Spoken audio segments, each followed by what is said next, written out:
Hello everybody and welcome.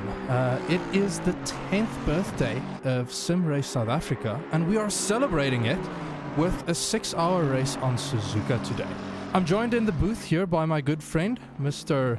Nick Hodgson. Let me just introduce ourselves properly. Hello everybody and welcome. Good morning it's morning in South Africa, wherever you're watching from. And we're very, very excited to be bringing this 6-hour endurance race that is celebrating 10 years of Sim Race SA. Can you believe it? 10 years with a fantastic, fantastic group of people. And we are very much looking forward to what we have on offer today. Of course, GT3 race, driver swaps, 6-hour endurance. Fantastic. What a way to spend Saturday morning. I am a little bit disappointed that I couldn't race myself, but I'm even more excited being in the booth here. Right. Yeah, absolutely. Couldn't agree more. Would be lovely to be out on track, but more important that we get to bring you all the action from today. Yes. So I'm just quickly flipping over to the broadcast view here. Free practice has just ended, so there's a little bit of dead air that we can fill up here. I wanted to quickly just head on through to the weather. So today is a nice, and even though the weather forecast, if you go and look at it, I did not go and look at that. I saw it was very wet and I thought, oh my goodness, I don't want all the accidents to be happening today. But in the end, we settled on a nice 20 degrees average ambient temperature. It means that the race session is going to get a little bit on the hot side here, but I'm really looking forward to it. I think we're expecting track temperatures of, let's say, around 28, 29 at the hottest. No rain forecasted. There's a cloud level of 30%. That usually results in like light to mid-ish level clouds, but this is where the magic is happening, the randomness. That's going to bring us some variability in the cloudiness today. So, and cloudiness affects track temperature, and track temperature affects tire temperatures, and tire temperatures affects tire pressures. So all to work with, and drivers have to really think about what they're doing and how they're going about it, because like every 10th is worth it. Yeah, absolutely. And not only that, but also remember that temperatures are going to have an effect on tire condition as well. So, you know, if it's getting super cold, then the drivers could expect a lot of graining. If it's getting super hot, then you could be experiencing a lot of blistering. So there's lots for these guys to play with. You got to try and balance those pressures, make sure that your tires are running in the right temperature range as well as the right pressure range. There's definitely going to be some on-the-fly calculations going on within the teams. Of course, the teams themselves have either 2 or 3 drivers for each car. So while you're seeing sort of 20 cars out on track, remember that there are 1 or 2 drivers in the wings for each car that you're seeing, and we will be seeing driver swaps happening throughout the course of the race. And again, up to the teams to decide how long to make each of their stints. Of course, each driver does have to drive, but yeah, up to them how long. Could be a single lap if you really wanted to, or it could be as long as or as short as you like. Yes. So looking at the track temperature and weather forecast at the top right on my screen, I'm seeing our track state is currently on fast, so we should be expecting lap times to come down as qualifying progresses. We do have a 30-minute qualifying session. Just want to give everybody a fair opportunity to go and set a good, decent lap. Temperature, as I mentioned, that 20 degrees is an average ambient temperature. So it can go as high as, I think, like 24, 25 air temperature, with the track temperature being quite a bit higher than that as the sun is baking down on it. Right, Nick, while I see you mentioning that the sound levels are fine, I noticed that I'm a bad streamer and we're in the wrong voice channel, so I'm quickly going to rectify that. Which is now fine. Right, so we can get going. We don't have to worry about people interrupting us and worrying. Do note that we have opened up the floor for drivers to come and join us in the booth midway through the race. We might even have one or two special guest commentators. So as the intro thumbnail screen would have shown, we are doing this in conjunction with Logistical Nightmare Racing. They have graciously agreed to help us out with like some of the live stewarding. They're also racing, and some of their commentators might also swing by. I'm not sure. I can't remember offhand who Paul said will be joining. I think he said he's keen on joining us and just having a bit of a chat, shooting the breeze, and getting some insight into what is happening. Yeah, and as always at SimRace SA, we're all about the fun here.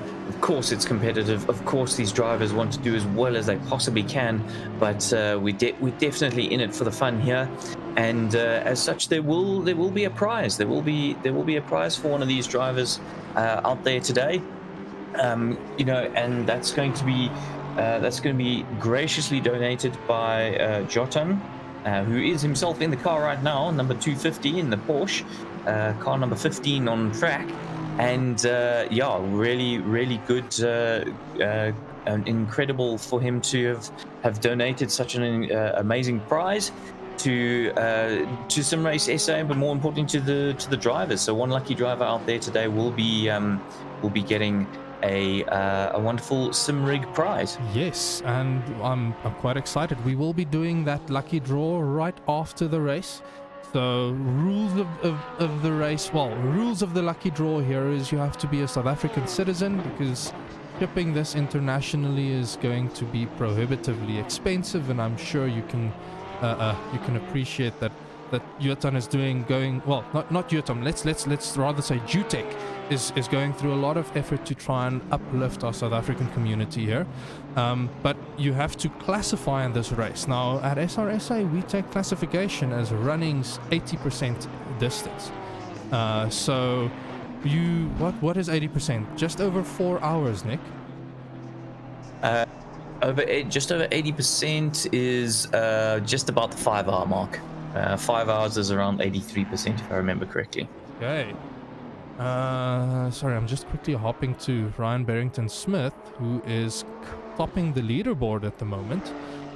Good time with a 2 minute, almost breaking into the 159s. And this is on a fast track, so I am excited to see what this LNR team is going to bring for us.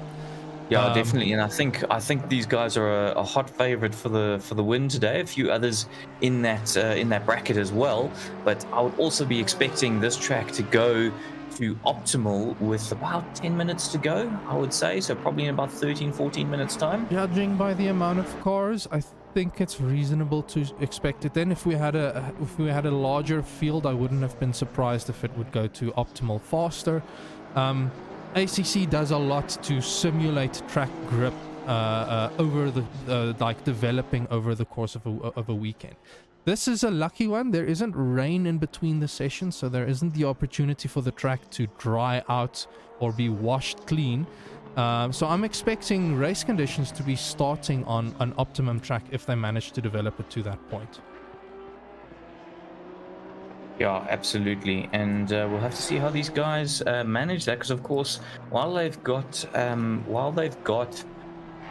a full 30 minutes for qualifying, and we've only had 7 minutes of it so far, they will of course need to be out on track at the right time. And correct me if I'm wrong here, Sus, but they can do driver swaps during qualifying if they want to. Yes. Apologies, I'm just quickly responding. I'm not just commentator today. I am admin and we are stewarding, so I'm just quickly responding to people. So the drivers can do swaps during qualifying. So it's up to the teams to decide who their quickest driver is, who needs some track time, who needs to be in the car at what point in time. Not just during the race, but in qualifying as well. And especially as in the past, ACC has been a little bit iffy with some of the driver swaps. So a lot of these teams are going to be wanting to have their first driver in the car at the end of qualifying. So when it ticks over, they don't have to worry about trying to do a driver swap at that point. Their starting driver is already in the car. But if their starting driver is not necessarily their fastest qualifying driver, that's going to be a little bit of a strategic call from the team as to whether they take the risk of doing that driver swap, or do they do they have a slightly slower qualifying driver who's a quicker race driver at the end of qualifying, when the track is at its optimal, is hopefully at its optimal state. I mean, we've got 23 degrees air temperature, 29 degrees track temperature currently. So this is kind of ideal conditions at the moment, certainly for qualifying. I wouldn't imagine the tires will be taking too much damage at this sort of temperature either, in terms of blistering and in terms of blistering or graining. So these guys are going to be going out. I mean, you can see Ryan Barrington-Smith, he's improved his time by half a second. So he was a 2-minute 0.6, he's now a 2-minute 0.1. But Chris Heineke, also in the Honda, I have a feeling this track is a bit of a Honda track. Chris Heineke 0.045 behind him. I mean, that's phenomenally close already. Right, and I do see Hannes bumping to second place, and he pulls off off of the racing line, and he's heading back to pits. 5 thousandths of a second. Hannes making an incredible effort to getting his Aston Martin into second place. Of course, car number 27, and second on provisional placement, of course, during qualifying. 20 minutes left, and that Aston Martin, we've seen Hannes van Wyk racing that throughout the course of the SRSA season here for 2022, and doing extremely well in it as well. And I was listening with a little bit half of an ear there. So we also have to remember, this is South Africa. We are currently facing stage 4 load shedding. So it's like having the ability to do driver swaps and do qualifying is going to play a role in race start here, because not all the drivers have the ability to be online for the full 6 hours of the race. I can use our SimGT teammates as an example. Grumpy Monkey Racing down in 13th position. We can see that Roxanne is out on track. She's doing qualifying because she's one of the drivers that has load shedding from 12 to 2, if I remember correctly. So she's out there. She's going to be doing the fast lap, and she'll be taking care of race start, so that they can kind of just manage the expectations and manage what is going to happen from an overall team perspective. So more than just strategy at play here. There is so much that you have to consider and we have to work around. But that is part of the fun of racing, isn't it, Nick? And it's part of the fun of endurance racing. I mean, real life endurance racing. Sus, you'll know you've team managed us in a 24-hour Lemons race that we have. I was wearing my Datsun my Datsun shirt today, so I'm actually in my Datsun shirt as well. So, but yeah, you know what it's like. It's not just about who's the quickest driver or who's up in the schedule. There's a lot that goes on. You could have people getting sick. You could have you had one driver getting car sick, if you remember, and then he ended up having to try and find ways to manage that. I seem to remember he ate ginger and things like that to try and mitigate it. But all of these external factors, it's not a sprint race, so it's not just about who's quickest right now. It's there's so much more that comes into the strategy. Yes, that is 100% correct. Quickly looking up the field. Oh no, that was a lying delta to me. Chris Heineke is currently 2/10 up on his delta. He is right on the cusp there. He's point. I probably wasn't listening. 0.45 off the leader, which means like you can throw a blanket over this top three. They're clearly a cut above the rest, but Hannes showing that Aston has quite a bit of pace here.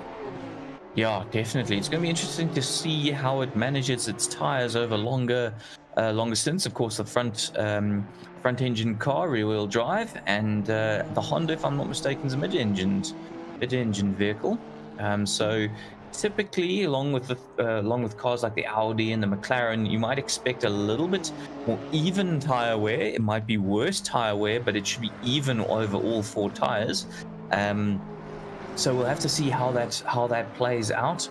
And just giving a shout out to everybody who's in chat. We've got Anthony Moritz. Good morning to you. Jude Neville for LT Racing. Good morning to you as well. And Brandon Phillips.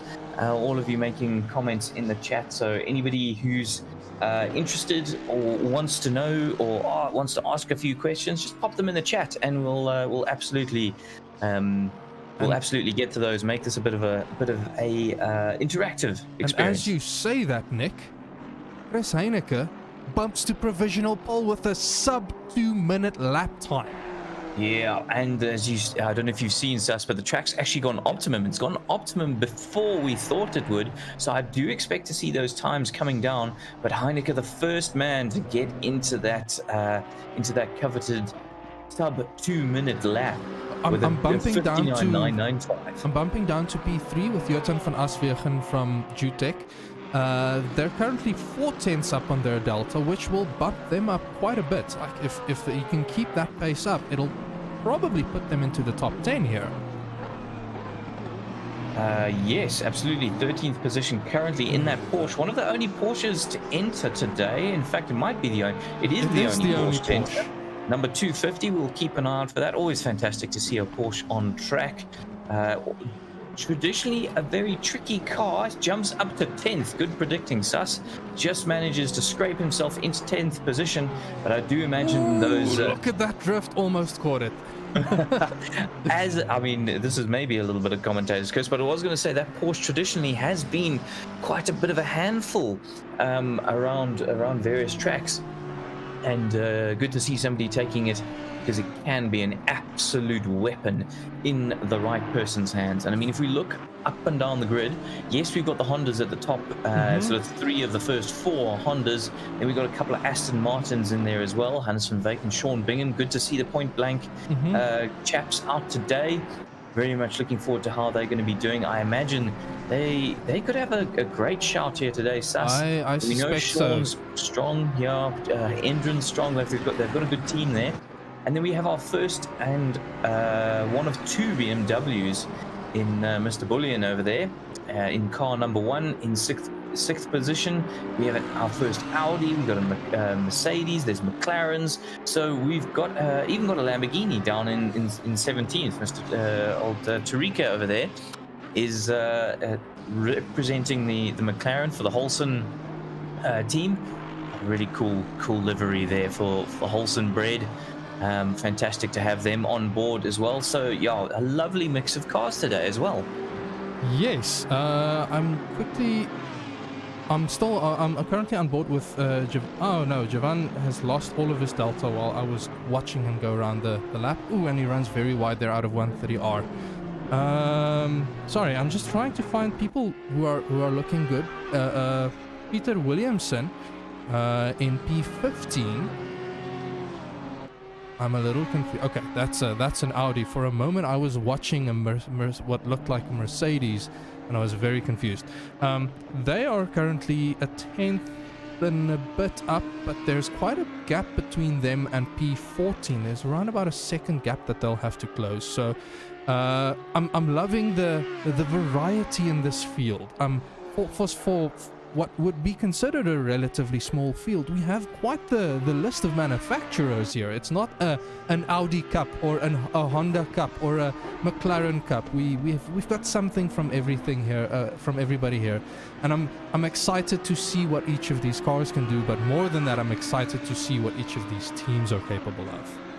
I think that also speaks to the maturity that all of these cars have now in terms of BOP over the various tracks. I mean, obviously we saw the new Audi and the new BM launched kind of at the beginning of this year, but by now those have all been BOP down to the same level as most of the other cars. So while you will get certain cars suited, and I think we can see the Honda is slightly more suited to Suzuka than other brands, but it's not a complete domination. And so what you find is that the way that people are comfortable in a particular car outweighs the fact that one car is slightly quicker than the other at absolute, and when I say this, like at absolute peak level of performance. So what it comes down to is more driving style and personal preference than it does which car is overbalanced. I'll say this: I am a sucker for a mid-engine car. Yeah, I have noticed that about you over the years. Traditionally, I've actually been a front engine man, and I've only recently switched to a mid-engine car to try and get used to something like that. And I'm even considering going to the Porsche at some point. I've always wanted to learn how to drive the Porsche, but they've never seemed to want to gel with me. So that could be a personal mountain for me to climb at some point. I've raced my career. Raced the Porsche once, and it ended in disgrace because we got disqualified for too many contacts. But yeah, no, and it was on Zolder of all tracks. It was a monster of a car to handle, but I remember having fun for the little bit that I got to drive it. It wasn't that I was on a mission to go and punt everybody. But if that car snaps, like, she can bite hard. Just jumping to P7, Gerrit Jansen van Vieren, he is 4/10 up on his Delta, so there's a bit of a gap to close in front of him to Sean Bingham, and he'll be aiming to bring that down as much as he can over the course of the last 10 minutes. Wow, 20 minutes of qualifying is already over. So I also see that, as I see Stander jumping up into 7th position now and improving himself, that the battle at the front between Fenter and Heineke now. So Barrington Smith has changed. So we've just seen our first driver swap that I've noticed happening in front of my eyes. So Barrington Smith setting a 159.827, which has him on provisional pole. And that has bumped Heineke down. Remember, Heineke, the first man to get into the 59s, I think. And there's now just 6/100ths of a second between the two of them, which is quite phenomenal. Those two really swapping positions. It's going to be interesting to see how that plays out in the race if they're doing lap times this close in qualifying, whether they can maintain that and be consistent. More importantly, in the race. That's where the real fight is going to come. Just having a look in the YouTube chat, we've got a few more people joining us, and we were speaking about load shedding and how that's going to play into the strategy. Well, Brandon Phillips has confirmed exactly that for their team. They're going to be trying to manage the load shedding schedule. So we're gonna see what they what they're managing or what they're gonna be able to attempt with that sort of load shedding schedule. And of course, Brandon Phillips in the Project Peanuts team. Luckily, they do have 3 drivers in Jordan van Rensburg, Brandon Phillips, and Dylan Dawes, the 711 car. So we're gonna have to keep an eye on them and see how they manage the load shedding. Because of course, the load shedding isn't consistent across all different provinces. These guys could be across different provinces. I mean, even overseas. I know we've got a few overseas drivers. We have quite a few international drivers here today. In the timing tower, you'll see that little bar next to people's names that indicates what their ping is. So someone like in P4, let me just... Ooh, Mr. Bullion. I'm not going to even try to pronounce that name. He is showing that he's got a bit of lag, but I think he's one of the drivers that's racing from the UK today. Williamson looks like he might be as well in 15th. And Langting in P19, and I see in P18 the Bernardi team also has a driver. So if it's bumping up and down, that's cycling through each driver's ping and showing us like what to expect from a racing point of view. I am currently on board with Hannes van Wyk, who is 3/10 up on his Delta. Okay, he's losing it a bit out of spoon. I'm not sure if that lap was just invalidated. Oh, just that roar! The roar of this Aston. It is something to behold. Quite a funky livery they've got going on as well for the Venom team. I think they might be if I remember correctly, they are a sub team of a larger team. Venom Works, I think, is a larger team. Yes. Yes, correct. So Venom Works, and we've got Hannes van Wyk in Venom Works Viper. They're just 2 of them. Hannes van Wyk and Mike Leroux also should be a very strong team. And then we've got Venom Works Taipan, which has Lionel Klue and Eugene van Lochlenberg.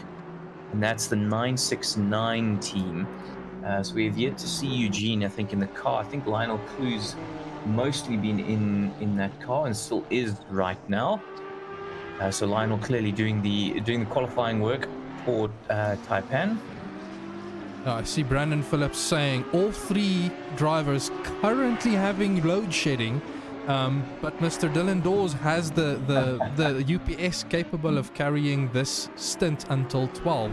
I must admit, I am also currently being load shed, but I have been lucky enough to be able to afford a solar installation. And oh, I see the sun is out. I was a little bit glum this morning that it was so cloudy. I was worried that I might have to do a little bit of weird things here and there. But Paul Fenter showing that there's still pace in that Honda. He's 3/10 up on his Delta MP2. Yeah, because Heineke's now trumped him. He's gone into the 7s. Remember Barrington, Ryan Barrington, he got them down into the 0.8s, but now Heineke's up the bar once again. So it's now down to Fenter to see if he can respond. Yeah, and it was interesting. I flipped to Paul just as he came out of the S-curves, and he was already 3/10 up. So tons of time that he could go and find there and capitalize on. 4/10 up, that is going to put him well ahead of Chris Heineke now. No, that lap was invalid. Oh my goodness. Oh, the drama. I was so excited for this lap to end. Let me jump back down to Gerrit Jansen van Vieren. He's just started a lap. As I mentioned earlier, he is still trying to close the bit of... Oh, no. Mr. Stander in P7 has closed a bit of the gap to Sean Bingham, which has extended a gap back to Gerrit Jansen van Vieren. But he is quickly building up a 6/10 delta right now, and this is only Sector 1. So if he can maintain that, that will already help bump him into P7. I think he used to have P7 until Mr. Stander took that away from him.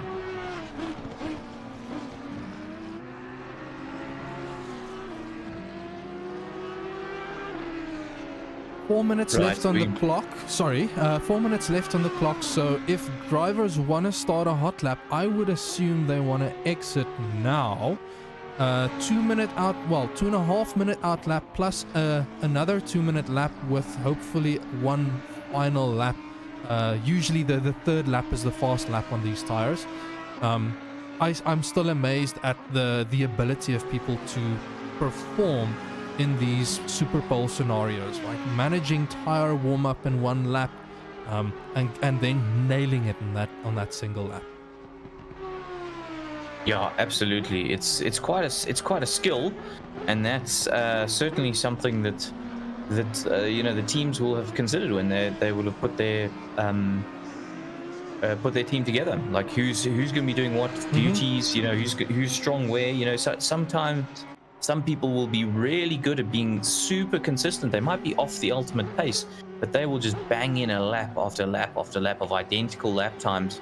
And be able to go for an extremely long period of time as well. So, just really depends on who they've got and how they're going to manage it all. Right, Gerrit jumps back to pits, grabs a new set of techies, and Jotan is currently 1/10 up on his delta. So there's a 2/10 gap to Roxanne in P12. I do see the Grumpy Monkey team still in the pits, wondering if that's a bit of a tactical thing. Maybe I said 4 minutes. I'm realizing you need... No, you actually you need to start your second last lap before the time ends. Yeah, no, there's not enough time to get the 3 laps in now anymore. So Grumpy Monkey likely gonna be where have to live with that time. And down below, Francois Bernardi from the Bernardi, I think they call themselves Bernardi Alphabet. Because there's like three Bernardis, I think, in that team. It's a bunch of Bernardis in there. Yeah.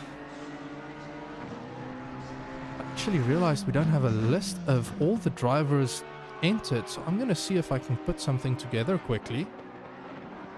Right, so as we tick down, 2 minutes to go, guys will be starting their final flying laps.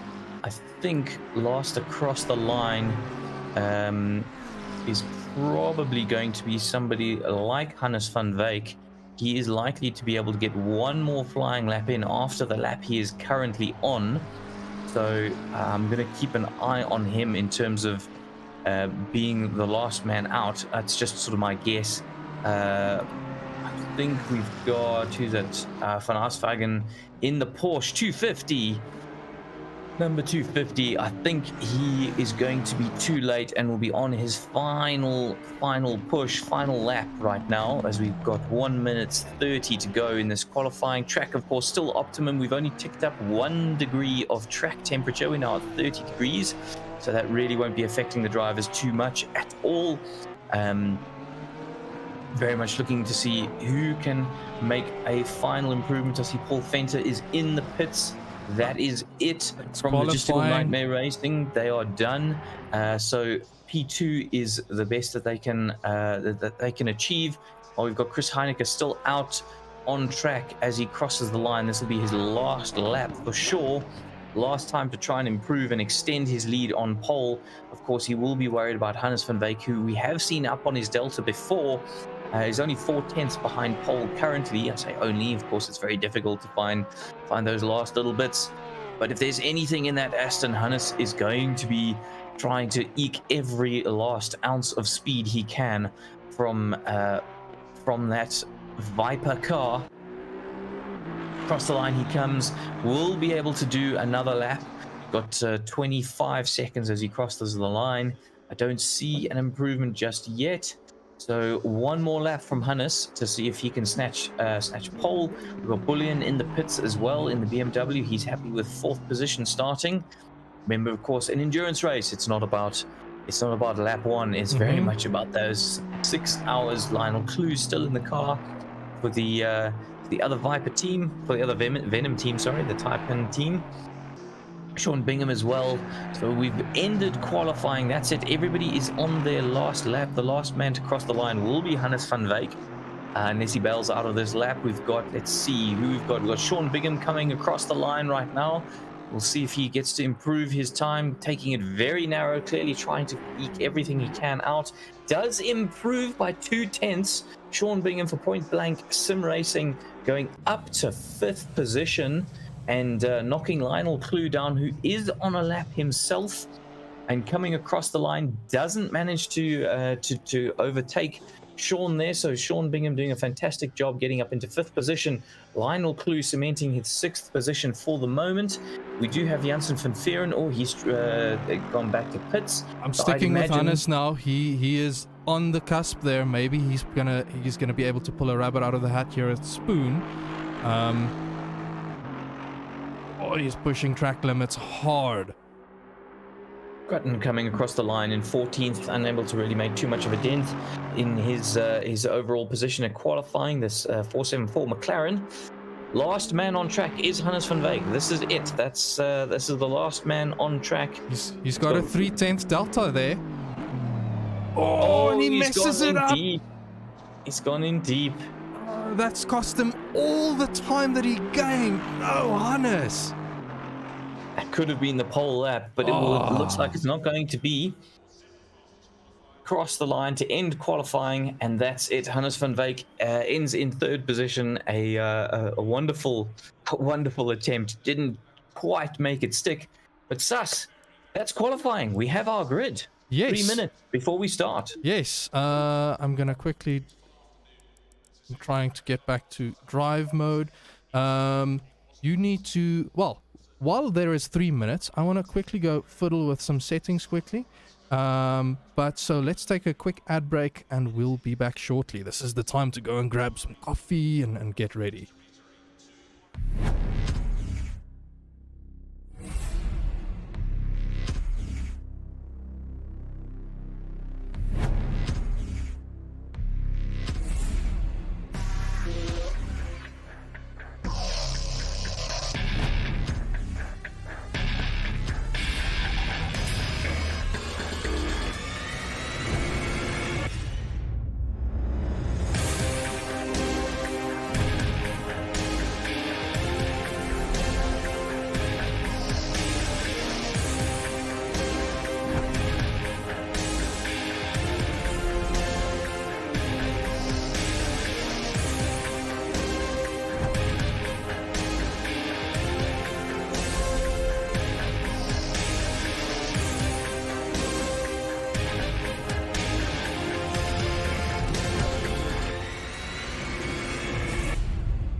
Alrighty, we're back.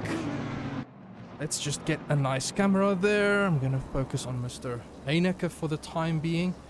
Had to quickly go and grab a coffee, otherwise this voice is not gonna last the 6 hours. We will be having some moments here and there throughout the stream where we'll just bump up the volume and let you enjoy the sound of a car's engine. We might have to step away for some stewarding duties every once in a while, so for the most part we're trying to make this a nice and relaxed fun race. So track is optimum. Look at that track temperature. Look at what I was saying, 24 degrees, and that's a 31 degree track temperature, so quite a nice hot one. Top 10 then, Chris Heineke managing to put Paul Venter at the very end there. Yeah, and we've already had a little bit of drama here. You can see Bullion in the BMW in 4th on the timing screen, but there is no 3rd. It looks like Hannes and team haven't managed to join the grid. I don't know what's happened there. I mean, they had 3 minutes in which to do so. There aren't particularly tricky conditions, so it's quite bizarre what's happened there. I'm wondering if that's not a driver change that they've tried to make happen and it just hasn't worked or something. Oh, we'll have to wait and see.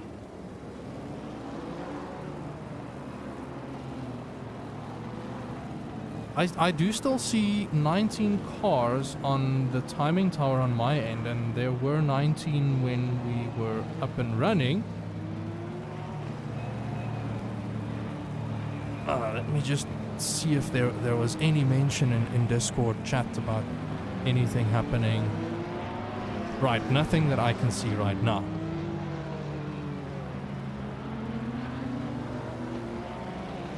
Hopefully they can get back in.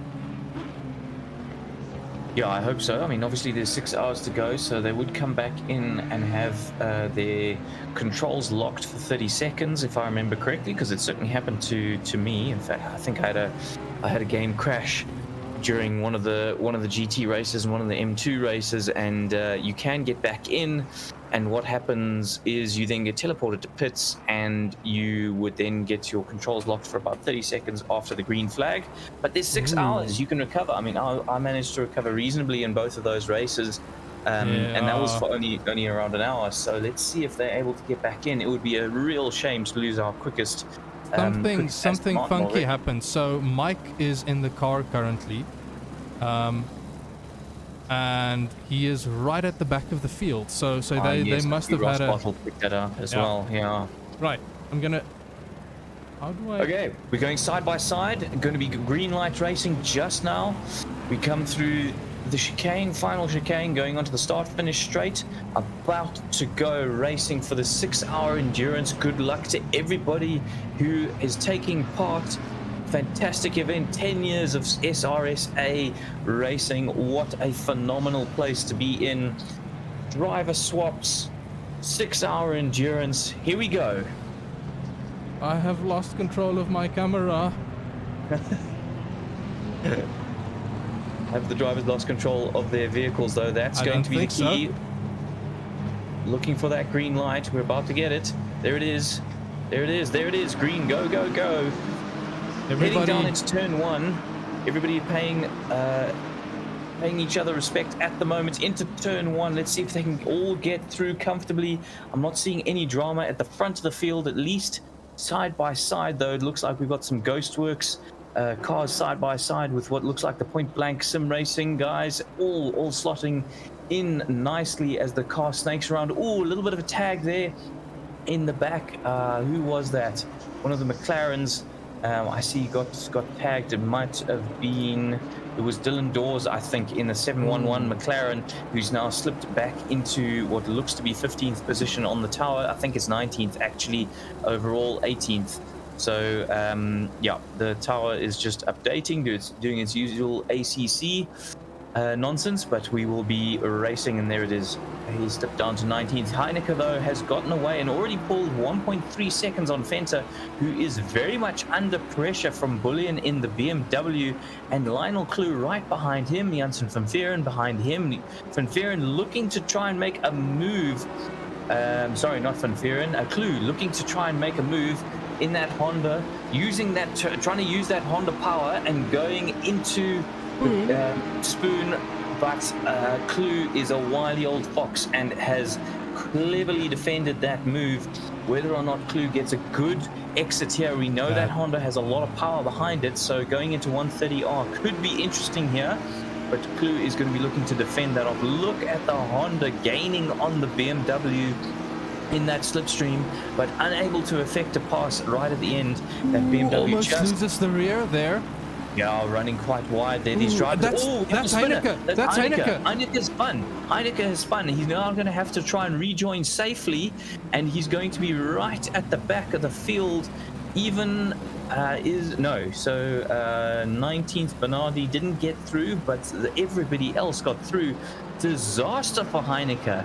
Absolute disaster as he goes tumbling down the tower all the way to the bottom, handing Venter the lead, but he is still under massive pressure from Bullion, who's under massive pressure from Clue.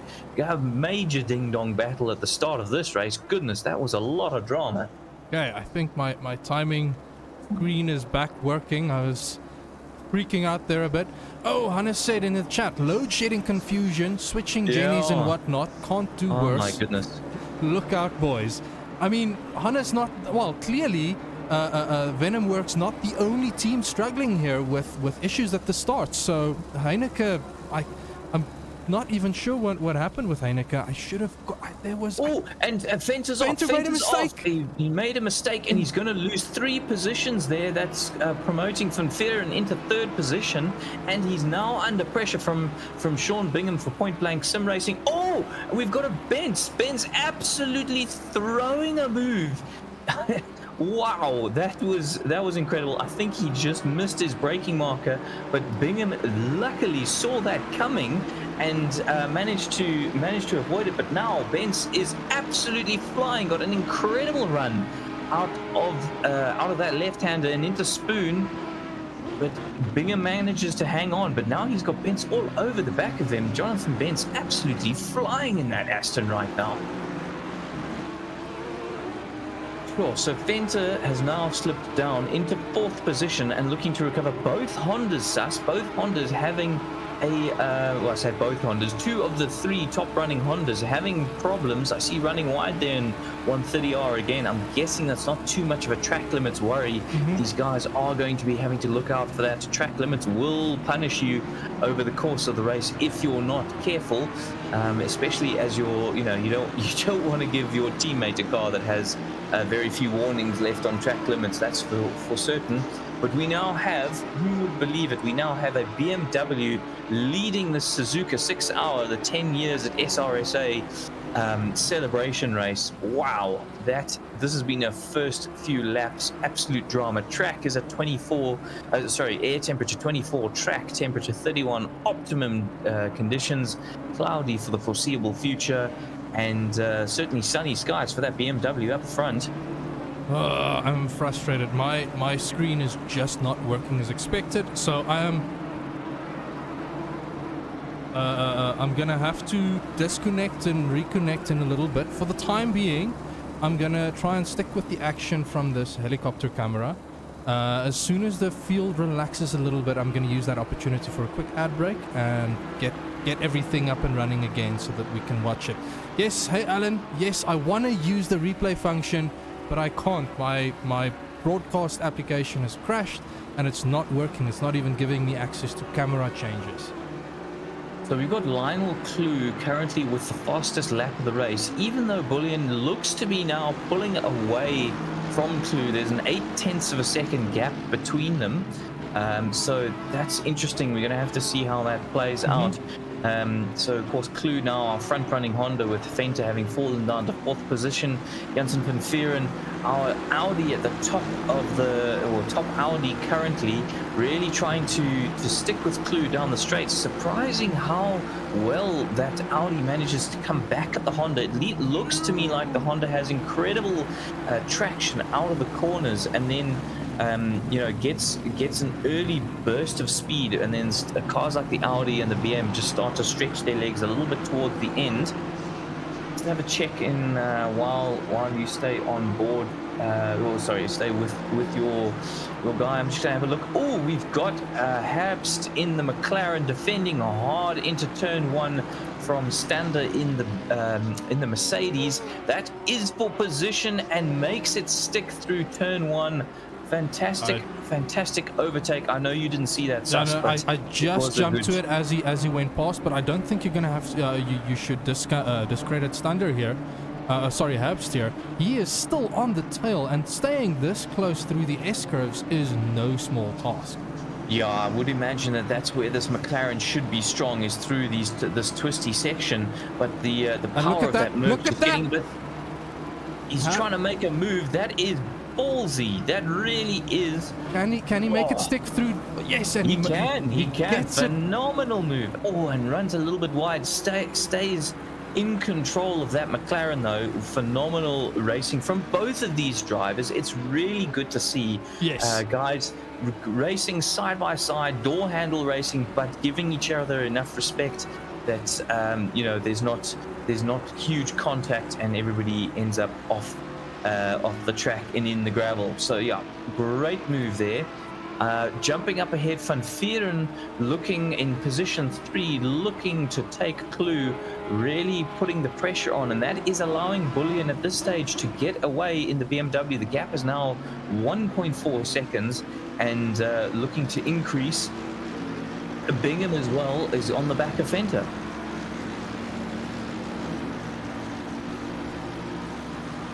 Oh, but Van Vieren is he going to try and make a move in the braking zone? He is. He's throwing the car down the inside of the chicane, makes it stick, but I think Clue will get a better run out of the corner. Can he make this stick into turn 1? A little bit squirrely on exit, so I think Van Vieren has got that move done. That was very much a dive, but he made it work.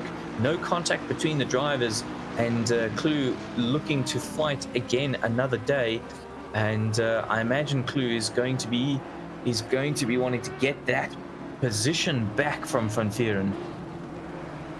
2.6 now the gap between second place and first place. This squabble for second place is really allowing Bullion to get away.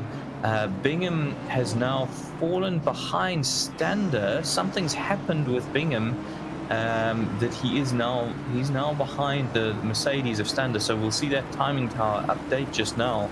I'm not sure if that was a move on Fenter that he tried or what happened, but Fenter I see has also fallen down into 6th, promoted Herbst into 5th place, and Jonathan Bentz, the Ghostworks car, now are leading Aston Martin. Jonathan really having, who's off? Somebody's off. Clue is off.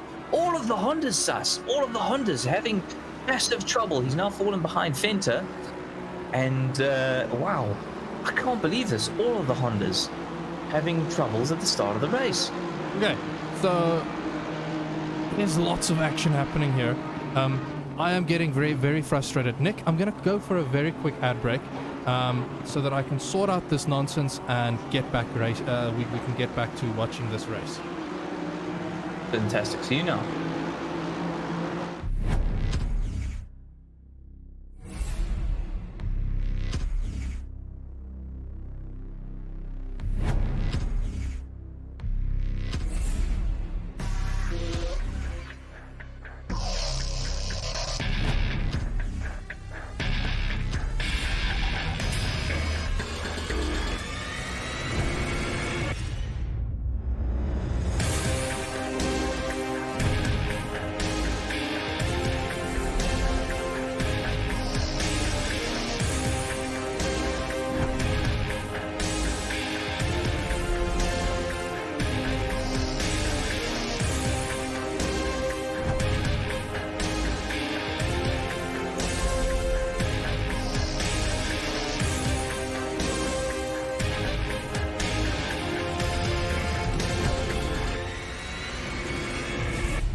are back. Fantastic. Okay, not too much of a major drama has happened since you left, but we still okay. So let's recap where we are. Bullion pulling away 4 seconds now in the lead. Got the fastest lap of the race currently as well. Van Vieren had incredible dive on Clue, sorry, to take that second position, and is now trying to cement his place in that pink Audi. Jonathan Bentz, absolute stormer of a race so far, has carved his way through the field a little bit here, and currently finding himself in third position as we have 5 hours and 48 minutes to go. Stefan Herbst in the number 223 McLaren, first McLaren, and absolutely closing down on Benz. I think we're going to see a little bit of a battle there. We'll keep an eye on that very, very shortly. Paul Venter, the Hondas having a absolute nightmare of a start. Venter going off on his own accord, if I remember correctly. Clue also having a moment at that tight left-hander. I'm not sure what happened there. Stander coming through the field as well in that Mercedes, looking to now pressure Lionel Clue. And yeah, of course we had our friends in the Aston. And where's Mike LaRue? Mike LaRue is now car number 27, is now in 13th position now, just getting past Dylan Dawes, and looking to come through the pack over time. But I'm going to be keeping an eye on Stefan Herbst. That is the battle on track at the moment, but also with an eye out on both Bingham, Stander, and Clue. That's also going to be very interesting to see how it develops. A phenomenal Honda, Mercedes, Aston Martin battle there. So that's really great to see these different manufacturers out there and pushing as hard as they possibly can. Herbst half a second behind Benz. It's interesting to see because to me it looks like, Sass, that we have certain cars quicker at different portions of the track, so you get almost this concertina effect where the car following is catching in certain sections and then dropping back in others. One of the reasons why I love and hate Suzuka. It's a nice and flowy track, but it's a track that favors certain cars in certain sections, so it makes it really difficult to overtake sometimes if you're struggling to capitalize on the pace advantage in the sectors where your car is faster. Like this straight. Sorry, go to Stander quickly. No, go to Stander. Oh, sorry, I'm on. He's trying to make a move. Stander's making a move. Or trying to make a move going through 130R. It doesn't quite pan out. It was looking to go around the outside of 130R, but Lionel Clue, again the wily old fox that he is, just keeping that inside line and preventing Stander from making a move and stealing that 6th position from him. So we'll see Clue again, of course, on a little bit of a recovery at the moment, and trying to find his feet once again. But that Mercedes is quick in race trim. Loads of action up and down the field. I'm going to bump down to P11, Neil Greening and Jotan van Aswegen. Jotan doing well to get that Porsche now into the top 12, or running it in the top 10. I can't remember for the life of me where he qualified. It was around 10th, if I remember. Was around 10th. So at some point he was, yes. So he's managing his pace. He's holding on. I see Grumpy Monkey has a bit of a gap up ahead. We were kind of expecting that with Roxanne starting. So we're anxiously awaiting, like, it's 44, well, we're 15 minutes into their first stints now. There is, and I think this is a rule that we failed to mention, there is a stint time limit, so the drivers aren't allowed to stay out on track for longer than 65 minutes before entering the pits. Now, at some stage, depending on how drivers' races are going, they might choose to just go drive through the pits to reset their stint timer, if that will help save them some time. It's not the case in this one. I think with around about 6 stints, we are expecting the last stint to be around 40 minutes, but you never know. Someone might be forced to go and pit now, which then forces them to take a splash and dash right at the end. So even though you can fuel save and you can use that to your advantage, as I see Dylan Dawes is in the pits at the moment, you can use fuel saving to your advantage. That stint timer is the one thing that you as a driver need to work around and work with. because if you go over that stint time limit, you're likely going to be hit with a stop and go penalty that can really upset your race if you're not careful. Ooh, and Neil having quite the That is spin. huge contact. Ooh, My goodness, that is massive. That was so unfortunate. Hold the watch out, brakes. and then That was hold Mike the Leroux. brakes.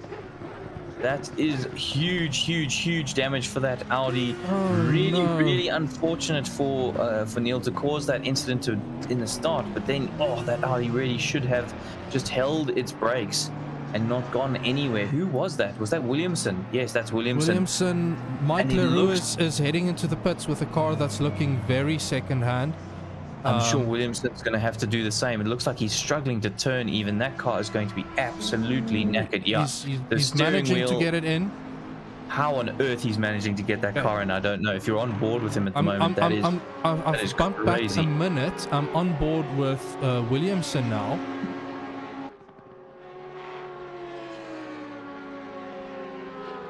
I'm just keeping an eye. He's really struggling to get into the pits. Oh, okay, so he does hold his brakes and then releases right at the end. Oh no. Yeah, I mean, that was huge damage to start with, and then it was just very little he could have done actually. The inside line, I think, for whoever hit him the second time, I think was always going to be the right way to go there. Yeah, so whoever that is the Venom Works with Mike Leroux at the helm. So Mike just misjudging that situation. Yo.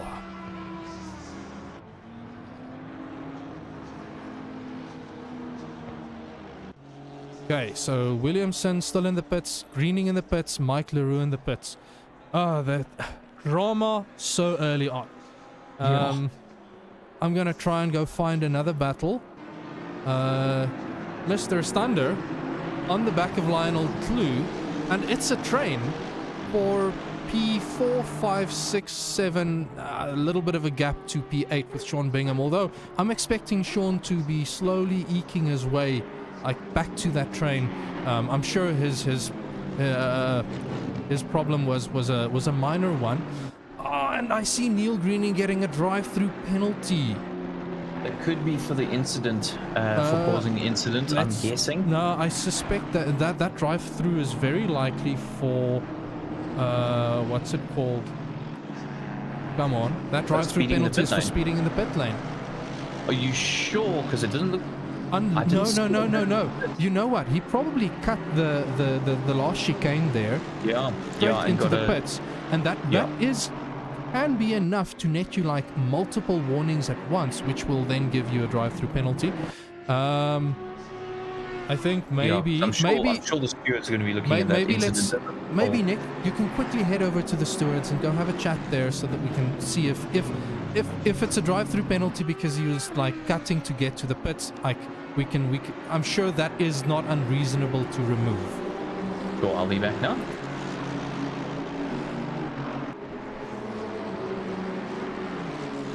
Right, so this train is forming up quite nicely. Sean Bingham slowly bringing things back. He was 2 seconds behind, and he is working his way back.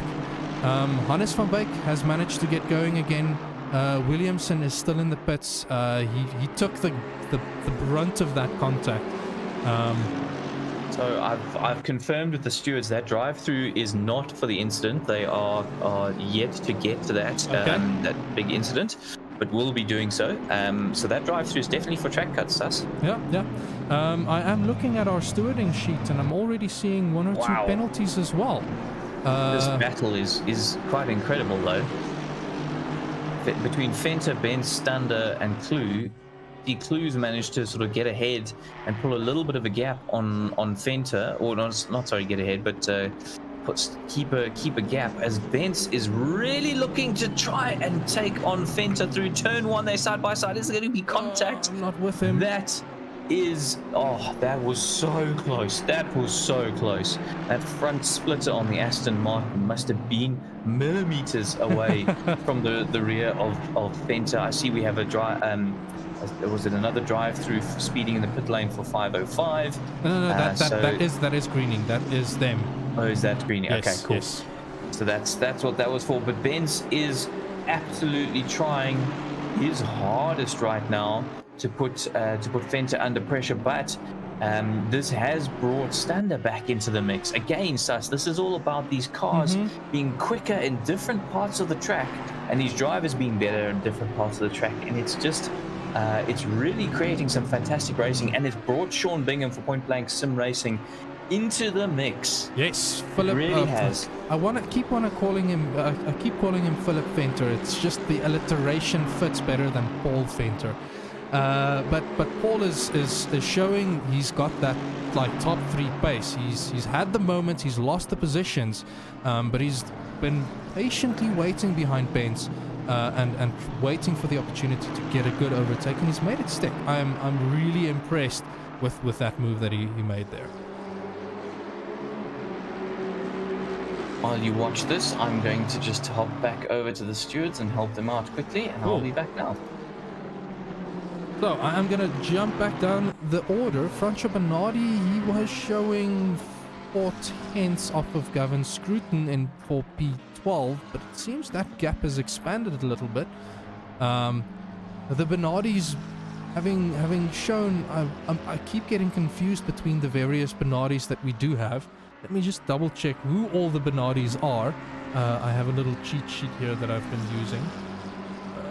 Bernardi. So this entry consists of Francois Bernardi, Gideon Bernardi, and Chris Bernardi. Francois currently at the helm there. If I remember correctly, he was one of our recent Div 1 promotions mid-season. And he's been slowly developing his racecraft here and working his way up the order and getting to grips with things. I see Stander very, very close to Jonathan Baines, and he's already made the overtake stick. Let me quickly go back, see if I can catch that. Ooh, and that was out of turn 2. So this was a move into turn 1. Unfortunately, didn't jump back far enough. But I'm sure that's going to... Sean Bingham will be licking his lips as well, because he is following super close behind Jonathan Baines now. It's still the replay, so we'll see how things pan out. Judging by the gap, it is half a second from what I can see. Just under half a second. So Sean will be slowly working his way to closing that gap and getting the overtake on Jonathan. I'm gonna commentator's curse it. Was just gonna say, Sean, please make sure that you keep it on track. You've done well. It was a little bit of a moment there when you fell back. Just keep it on track. And again, for any of the drivers listening in, you're more than welcome to come swing by for an interview. I am not personally monitoring the voice channel here. I'm not personally monitoring it, but I'm hoping to get it up and running. Right. Sean, that gap is just expanding, relaxing a little bit. Sean is in the tow. Will he show his nose into turn 1? No, he does not go for that move just yet. Let's see if we can get a nice onboard shot. Looking forward. Just listen to the roar of this Aston.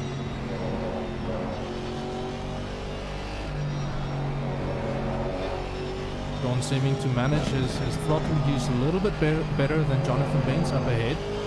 But he makes a small mistake and does not quite get the exit that he's needing to get the overtake done. These two cars both being Astons, there's going to be less of that concertina effect as they go through the sectors, because they should be driving pretty similarly all throughout the track. I do see up ahead Stander and Venter is also in quite the ding-dong battle there. Let's go to an external camera, switch to Paul Venter, and look a little bit over his wing here. These cars chasing him down. The Honda showing that it's got some pace there out of the gates. So into Spoon we go. Paul has a moment to take a breather, make sure that he can set himself up for a good exit and try to keep Stunder out of his way.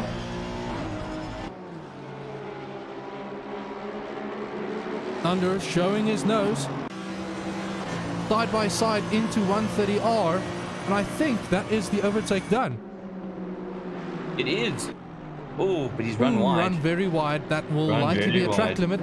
Paul losing out another position to Jonathan Benz into the... Oh, and he spun. He spun. Is he going to hit the wall? He should be fine. He's fine. He hasn't hit the wall, but he did spin. That Honda is looking like very unstable, very difficult car to drive in the race. We saw how fast they were in qualifying, all three of them, but all three of them have simultaneously had big problems. Our stewards are about to post some penalties. We've caught up with everything, and they will be coming through very, very shortly. But Paul Venter now down to what looks like a 9th position, and having to... Ooh, it's Roxanne Bartle up ahead, I think. Is that Roxanne or Ross? I can't tell. That's Roxanne. That's Roxanne. Right, so Roxanne has worked her way up into 8th position. Phenomenal job from Roxanne, from one of the Grumpy Monkey Academy drivers. Of course, Roxanne and Ross are brother and sister, and racing with Christy Simon today. And yeah, we look forward to seeing how they can try and work their way up. I think they were about 13th in qualifying, somewhere around there. So I expect the Grumpy Monkey people to be heading upwards on the timing sheets. Well, interesting tidbit about Roxanne and Ross. They do rallying. Roxanne is the navigator and Ross is the driver. That is some sibling trust, if you can ask me. Like, I have not... Yeah. I was very surprised when I heard the first time that they do rallies together. And so Roxanne's she's the... I've lost my words. That's not commentator. Co-driver, thank you. She's the co-driver, reading out and does all the pace notes for Ross.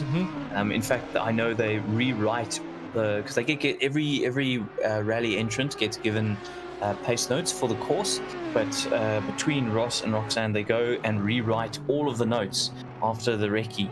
And I know Roxanne is the one who does all of that, and then obviously Ross is the wheelman. Yeah. I see Hannes van Wyk in 17th has set the quickest lap of the race at the moment, so they're certainly coming back at things. Hannes looking like he's driving that car in anger after that. And why is his front so broken? Because he was so when Greening got taken out, the car that came through and hit him the second time was Hannes. That's interesting. They chose not to fix damage there. Well, I suspect they pit, I think. They did go and pit. So if you look at their pit stop count, oh yes, it has gone down. It's gone down by 1. So they have pitted. They took fuel. They took new tires. I am wondering if they looked at the aero damage and thought, "No, this is fine. We can make it work. It's going to lose too much time to fix this as well." Maybe they've chosen to do some work. Bit of understeer out of the chicane there, but maybe the choice was rather to do some work on the suspension only. I can't remember if that's a thing that you can set. Yes, it is. You can just do suspension or just do bodywork if you want. I've found that checkbox can throw me around. I vaguely remember you can do bodywork fixes and suspension, or only bodywork fixes, but I might be wrong. So if they had some suspension damage, they probably just fixed that if it's possible, and felt that they'll delay the bodywork fix for a little bit until they know in what position they will be. We've got a really good Aston on Aston battle now between Bingham and Benz. Bingham does look to be the quicker of the driver, just showing his nose in going into 130R, trying to unsettle Jonathan Benz, but nothing doing as yet. Both cars, of course, very well matched, and it does look like Benz is even catching Stander. So that gap was 1.5 seconds. It's now down to 1 second. So Bingham really pushing Bence along. Bence playing out of his socks right now, really doing exceptionally well in this endurance format. Again, Bingham just showing his nose, trying to unsettle Bence. Of course, Jonathan Bence has been racing, sim racing for a hell of a long time, and has been part of the sim race SA community for a long time. In fact, Sean Bingham has been around for quite a few years now as well. Both exceptionally experienced drivers, and so I'm not sure that trying to unsettle Jonathan's going to do too much. Fairly unflappable behind the wheel. From what I've generally seen is Jonathan keeps to a good racing line, tries to make his car as wide as possible. But I do think Sean Bingham has the pace on him at this stage of the race. You can see Sean getting very close under braking there, and the gap to Stander is coming down. It's now 0.8 of a second. It'll be interesting to know how much sort of wash these cars are experiencing in the dirty air. I would also expect them to handle somewhat the same, given that it's a bunch of front engine cars, so we're not seeing as much of that like one car favoritism in various sectors. And a quick update, Mike LaRue's confirming body and suspension was fixed, so this is probably just an ACC bug thing there. Right, so 2 notes, look there, penalties. Yes. Penalties are now coming through, so there's been a number of incidents that have happened during the course of the race, and that's what you're seeing coming through now. So these penalties that are coming through now have not been in the last lap or so. It's been since the first lap, so effectively the first half an hour of the race. This is the first half an hour's penalties. Right, so that are coming through. You'll see a few popping through. I'm quickly looking through some of these penalties. Paul Fainter in car 42. There was plenty of room left on the inside of turn 2, but number 42 ran wide into the side of 21, resulting into a spin. Lionel Clue in car 969 ran into the back of another car, so one of those misjudged the braking marker behind another car moments. Of course, these penalties don't have to be served immediately. These are only time penalties that they'll have to serve in the pit stops once they're happy. And we see Neil Greening receiving a total of 15 seconds there, and that was for that spin at 130R. Yes. Whilst correcting, it put his car sideways on the racing line into the path, due to the correction being instinctive, a lighter penalty was issued. So there was a bit of drama, but in the end, like. I think the stewards looked at that and went, the result was quite severe, but actually the incident itself was in the end of the day, I don't want to use the word minor, but the mistake was minor. Yeah, but the result was quite large, and hence where the penalty comes out at. And I think the second piece of contact, the steward looked at that and had decided that literally Mike LaRue had nowhere to go. Say there was no room. Whether you'd gone left or gone right, there was no room. And in fact, he had to avoid the original Honda of Greening on the right-hand side anyway, and I think that's why he'd gone left. There was no room either way. So we still have Bingham trying to pressure Bence, although that gap does seem to have stabilized. Ooh, who's that who spun? Bullion has spun on his own through 130R and is now fallen down to 4th position.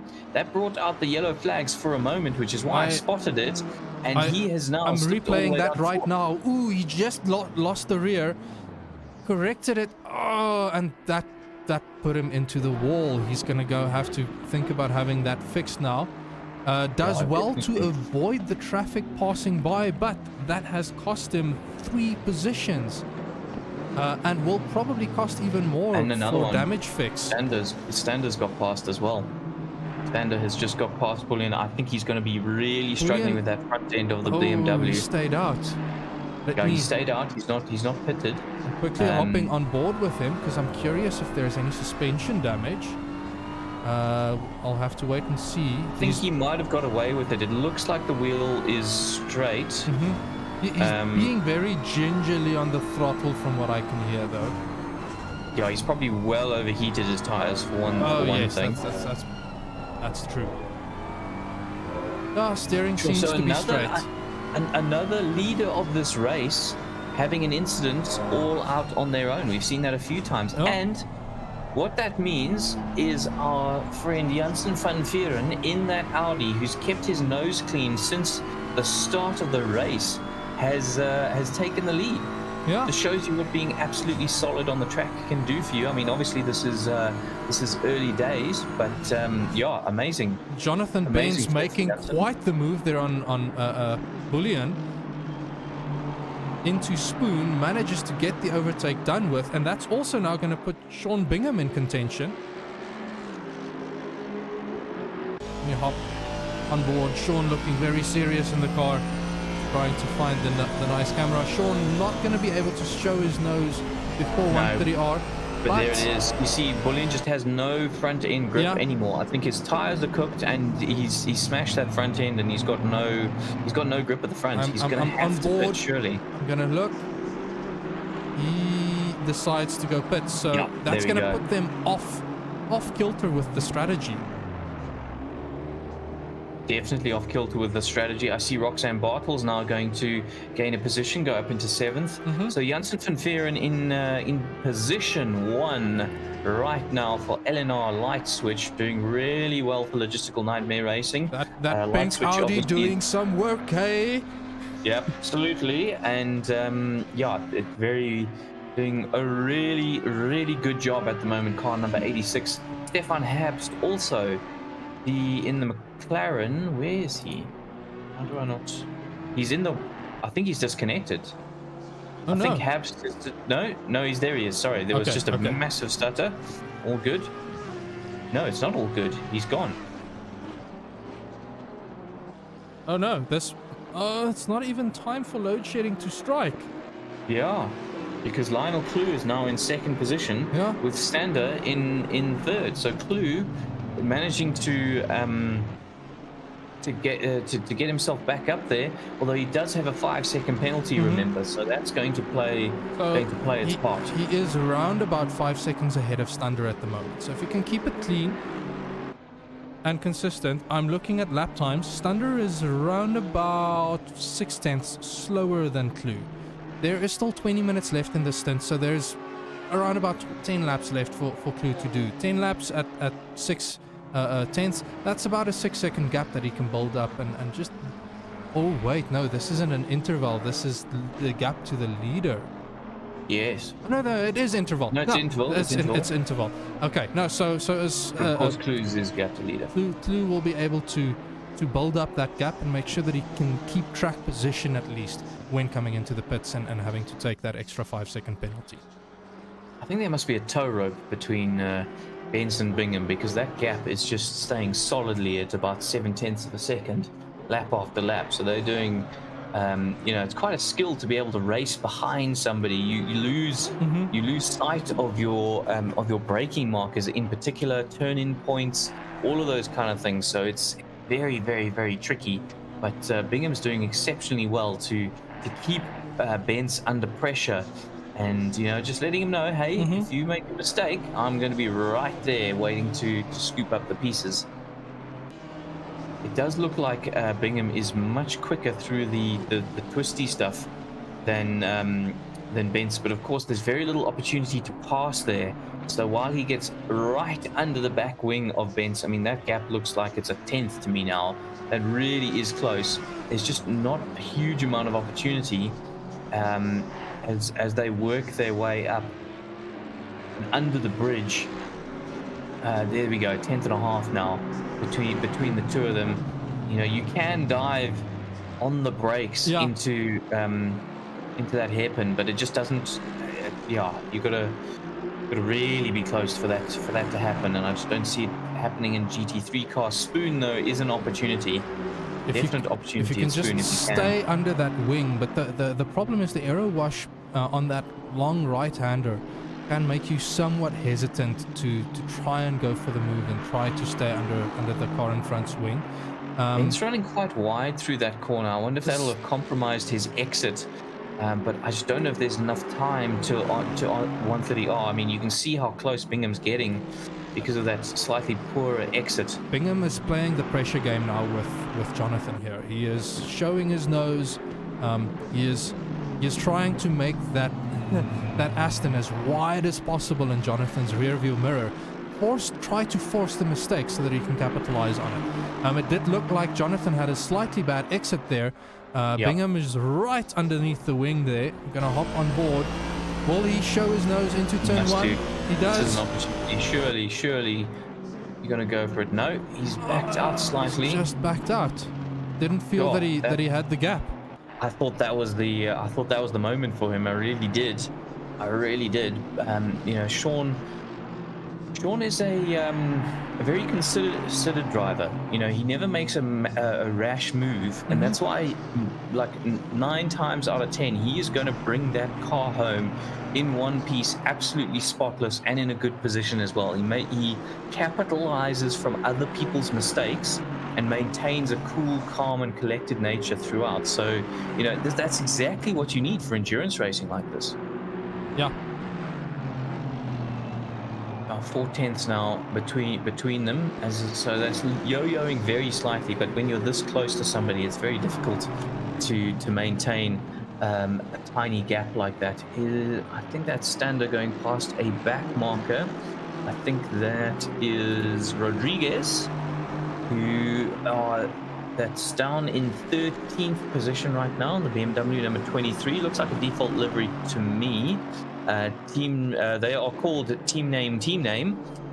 So team name number 23, Enrico Rodriguez. Fantastic to have them on board and battling with that BMW down in 13th position, but making up a few places.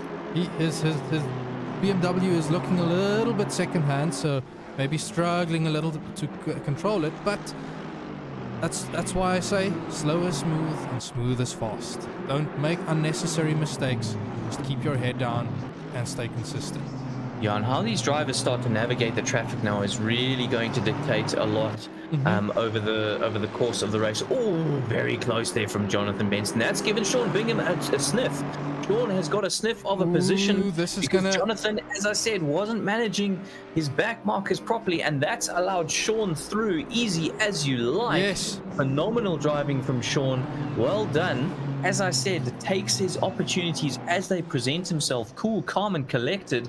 And that's a position switch. Sean Bingham up to 4th, and Jonathan Bentz now slips down into 5th place. Backmarker's playing a role there. I mean, the backmarker did absolutely nothing wrong there. I suspect the backmarker was trying to get out of the way. They pulled off of the racing line to the inside, lifted, and Jonathan just got caught out by being right under his wing instead of saying, cool, I'm going to maintaining his line. I'm going to maintain my line and stick my nose to the outside. Right, so I'm just having a look at pit stops quickly, Sus, and I'm seeing that we've had a change in car number 1, which is position 11 right now. Sean Buck has now got into that BMW. Of course, they were leading before the incident through 130R on their own, spinning and going into the wall. I imagine they will have repaired the car. So we have one of the mandatory driver swaps, as I see Bernardi running slightly wide through that chicane, and Buck is up into 10th, having taken Bernardi just before 130R. But we have Buck in 11th still showing as. Yes. I must have got that wrong. Who was that? Maybe it was a back marker. Okay, most likely a back marker. Yeah, so Buck is in 11th, and we have Hannes van Wyk in. Where's Hannes? In 15th. So Hannes sitting in 15th. They've done a driver swap as well, and Sean Buck, they've done a driver swap. Hannes, I think their team pitted around the 15-minute mark. I can actually check when the incident was. Yeah, it was around the 16-minute mark that Hannes went to pit. So they'll be running probably around until like 4 hours and 45 minutes left on the clock before they need to go and pit. See in chat there, Ross confirming that Christie will be in next for Grumpy Monkey.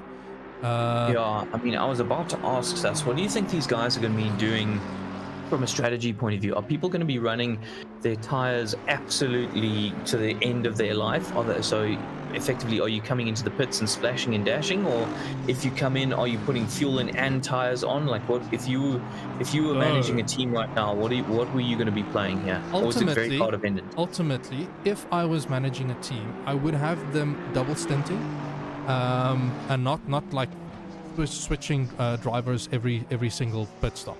Right. The main reason being, if you have the stamina and the ability to stay consistent for the 2-hour stint that you'll be driving, you're going to be warmed up and ready to go, and there's less time lost by someone hopping in the car and getting a feel for what's going on and what's happening. You're already there. I don't think trying to double stint tires is worth that much, but that last pit stop is where things get interesting.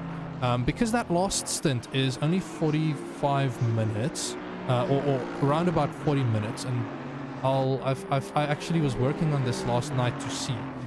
Because of that, you can end up taking a pit stop that fills up like only half a tank, and not take tires. So if you feel that you've got the pace, you can have your last 2 stints combined as a double stint for one driver, and that would gain you around about 10 seconds just from pit stops alone.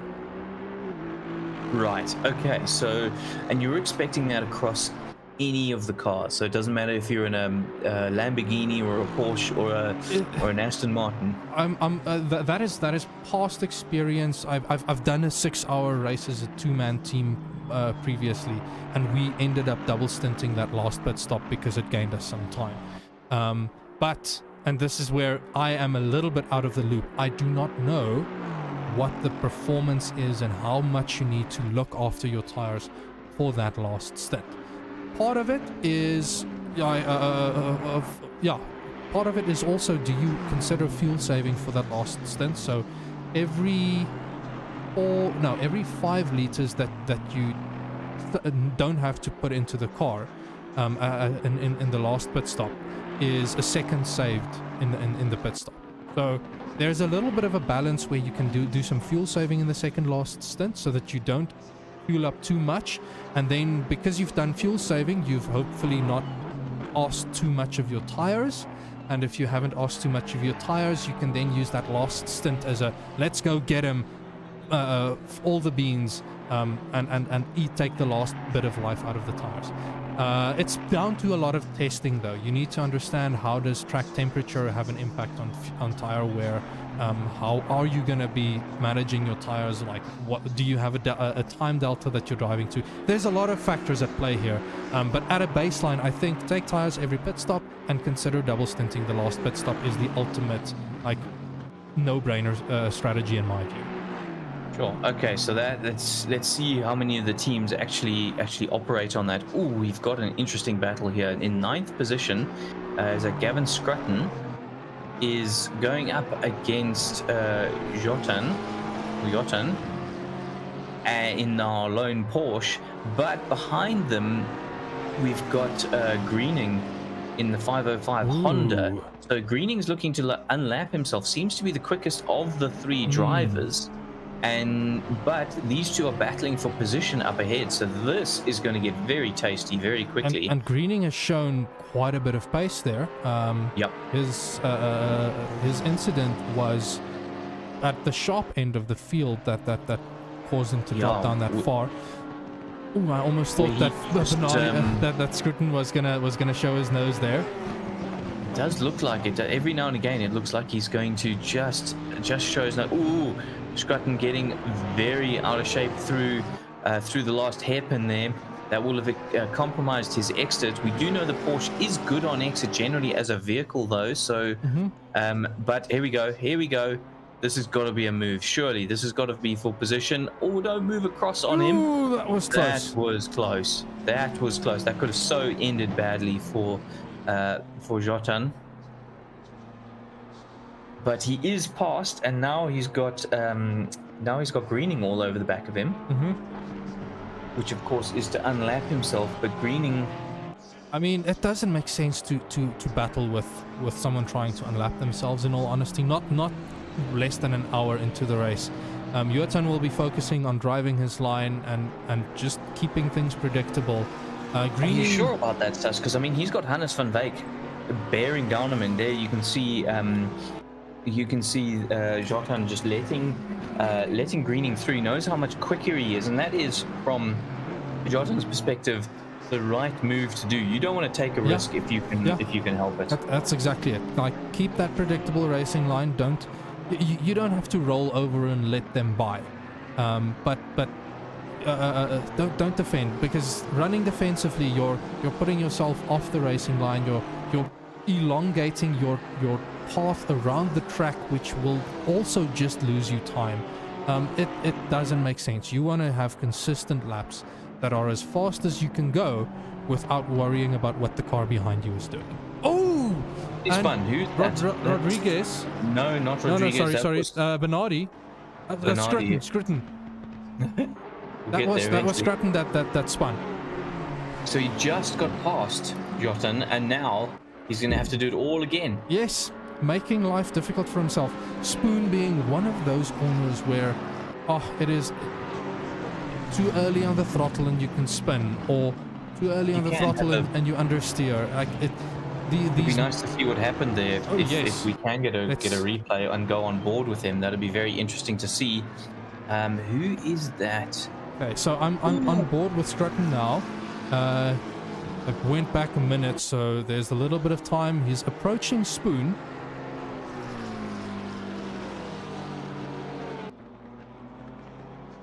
And he's looking slightly unstable. Yeah, he just lost the rear on the second part of Spoon there. Held it nicely, but it lost him momentum. Like he didn't get the exit that he needed. Yeah, absolutely. And now he's Scruton is all over the back of Jotan again, and Jotan must be thinking, but we just did this, my friend. Do you really want to do this again? But apparently they do. So battle resumes again. Scruton does seem to have the pace. Oh, running slightly wide. My replay hasn't stopped yet. Okay, Jotan. I'm back now. I'm back on now. Yeah, Jotan Both runs of them running wide. Scruton just following Jotan there wide at the exit of Degnet 2. That's one of the corners where you need to be careful for track limits. If you drive over that, off of that curve with your inside wheels, you are likely going to be hit with a track cut penalty, because it's a good way to gain time. Is this track particularly bad for track cuts? For track cuts, Degner is a scary place for track cuts, and then 130R. You can run very wide and carry a lot more speed by running wide, which is where the advantage comes from. Okay, so it's actually quite easy to get yourself drive through from track cuts at this track. And I mean, we've seen a bunch of what look to be track cuts through 130R. I think at 130R, as long as you're keeping your inside tires on the curbs, you're still fine. But it's a very fine line to push, because if you're driving on the limit, like a half a meter is going to push you off of those curbs, and because you're pushing half a meter off the curbs, if you don't lift immediately and get back on track, you're going to be hit with penalty. Right, so Scruton looking down the inside once again. We did see a move through turn 1 last time for this position. This time not close enough to make it happen. And once again, we'll have to play the patience game through the S's. I'm probably quite frustrated in that McLaren is Scruton, having got past and then made the mistake. Now finds himself once more having to do all of the work yet again. And it's very tempting now as a driver to let that go to your head and make a rash move, as we see Scruton really closing up behind that Porsche, looking for any gap he can possibly wangle, and now he's going to run wide by going a little bit offline, and has dropped back once again. So it's again, you almost need the Sean Bingham approach here, where you want to be cool, calm and collected, and just pick your gap. You're quicker, there will be an opportunity, like now for example, where get the better drive, a much tighter line, and get the better drive, but he's too far back going in. The Porsche doesn't have a lot of top end though. So here we go. That looked too easy. Did he back off? I'm not sure what happened there. That looked way too easy. Maybe there was, knowing the Porsche, maybe there was a little bit of a hesitation on throttle, which had Jotan backing out and like he was running right up to the edge of the track, so he probably lifted to give himself some confidence that he can keep it on track. Because if you run wide there, that grass is so slippery, you're just going to slide off into the barrier. Yeah, absolutely. I mean, that was strange to see from Jotan. I'm bumping back to Hannes van Wyk in P14. He is all over the back of Greening now. And of course, remember that Hannes is on that recovery drive, having had those issues at the beginning of the race. Mm-hmm. And we know Greening's quick as well. Greening's is no slouch. And it's going to be interesting to see how this battle develops, especially as they're both trying to recover. Yeah. Just trying to look to see where 12th is. You see 12th is coming through the chicane at the end of the lap. That's how much further ahead they are. Mm-hmm. And that's Chris Heineke, of course. So yeah, these guys have got a long way to do to Heineke catch had up. the spin at the start of the race there and had to wait for the train of cars to pass at 130R, if I remember correctly. Yeah, correct. But also remember that Hannes van Wyk they have as a team taken a driver swap pit stop. Yeah. So potentially they are a pit stop ahead, so to speak, of Heineke. Like I said, that last stint at 65-minute stints, that last stint is a 40-minute stint. If you pit early by more than 15 minutes, you're going to be taking a sixth pit stop instead of just 5. So Hannes might be ahead, but he's not. They're not ahead on overall strategy at the moment. That's why I was saying this is where something like fuel saving does become a consideration.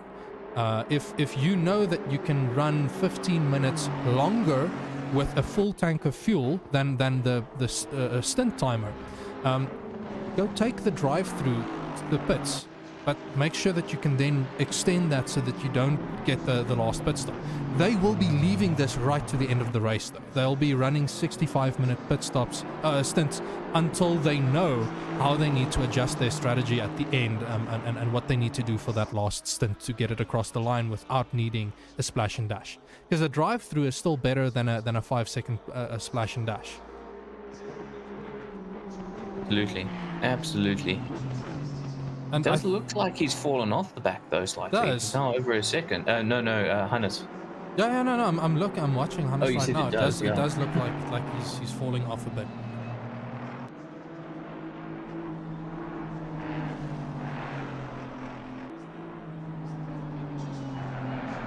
Right, so we are about to come to the 1 hour mark. We are 1 hour into this 6-hour race. It's incredible how quickly I want to have a quick half. look at the timetable there. So, leader of the race, come on, that's not showing the team name. Gerrit Jansen van Vieren, he is currently well in the lead. He's done 28 laps. It's for Eleanor Light Switch. This is Eleanor Light Switch.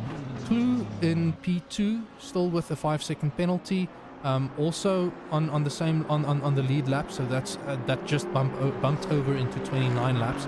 And I'm looking down. I think P1 is lapped up to around about P10, maybe a little bit higher.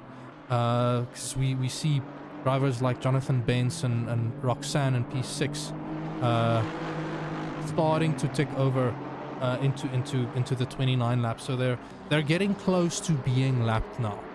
They just need to be aware of what's happening and ready to handle the team management. And I see P19, Dylan Dawes, he dove into the pits there. Interesting. So that must be a planned pit stop.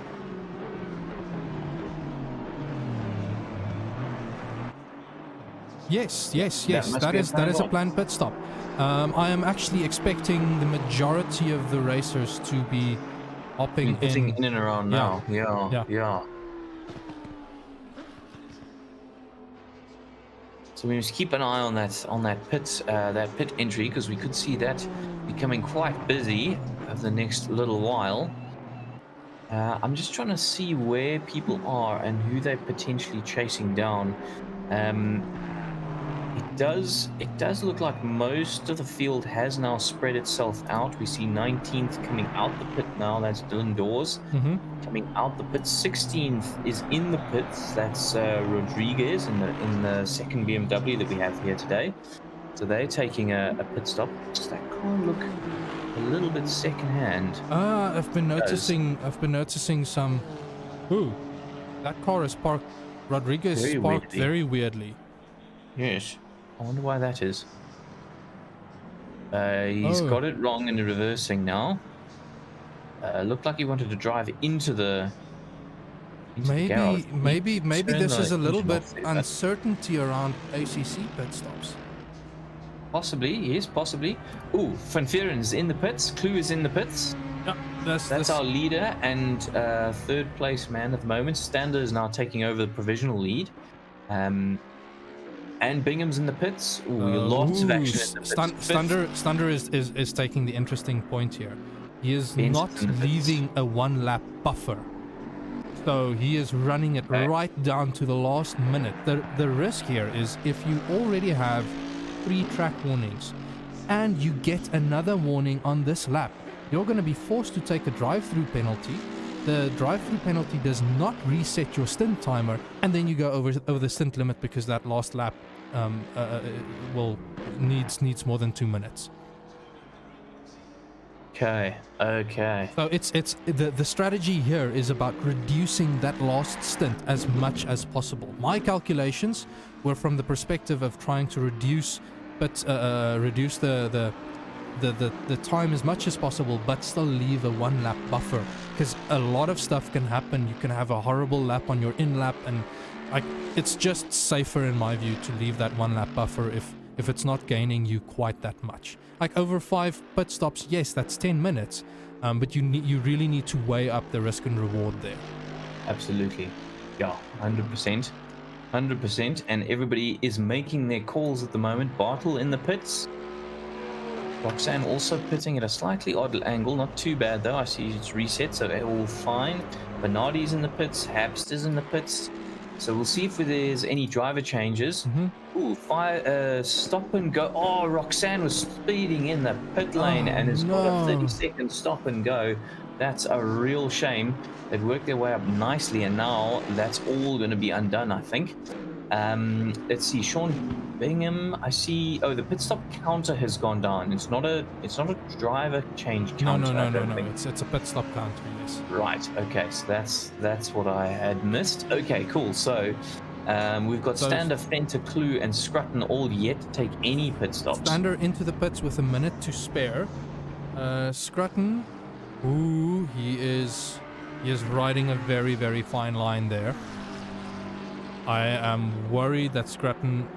Okay, he's got 20 or so seconds. No, let's work with 10 seconds in hand, but he is pushing this stint timer right to the edge.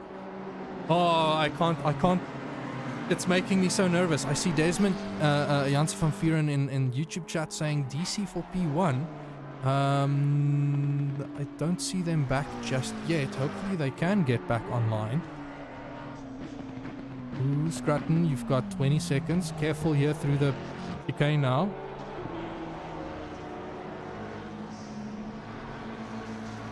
Don't speed in the pits. Yeah, very difficult to 12 seconds in hand. Yo. Yeah. Done very well there. Done very well. That's a risky thing, because if Scrutton had a spin like earlier at Spoon, that would have been the stint timer done. And that's yeah. And that would be it. Okay, so Christy Simon is now in the cast. They did actually do a driver change, Sus. Yes. Yeah. So remember that ACC only updates the new driver once they cross the first sector line there. Okay, I didn't realize that. I have learned something. Thank you. But we still do have 19 cars on track, which is Janssen van fantastic. Vieren has just reconnected. They're down in P19. Load up that setup, gents. Get back going. There is still 5 hours left in this race. You're not the only P1 team to have suffered issue. This this race has been full of drama. Boysa is now in for the Point Blank Racing team as well, so that's Hodgson used to be my nemesis in the GT Cup. But was he yours? That's the real question. I don't know if I was his. That's the thing. So Hodgson, of course, having made the swap with Sean Bingham, another quick driver, but they have done exceptionally well. The Point Blank Sim Racing boys, Stander in that almost lone Mercedes. Juan Stander for Luxury Time Racing. Just a quick note there, a bit of an urgent question in YouTube chat. You cannot change setups during driver swaps. The setup that you load for the first driver is the setup that you run with. That is why endurance racing can be so difficult. It's about not just developing the fastest setup that you can, but one that your entire team is comfortable with. I have some insight into the Grumpy Monkey team. There were some complaints that halfway through the stint, the Audi's rear would start letting go. So there was work put in to make sure that it is drivable for everybody. Because, I mean, Ross is a monster. He likes a loose rear there in a car. And he probably didn't notice it when he was doing his testing stints. Yes, exactly. He probably would have just modified his driving style a little bit, but other people struggle a lot more with that kind of thing. I hear I see Robin mentioning as Gerrit pulled into the pits, power tripped. That is... Oh, no. You see, these external factors, just like in real endurance racing, play such a part. These cars cannot be killed in virtual racing. Oh, speeding in the pit lane for 23. Who is that? That's Lenting. I can tell you now. Oh, Lenting, yeah, and the BMW. That's been the car. And Rodriguez. And Rodriguez. They've just switched. So that's a real shame. But yeah, I mean, these cars, they don't, you cannot suffer a mechanical failure in the virtual world. Well, certainly not in ACC. I mean, okay, you can, but you really got to write the car off. We have mechanical failures in the form of power cuts and internet drops, and you have to work around that. Nick, if I may tell a little tale about that's fun. You guys were running in like the top 5. Like this was 4 a.m. in the morning. You were in the car. You were doing really well, and all of a sudden you're on the radio. You're like, no brakes, and that set us back like 40 minutes. It took around 40 minutes. It was an hour. It was to come in to fix the problem, diagnose it, and get out. I measured it by me getting 40 minutes of sleep. so that's but ultimately that bumped us down to like P26 or something. Exactly.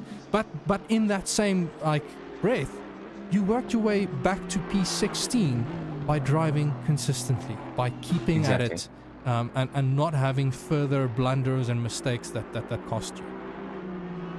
Yeah, 100%. So it's never over until it's over.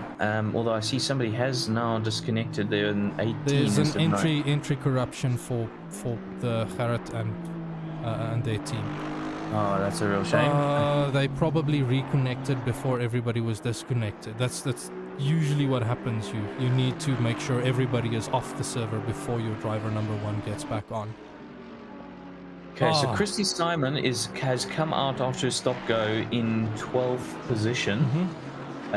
So that's put Grumpy Monkey back quite a way. I know we haven't had pits from Clue, Stander, Heineke or Scruton, but still that has put them back a fair way. So they're now going to have to do it all again, so to speak. Yeah. I don't see any... I see Lenting is pitting, to serve his stop-go 30. Any other penalties related to stint timers? I was holding my breath there with Scruton. I've hats off, good sir. Running that close of a margin. Hopefully, if you can keep stuff like that up and not have dramas, I am touching all the wood that I can on my desk. Not to commentators curse you, but if you can keep it together, it's gonna be you can gain quite a bit of time for that last stint.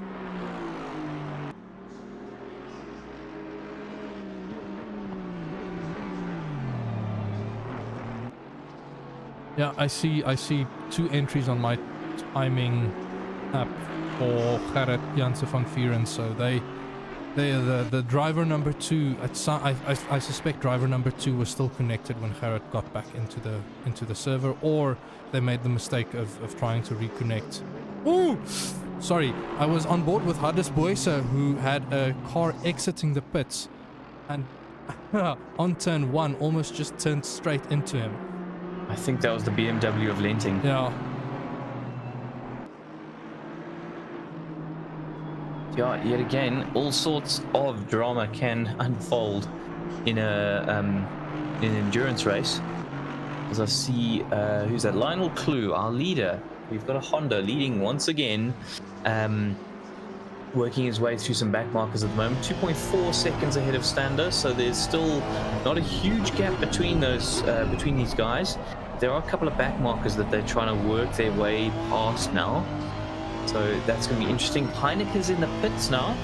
So Chris Heineke has decided it's time to take a pit stop for that car number 5, that Honda of who's Heineke with? I've lost the Heineke in P8. I've just lost which team he's with. Oh, he is. I can tell you in a moment. Oh, he's with Slick Racing. Slick Racing, yes. So it's him, Heineke, and of course Marcus Steyn. They've been inseparable for a while, and they're joined with by Leslie Oliphant as well. It's fantastic to see Leslie back in the mix. Making the return, yes. Yeah. Wonderful to see him back. So I look forward to his stint.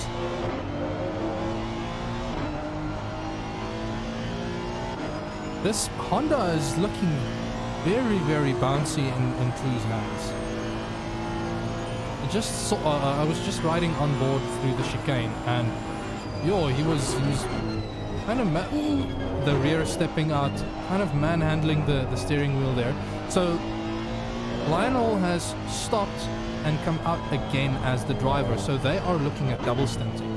Now I know Lionel races from the UK, if I remember correctly. That I am not sure about.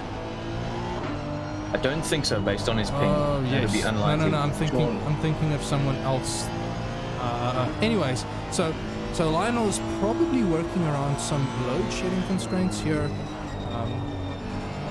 like making the decision to double stint and rather ensure that there is a good enough buffer. And like I said, if your driver is currently like warmed up and good to go, it doesn't make sense to do a driver swap. Like, let them go out again and like keep that pace going, keep laying down good laps, and hopefully you can gain some time at the end of the race for some good pit stops. Absolutely.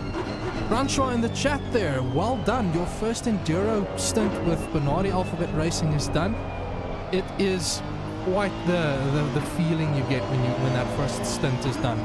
Now it is about getting that car to the finish line and having a good race, a good consistent race.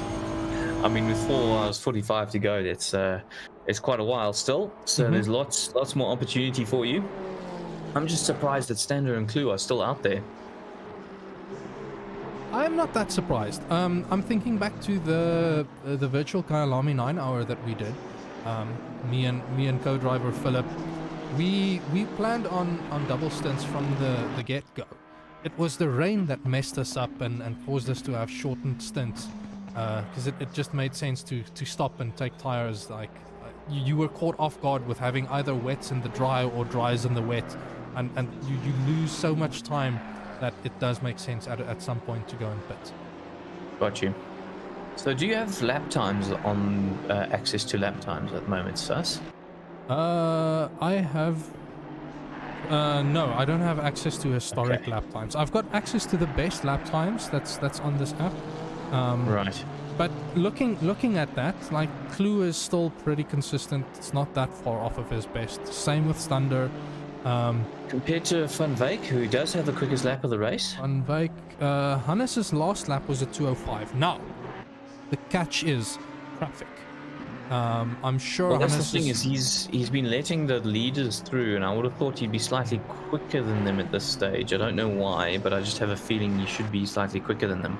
maybe. I'm not sure. It probably depends a lot on what they're doing right now, and like I mentioned, if you are thinking of extending a stint, and by extending I mean just going for a drive-through, you're going to be thinking about fuel saving to make it worth your while. And if you're fuel saving, you're going to be slower than the leaders. But you're trying to gain back a pit stop, or at least gain back as much time as possible by not having to go stop and be stationary for 10 seconds. Yes, absolutely. So I guess we'll end up seeing how it plays out. Yeah. But I see Sean Buck is quite close to the back of Emily Benz now. So the Benzes have swapped. Jonathan's given way to Emily, and Buck is now all over the back of Emily Benz. That's for 4th position. So I'm just quickly checking. I don't see any pending penalties, so we're in a really good spot at the moment.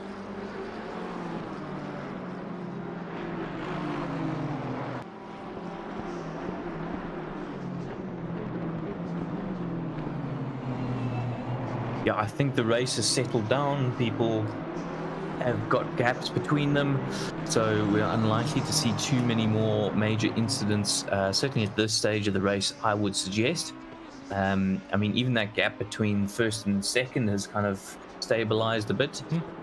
3 seconds at the moment. It was about 2.5, 4 or 5 laps ago, so it's not growing or shrinking too much. I'm spotting in the stewarding side, it looks like some of those stop and go penalties were for exceeding the stint timer. Oh, I see. Yeah. Okay. But I haven't seen any team. I haven't seen them protesting that. So everything must have been above board. Everything must have been above board, but like, look, it's a long. Ooh, that was a moment there. I think that was a Lenting that had an off up just after the S curves. Sean Buck is really pestering Emily Benz here, right?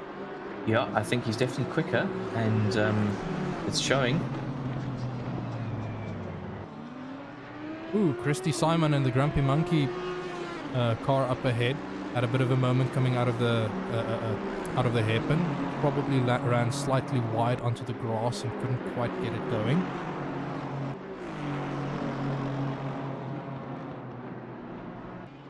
So this is also another thing. Christy has had to come in to serve a stop and go penalty,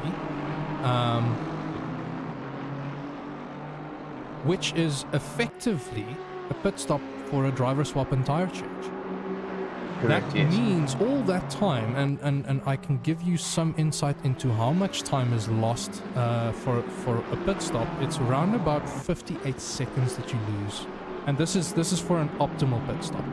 So just the drive-through loses you around 28 seconds, but then add the 30 seconds stationary on top of that, as well as the 1 or 2 seconds for you to like shut down your engine, like start it back up. Maybe you didn't park perfectly so that you can go straight up on the jacks. It means you're losing round about a minute. Now I'm thinking long-term strategy-wise here. That minute does mean that it will have an influence on that last stint. So even though yes, you've taken effectively an extra pit stop, it might make it easier to then double stint that last one.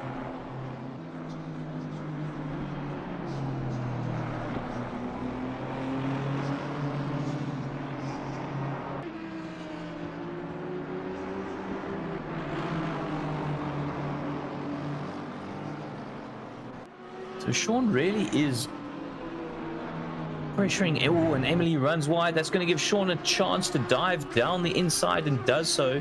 Gets that position done. That's up into fourth position for Sean Buck. I mean, that if I remember correctly, that BMW was leading for a while until we had that issue through 1-3. Oh, and that's a spin for Christy Simon. Christy! Oh, No. that's unfortunate. Emily's got past again. Oh, where's Christy's Christy trying going? to get off of the track as fast as possible. This is the second lap that he's had an issue on that corner. That's likely going to be a penalty. Reversing and... Yeah, definitely. Oh no, Christy. Keep your head in it, man. That's unfortunate. That really is unfortunate. Sean Buck had done so much hard work. And now he's got to go and do it all again with some damage too. I think Emily managed to avoid it though. She had to escape off track, but still did manage to avoid.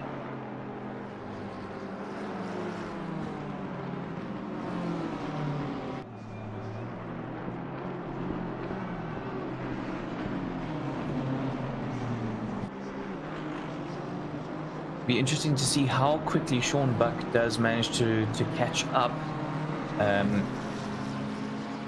Oh, I see car number 10 has had an issue as well. Again, that's Christy. Christy's really struggling. There's something wrong there. Convinced there's something wrong. Of course, he's driven this Audi for most of the season. It might just be a flustering issue. Like, go make sure that your traction control is correct, and like don't let the bad start to the stint get into your head, because that was one of the things I really struggled with in the virtual Kyle Army 9 hour. I was lazy and I wouldn't go and warm up properly, especially because it was a little difficult warming up for wet weather when you didn't quite know what the wet weather would be like. So I would take about 10 minutes at the start of my stint, and that's also one of the reasons why I argue for double stinting. I would take about like 3, 4, 5 laps to properly warm up and get going, so that I'm driving consistently and I feel comfortable in the car.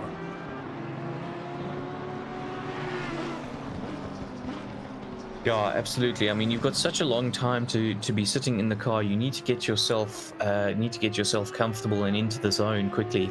I mean, I found that with the Lemons race as well, that once you jump into the car, I mean, it might be sort of 3 a.m. or something weird like that, and you got to get into the car, get into the groove as quickly as possible, and then just keep it there.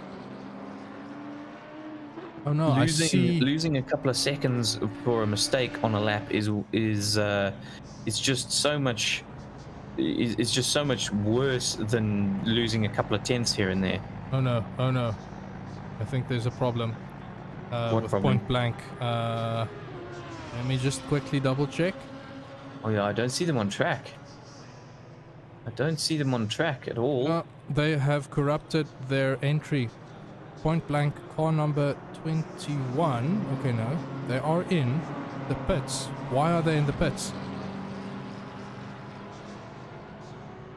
Oh, number 21, hardest boys are in the pits, and for a long time as well, it looks like. Yeah, okay, so he's in the pits. I'm not sure what happened. Maybe he had a moment in 130R or something.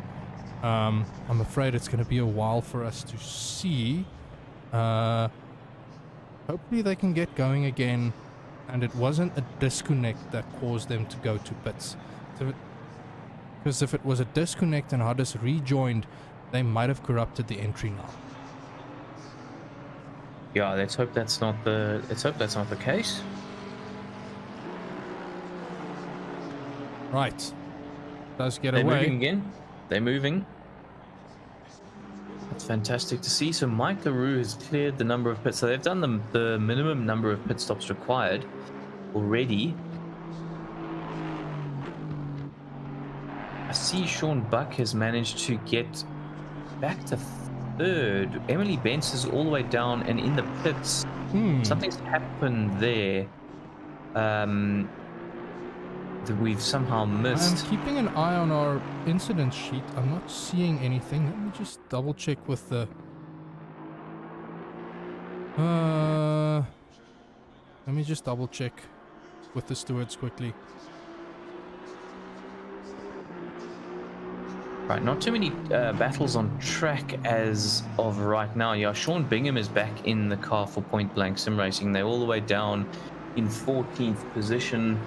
I'm not seeing too much in the chat about what's going on there. Emily lost it at 130R is apparently what's happened Okay. to Emily Bentz. So that's unfortunate. That makes it so tough to swallow.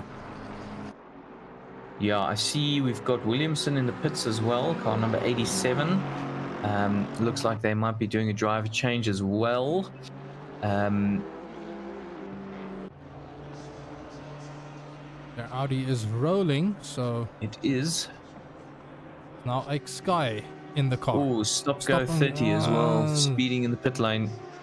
It's either speeding in the pit lane or someone has, well, or they've exceeded their stint timer. I think something's gone wrong with the Grumpy Monkey car as well. That seems to have left the server. Oh no, Christy has probably disconnected them. Yeah, we have seen that in the past with his connection, unfortunately. So it's just turning into a bit of a disaster for Christy. That really is a shame. I mean, that was one of our worries when we were setting this up. Like, we knew that load shedding was going to be a problem, and it's a tough one. It's a tough one when stuff like this happens, and you've not really got anything else but try to get back on the server, get your head down, and keep going. Absolutely. Wow, Christie's popped. Oh no. So I'm assuming Ross has hopped back onto the server. Their entry still seems fine. Yeah, I think it's probably Christie's internet connection. We have seen this in the past, internally between us, where that's the unfortunate nature of where he is. I think is causing those issues. But okay, good to have them back. Right, I'm following Marcus Stein for a while. Well, I'm going to be following him for a while now. Chris Heineck is a teammate here, so they've been trying to work their way from the back into P1. Currently running P7. They are around about 2 to 3 seconds quicker than P6 up ahead. So I'm expecting them to be closing that 20-second gap, like in due course, and trying to get the overtake. So still very likely a good solid top 5 finish for them on the cards if they can keep their heads down and keep clear of incidents. I mean, just given how many issues everybody's having, stop goes 32nd for car number 87. They've still got 2 laps to serve that. That's Sky in that Audi. You know, you can't, if you're sitting in position 1 like Lionel Clue is right now, you cannot be resting on your laurels. Yeah. There's so much that could go wrong, especially you've got stand-up pushing like mad behind you, only 5 seconds separating them, and everybody's had issues, so you got to keep going. You just got to keep going. As I see, there's now a stop go 34 of Ryan van Wyk. Yeah. So that was a driver swap that just happened. I can't remember who was in. This is the Hodgson. They've changed from using the Ferrari to using the Lamborghini these days. Yeah, that's interesting. The only Lamborghini out on track at the that entered. So, I mean, if you look at the variety we have at this top as well, a Honda, then we've got a Merc, then we've got a BM, another Honda, but then McLaren and a Porsche making up the top 6. I mean, we've got first Aston in 8th and 9th. We know how quick they are. I mean, Mike LaRue's worked his way up to 9th now, and they started right to the back of the grid. And it's only taken an hour and a half for them to get all the way up to 9th. So, yeah, guys are doing well. They're pushing hard. And, yeah, we'll see how this unfolds.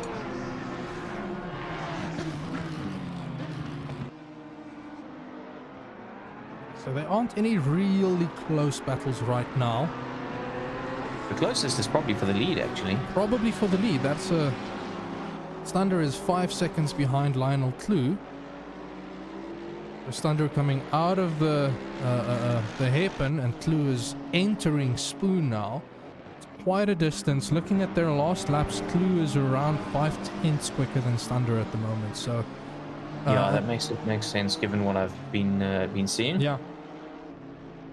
Do you think it's possibly that that Merc's tires are just going off? We have seen the Merc in the past has eaten its tires more than other brands.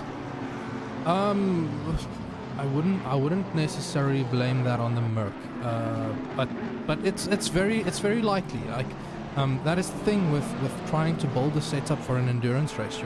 You're balancing ultimate pace with tire wear, because you're running like 60-minute stints, and if you're running that long, you need to have a car that's reliable throughout the course of a stint, not just in the first 10 or 15 minutes. Yeah, absolutely, without a doubt. And I mean, that Merc is typically quite tail happy as well, so they would have had to tame that down.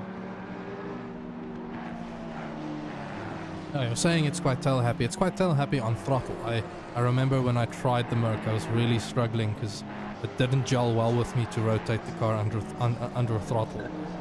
The throttle isn't just on and off. I know. Another drive-through penalty for 519. Wonder if that's for track cuts. I am not sure. I'm gonna just if it's a drive-through, it must be for track cuts. I'm just jumping back. So Ross, this is Ross that we're on board with now. He crosses the finish line. Maybe it happened at the chicane. If it's a drive-through for track limits, then that is very likely what was happening. Yeah, very likely.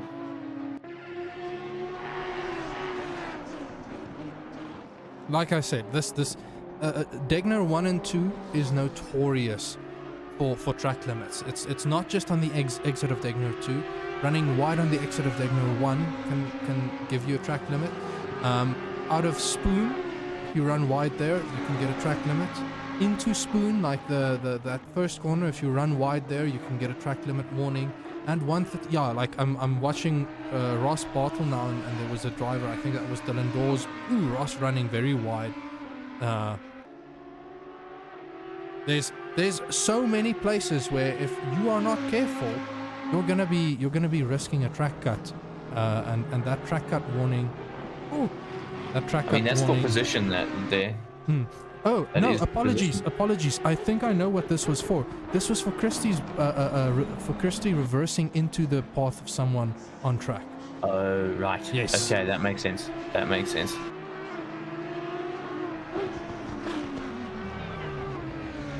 So yeah, the Grumpy Monkey car has really been fraught with problems since that initial stint that went so well.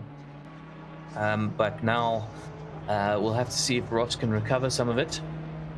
All the way down in 16th, drive through, that must feel like it's taking absolutely forever. Yeah. Had to give that place to Sky, obviously, as he was taking that drive through, or needed to take that drive through. Best to get it out the way. We'll clear now. There it's gone. And Ross will be on his way, looking to chase down Sky once more.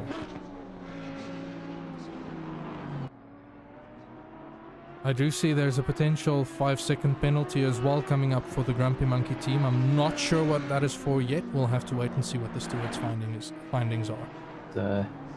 Just not going well for them right now. Yeah, it's easy to get flustered in a situation where things aren't quite going your way.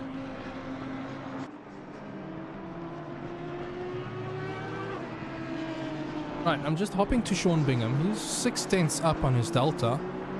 In P12. I'm just on board with Sean at the moment, and when you watch him in this Aston, you can see he's very smooth on his inputs on the wheel. A little bit of sawing at the wheel to get through the turn 1, but just riding on board with him at the moment.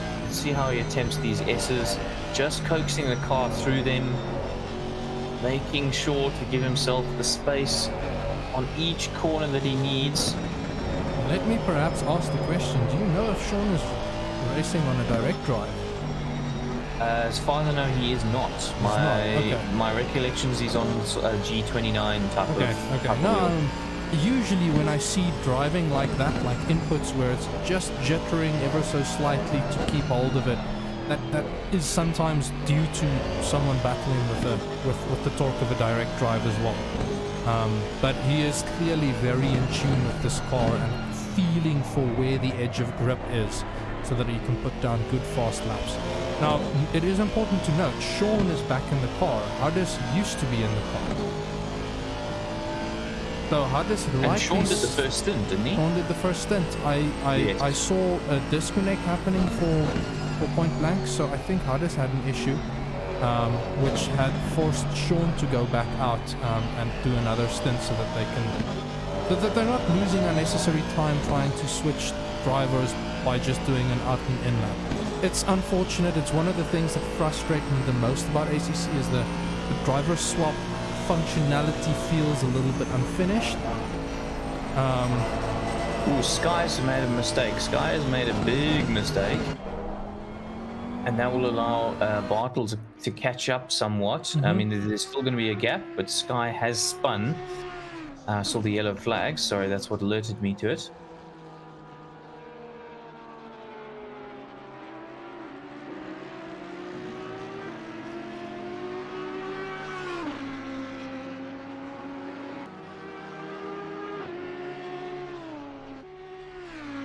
Interesting to see what the gap is between the two of them now when they cross the line.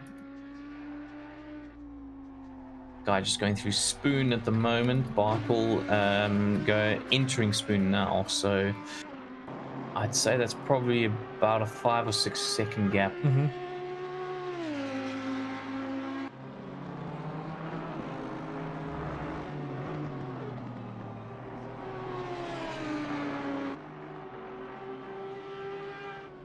I see Francois saying that there was a drop in load shedding. Well, a drop in power, even though they were on battery. Oh, that's a very strange thing to happen. I just hope that their entry isn't acting weirdly now. But I still see the Bernardis. They're in 8 right now. Bartle setting the quickest lap of the race now. Really racing angry now is Ross. Ooh, and running very, very wide in turn 1. He's pushing like mad. Absolutely pushing like mad.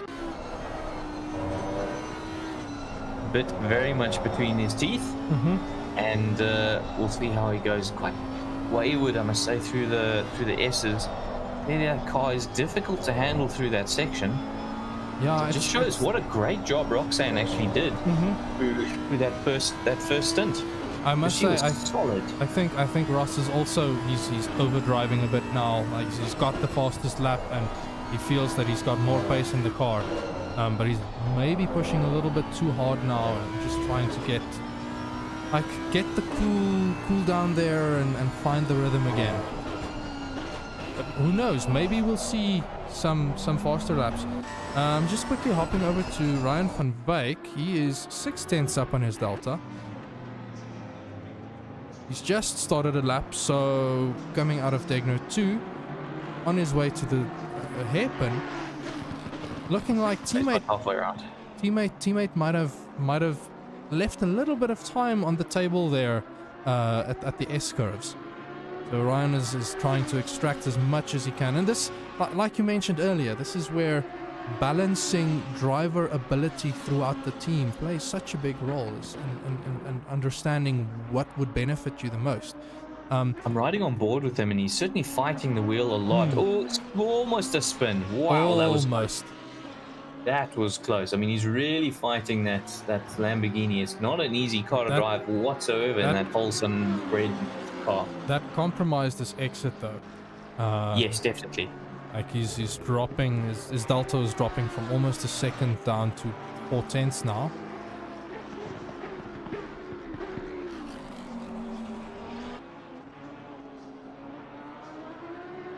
So we just know that there's going to be a bit more improvement from him. Simple as that. Bartle's now got that gap down to 5.5 seconds. He's taken 4 seconds out of Sky in one lap. My goodness. That's huge. So in a couple of laps' time, I think we could be seeing an overtaking maneuver and moving up to 15th place. Of course, he's sitting with that 5-second penalty, which will be served at the next pit stop.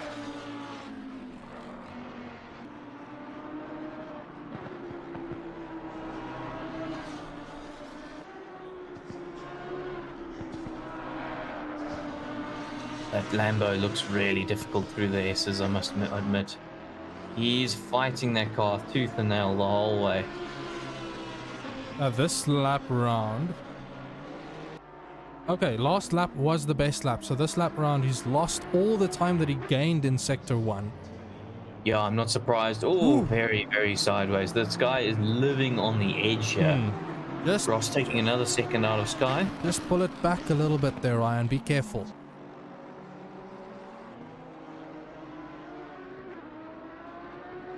I see up ahead, Lionel Clue is slowly but surely eking out a lead over Stander. It's like a couple of tenth or so a lap. We are yet to see the other drivers hop in, so this is the big unknown to us. We know how Clue's pace compares to that of Stander's, but what we don't know is who the quickest drivers on each team is. That's exactly what I'm getting at. We either might see some drivers are quicker or slower than the others, and that gap, well, I'm hoping for a bit of a concertina so that we can get some good battling for P1 throughout the race.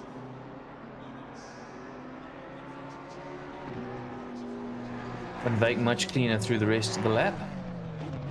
I think he may have gained some time. So I'm also seeing that Lionel Clue is arriving on the back of what looks like Gavin Scrutton. Before 7 for Van Wyk. Bartle can now really see the back of Sky. Right, let's see. He's going to 2.5 be looking seconds. to make this move. Yeah, he's going to look to make this move this lap if he can. Because he's taking about 3 seconds a lap. Last lap was 2.5 seconds a lap quicker. There we go. So he might not quite make the move just yet, but he's going to be very close to it.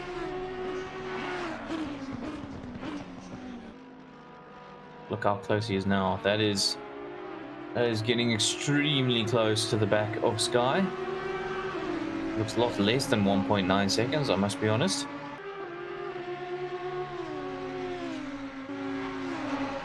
Possibly looking to line himself up down to 130R, or even on the exit of 130R. I suspect this overtake might land closer to turn 1. Because it's really difficult to get the overtake done at 130R. Aero wash can also make it a little difficult into the chicane. Very brave if you can get that to work. But yes, as I was expecting, just putting him off, trying to force a different racing line. Ooh, that step out, that slide is not going to help his chances into turn 1. Yeah, I don't think it's going to work into turn 1 now, but that was the right move from Roscoe. Keep it nice and tight through the chicane, forced Sky to be very defensive, and that would have given him the run he needed if he hadn't got so squirrely on the exit. You can see what looks to be damage on that 87 car on the rear. Whether that's just cosmetic or if it's actually affecting the aero balance through these S's, does look to be struggling in this part of the track. But of course, no way through for Ross. Potentially, if he gets a good drive out of this left hand up and over the hill, we have seen a few overtakes there in the past. But nothing doing right now. Here we go, looking up to the hairpin. Ross going to try and throw it up the inside. Inside, maybe even outside. Outside. Again, forcing that different line. It's a cutback with a little bit of contact made. Oh, no, Ross, that was not... You didn't have the gap there, my friend. he didn't have the gap there to come back across, and that's gone poorly, unfortunately.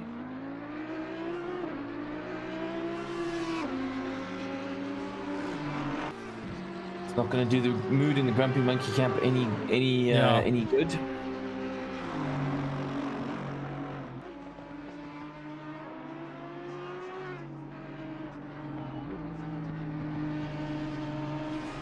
So I'm looking on the track map at the moment, and Lionel Clue has just lapped 4th, 5th, and 6th,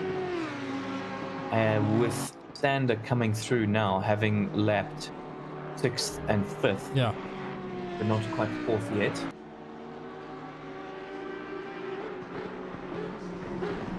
Ooh, okay. So I'm gonna go find Mike LaRue again.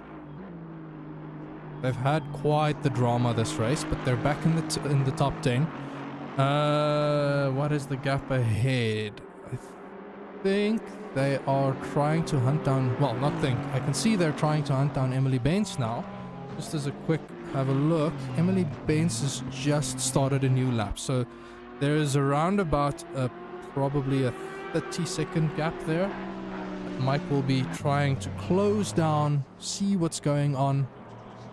I'll check now as he crosses the finish line, because it's currently still showing him as 1 lap down.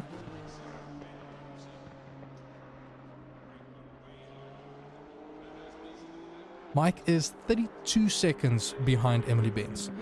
That said, Mike is running around about a second quicker than Emily at the moment. So if you can just keep it calm, keep it clean, close that gap, it's gonna oh, thanks Hannes, you have the live update there that I don't, but yeah, Mike will be able to close that gap down and work his way further forward. Also gonna hop back to Mr. Bullion here, who is, for all intents and purposes, still, well, one of the drivers double stinting. No, they've actually taken a bunch of driver swap pit stops already, so looks like one of the cars that can keep it going and now needs to just start battling their way forward. They're on the back of Gavin Scruton, this is a battle for position. So Scruton is behind Tomlinson, and you can almost throw a blanket over them. Bullion makes the move. Scruton doesn't really defend it too hard. He knows that what his lap times are and how to keep things clean.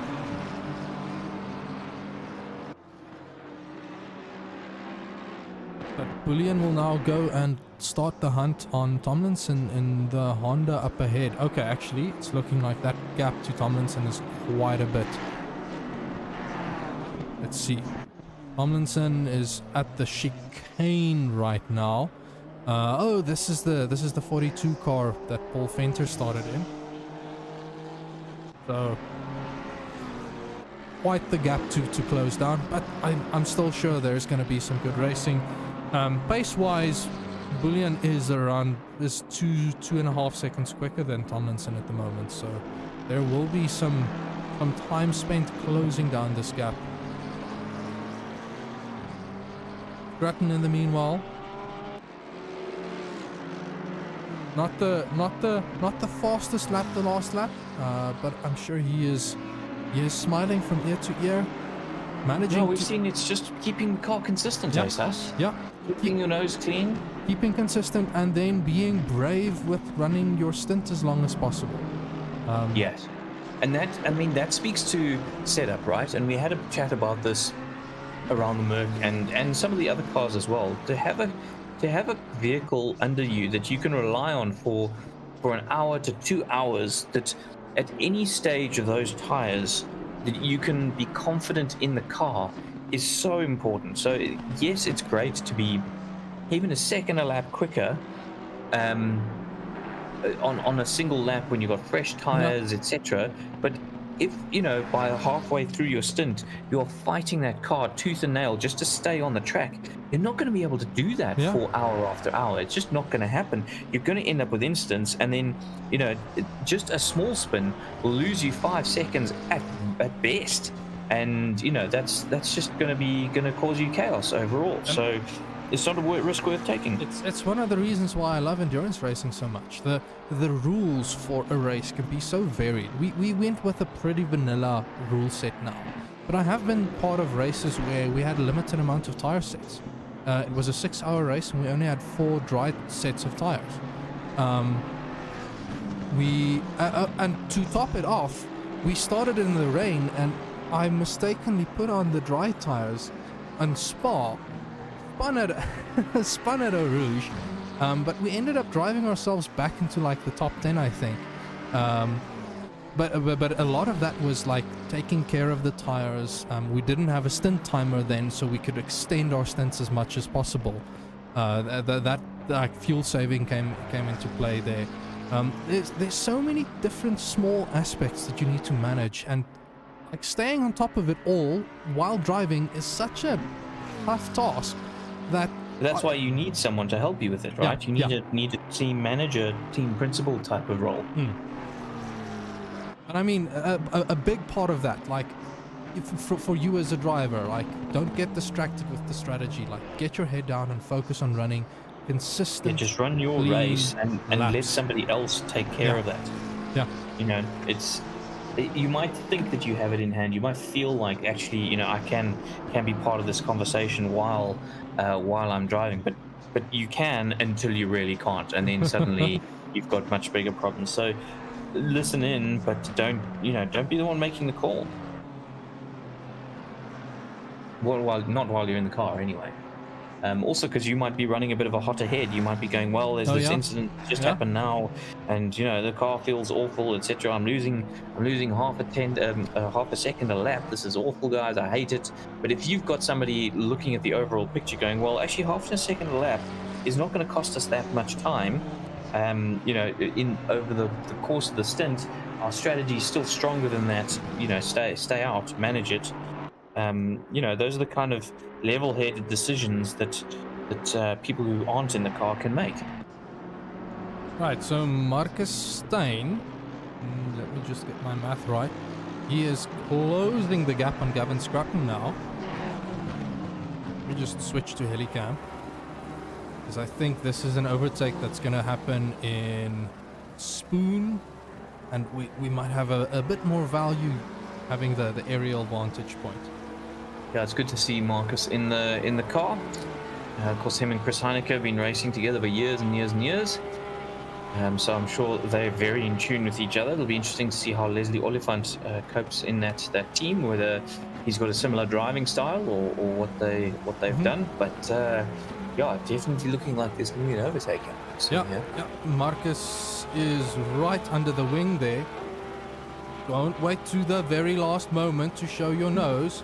Who's side by side? Oh, he's backed out. He's backed out. That was maybe the smarter move to make. Well done on Scruton for leaving him space. I feel that was a generous amount of space he's run wide, left. though. This should be an overtake now. I'm expecting to see an overtake, because really what should be happening... Oh, dives Scruton into the pits. Into the pits. This is early. Scruton is early into the pits. Is he? They haven't made a stop from what I can see. No, they have made a stop. They haven't made a driver swap yet. No, but they've got 2 on their name. But that stop count is for driver swap stops. Oh, I thought that was for just any stop. No. They have to do a driver swap for that counter to be dropped down. To decrease. Okay, now I'm getting it. So this surely must be their first driver swap. 2 hours in. 2 hours in. Maybe that was the thing. They didn't want to lose time. Yeah, don't lose time battling. Come in, do the driver swap now. Let's run our own race. Like, yes, we all want to be, you know, battling for position, etc., and that's really good fun. But, like, you know, you got to be playing the strategy game here. What's going to be better overall? Kyle Henderson is in that 250 Porsche, doing very well, 6th place currently, and just 2.2 seconds behind Marcus Stein. I don't know which driver is quicker at the moment, but Certainly giving it their all. Marcus's last lap was a second slower than Kyle's. That said, But he was battling, eh? he was battling. So I'm expecting. I suspect that Kyle is likely not quite as quick as Marcus, but there's a Porsche in the top 10. There is a Porsche in the top 10, which is fantastic to see.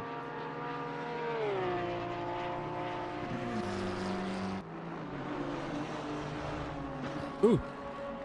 And position 16, car 87, Yeah. Sky, has received a 5-second penalty. Okay, I don't see the. I haven't seen the. I haven't seen the write-up just yet, but it does look like it's once again with car 519, which is Ross Bartle. So something's happened there. Mm-hmm. But we haven't seen on camera. So Ross is caught up to Sky once again and has passed him now.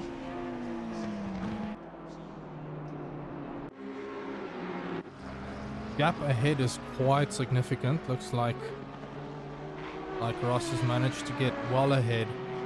Comfortable, can just keep his head down and keep driving.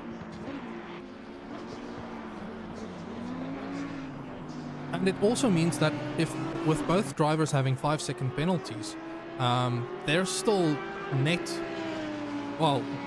position together will still be the same. Yes, correct. Yep. So we won't see any difference.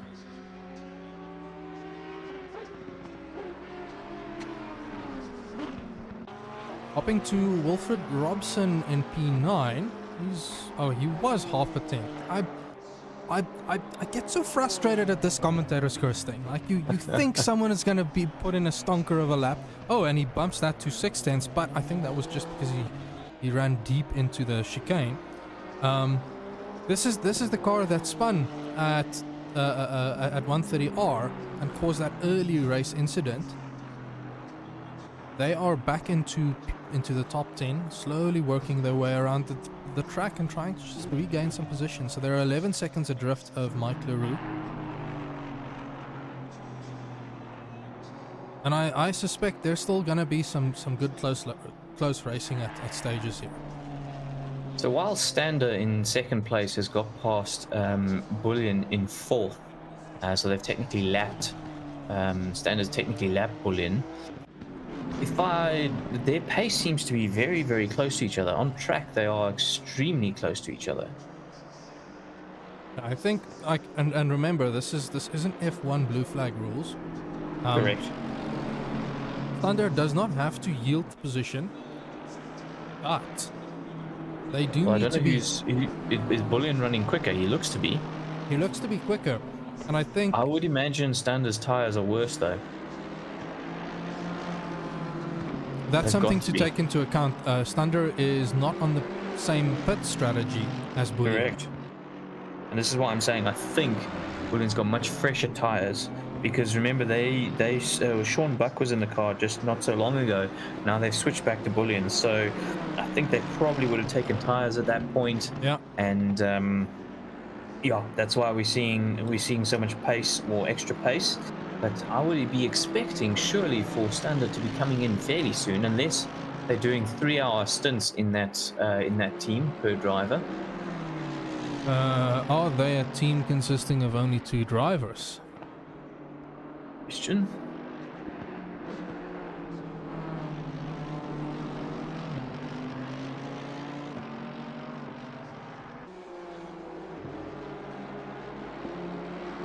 Thunder is with Luxury Time Racing, and it is him and Jude Neville.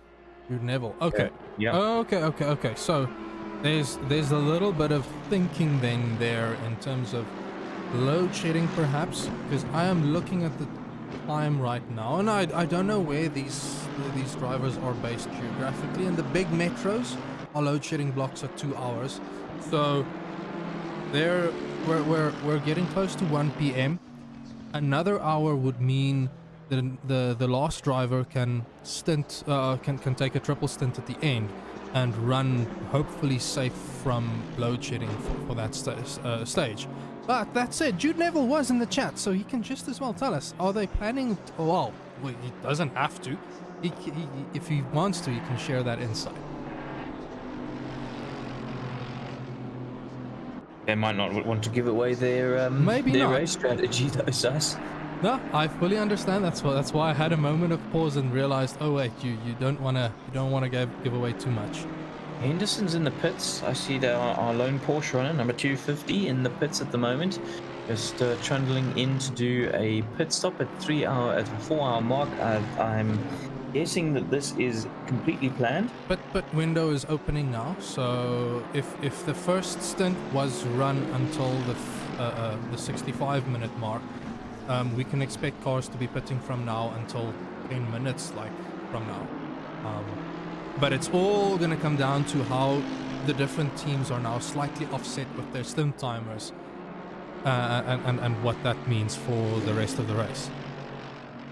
But I am expecting Lionel, Clue and Stander to be pitting very soon. Clue has managed to pull a 10-second gap over Stander in the lead there. Yeah, because I think with Stander letting was it Bullion through, that would have lost him a few seconds and so on and so forth. So I think Stander's really struggling on tires at the moment. I think that's mainly what's caused it. I am on board with Clue now. He is choosing to still stay out. Yeah, like I'm expecting that. I feel that the pit window is probably closer to the 5-minute past mark. I think Sky must have pitted. Sorry, Sus. I think Sky must have pitted because I don't see the 5-second penalty there anymore. Yes. That's likely a pit. Just double check. Only seeing Dylan Dawes in the pits at the moment. Jotan is now back in the car for 250. Mm-hmm. Which is, of course, for the Jutech car, who've very, very kindly sponsored our prize for today. So remember, for the drivers to be eligible for the Simrig prize sponsored by Jutech, they have to be number 1 in South Africa, and then number 2, they have to be they have to have completed 80% of the race distance. Yes, which is approximately 5 hours. Okay, so that's still quite a tight margin. I'm just gonna be keeping with apologies. I'm just gonna be keeping with Lionel Clue at the moment. He is leading quite comfortably, but I'm starting to just keep an eye out for the pit stops, because knowing that Jude just confirmed he will be jumping in now. I'm interested to see what Lionel Clue is going to be doing.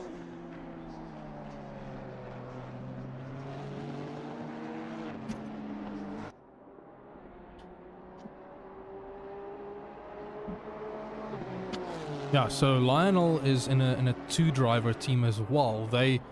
Who knows, maybe they are considering the 3-hour, the triple stint instead of just double stinting. I think they are. It's interesting tactic though, Sus. I mean, to be able to concentrate for 3 hours is no mean feat. Oh yeah, okay, and Lionel Clue dives into the pits now. So I'm gonna hop over to Stander now. He is coming out of the chicane and says, "No, I'm taking another lap. I'm feeling good in the car." We will have a drive. A position change of the lead then. Yes, Stander. Now we need to see, will Stander be able to maintain the lead for a lap? To say, well, I think they already led a lap. Oh no. Here is me trying to be statistical, and I just got egg on my face. I'm just interested to see if Lionel Clue is going to do a driver swap as well, or if it's just a stop for tires. And the other, I mean, somebody I want to highlight at the moment, Emily Bence is doing exceptionally well in 6th place and going along very strongly in that Aston Martin. The quickest the leading Aston Martin right now. Mike LaRue is closing in at with 20, but the gap's 23 seconds. Yeah. So they've done many pit stops as well. It's going to be a while. Ooh, Gavin Scrutton had a really, really big moment at... Yes, they have changed. Sorry, Sus, they have changed. We have a new driver in for position 2, Eugene, for Venworks Taipan. So Eugene is now in the car from number 969 and looking looking to now make use of those new tires. Yeah, I just messed up the replay. I thought you were referring to Scruton. I said Scruton. I can't remember who their teammate is.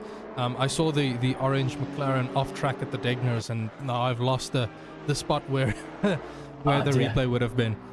That's okay. That's okay. Right. So just having a look on track. There's not too much in terms of. Well, hang on. As I say that, no, I'm talking complete rubbish. Robson, number 505, Honda, currently 9th. And remember, they were involved in that massive, massive crash in through 130R. And they've worked their way back up to 9th and is all over the back of Jotten now. There's 0.3 of a second between them. So this could hot up very, very quickly. Yes, right. So Stander is staying out for yet another lap. I am now worried that they are going to hit their stint limit, because that's 3 minutes away. Okay, 3.5 minutes from the 3 hour and 50 minute mark, which, oh, it's so close. It's a little close for comfort for me now. So you're saying if they do even one more lap, you think they're gonna fall foul, and we hope that they've taken those rules into account in their strategy. I'm probably missing the minute that they were in the pits as well. What's the penalty? Do we know what the penalty is? The penalty is likely a stop and go penalty for ignoring stint timers. Is it possible that load shedding is causing Stander to have to stay out? It's physically impossible for his teammate to jump in, so they're gonna have to take that penalty. It might be, but even then, it kind of then makes sense in my view for Stander to dive into the pits, take a pit stop, and go driving, even if it is for 40 minutes, so that Jude can then get in for the last few stints. Yeah. But that said, like I said, I'm not. There is still. Technically, they're still within the margin. I'm just worried about... I can't remember when they pitted. Like, if they pitted on the hour, they are running out of time, and we're completely unaware. I am assuming that they pushed their stint to the 65-minute mark, or as close to it as possible. I'm enjoying this battle between Robson and Newton. And I think... Stander peels into the pits. Right, I'm going to join you with Yuata now. Actually, I'm gonna switch to Robson and go to an onboard view. Yeah, you can see they've jumped up a couple of places just because of the how out of kilter everybody is with each other on pit stops. So Emily Bence has now dropped down to 10th and has actually switched to Jonathan Bence. So Jonathan taking over, loving that combo of the Bences in that Aston Martin. We'll see how. Jotan has a very bad exit there. Yeah, this is going to be interesting. They go side by side, and Jotten actually just effectively gives the place up. But oh no, I thought he was going to go for the cutback there. Yeah, Robson went very defensive through that hairpin. But you can see just how much more drive he has out of the corners, and I think it's a tires thing, because we know how good the Porsche is out the corners. So and also we saw from the onboards with Robson, just looking at how much steering lock Jochen was having to apply. Sorry, yes. I think he's struggling with tires.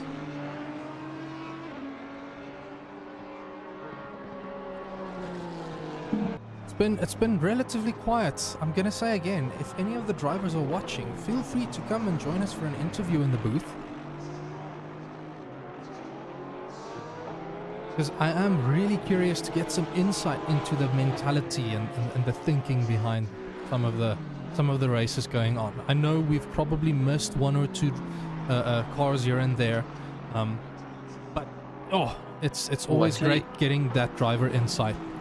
Some interesting on-track action, Sus. We have Ross Bartle, who's in 14th, and we know that Grumpy Monkey Cars had a number of problems, but he is right behind our race leader, Eugene. It's just taken over, so we know Eugene's on fresh tires, much fresher than Ross's, but Ross seems to be way quicker than him. Eugene's last lap was a 2:0. Oh no, that was a 2:03, 2:02.5. Okay, no, sorry. I thought he was slower than Ross there. So so what I'm basically trying to ask is, has he gone past Ross, or is Ross catching him? I don't know. I'm sitting on board now, and I'm just trying to see. It does look like Van Lochrenberg is building a slight gap there, because in all honesty, I would expect the tires on Ross's car to be quite shattered now. It should also be close to Ross's next pit stop now. I mean, especially if he's carrying a little bit of damage, you'd imagine, Yeah, okay, now you can see the gap extending a bit now. It was Ross just trying to stay on the back of him and keep close. And again, as you mentioned, there are sections where certain cars are just better suited to the section. So that could have well been that Van Lochrenberg got past Ross there. And then they went into a section where the Audi was superior. Ooh. He does manage to keep it out of the barrier. Yeah. And no one around him, luckily, so that's all good. Yeah, I think he's really struggling with the tires now. Lots of sideways action. I'm considering going up a click of TC. Right, I'm just hopping to Jono Mervis. I haven't seen S&J Racing. I haven't seen enough of their like strikingly simplistic and beautiful livery. Like, there's something nice and subtle about the colors here. I don't know, I'm just admiring what they've done.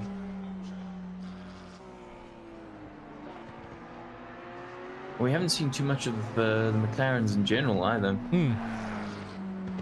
I feel like the McLarens have shown similar behavior to the Hondas, in that they seem to be quick-ish, but they had a tendency to bite back.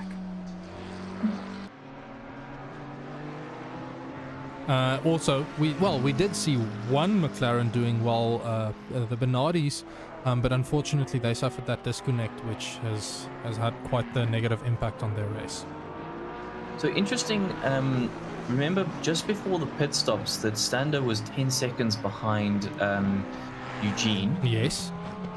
And the gap is still 10 seconds. So Jude Neville is keeping that gap pretty stable. I imagine their lap times are going to be very, very similar to each other. Jude Neville's last lap still looks like his out lap. I'm going to switch to Jude. He's just crossing the start-finish line now. Finish line now. This lap is a 2:27. Eugene's last lap was a 2:01.9. So Eugene 0.3 quicker than Jude there. Okay. But still, that's Meaning fairly that's in the ballpark. It's marginal. But Lionel Klue, Jude's tires are probably not up to snuff just yet. Maybe, but also Eugene and Jude are showing a similar difference in pace compared to now I've forgotten the teammates. But it's Stander and Klue. Yes. So Klue was 3 or so tenths quicker than Stander, and Eugene is now looking like he's 3 tenths quicker than Jude. But you're completely correct. This is only Jude's second lap, and like I mentioned, the tires tend to fire up around lap 3. I see Ryan Barrington-Smith is now in the car for the 42 Honda car. He's busy chasing down a back marker, it looks like, number 16 Sky. I like their name. They're the logistical nightmare expressly slow.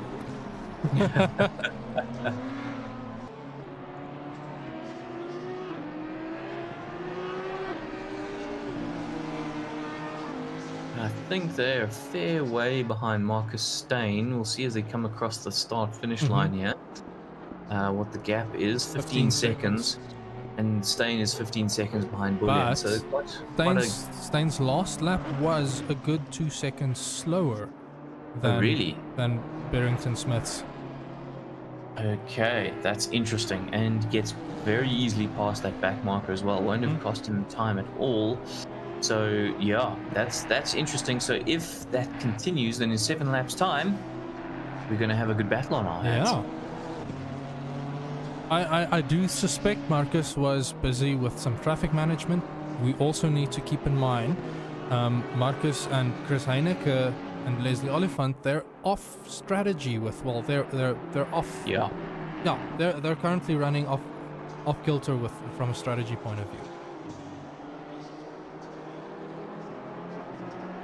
Now, Barrington Smith navigating the traffic extremely well at the moment, and it has to be said the black marker's doing very well to notice a quicker car coming up on them as well.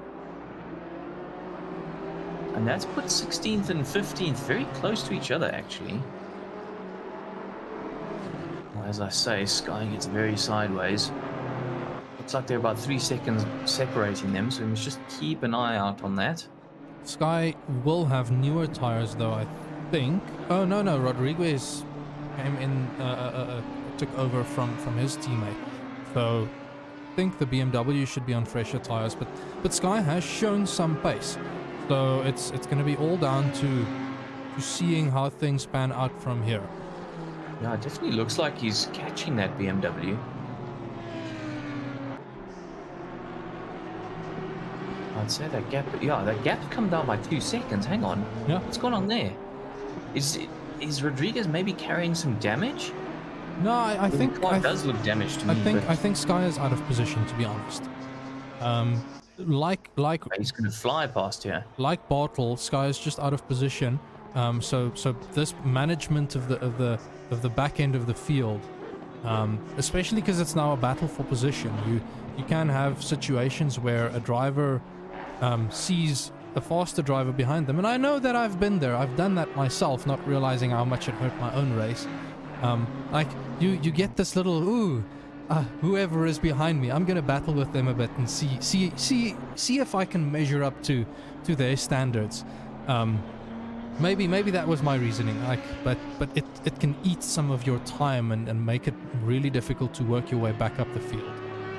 What we have missed, Sus, is that Leslie Oliphant has jumped in the car, so Steyn is out, Oliphant in, and that has given Barrington Smith that 4th position. And Oliphant successfully out the pits. Doesn't look like there are any stop and go penalties or anything like that. So we'll have to see how Leslie can do. Fantastic to have him back in an SRSA event. Yes. Let's see if he can improve on this 5th position that they're currently in. I know I'm pretty sure Leslie likes the Honda, if I remember correctly. And we'll see what he can do over the course of his stint. Just to quickly say hello to some new faces. I see Jordan Woods in the chat there. Knight 88 Mayor had been posting a few messages. Who else? Like Hannes van Wyk has been a little bit off air. Standard. I think Hannes. Thanks Hannes. Hannes has notified me of this. Hello, Mr. Stander. Hello. There he is. How are you? Good on you guys. Yeah, very well, thanks. How was your stint? You seem to be in the car for an age. It felt like an age. But, I mean, well worthwhile. You guys are running extremely high up. 2nd place. If I remember correctly, you qualified in the top 10, but towards the back of the top 10. Is that right? And then worked your way up? Yeah, I qualified P7. I don't think I could have done any better, to be honest, because there was maybe 2-3 tenths, but I think I needed at least 4 tenths to get P6. But I would say that I was maybe a bit overcautious on the first couple of laps, and that might have cost me P1. Because of course everything had happened. Yeah. All the unfortunate load sheddings and incidents.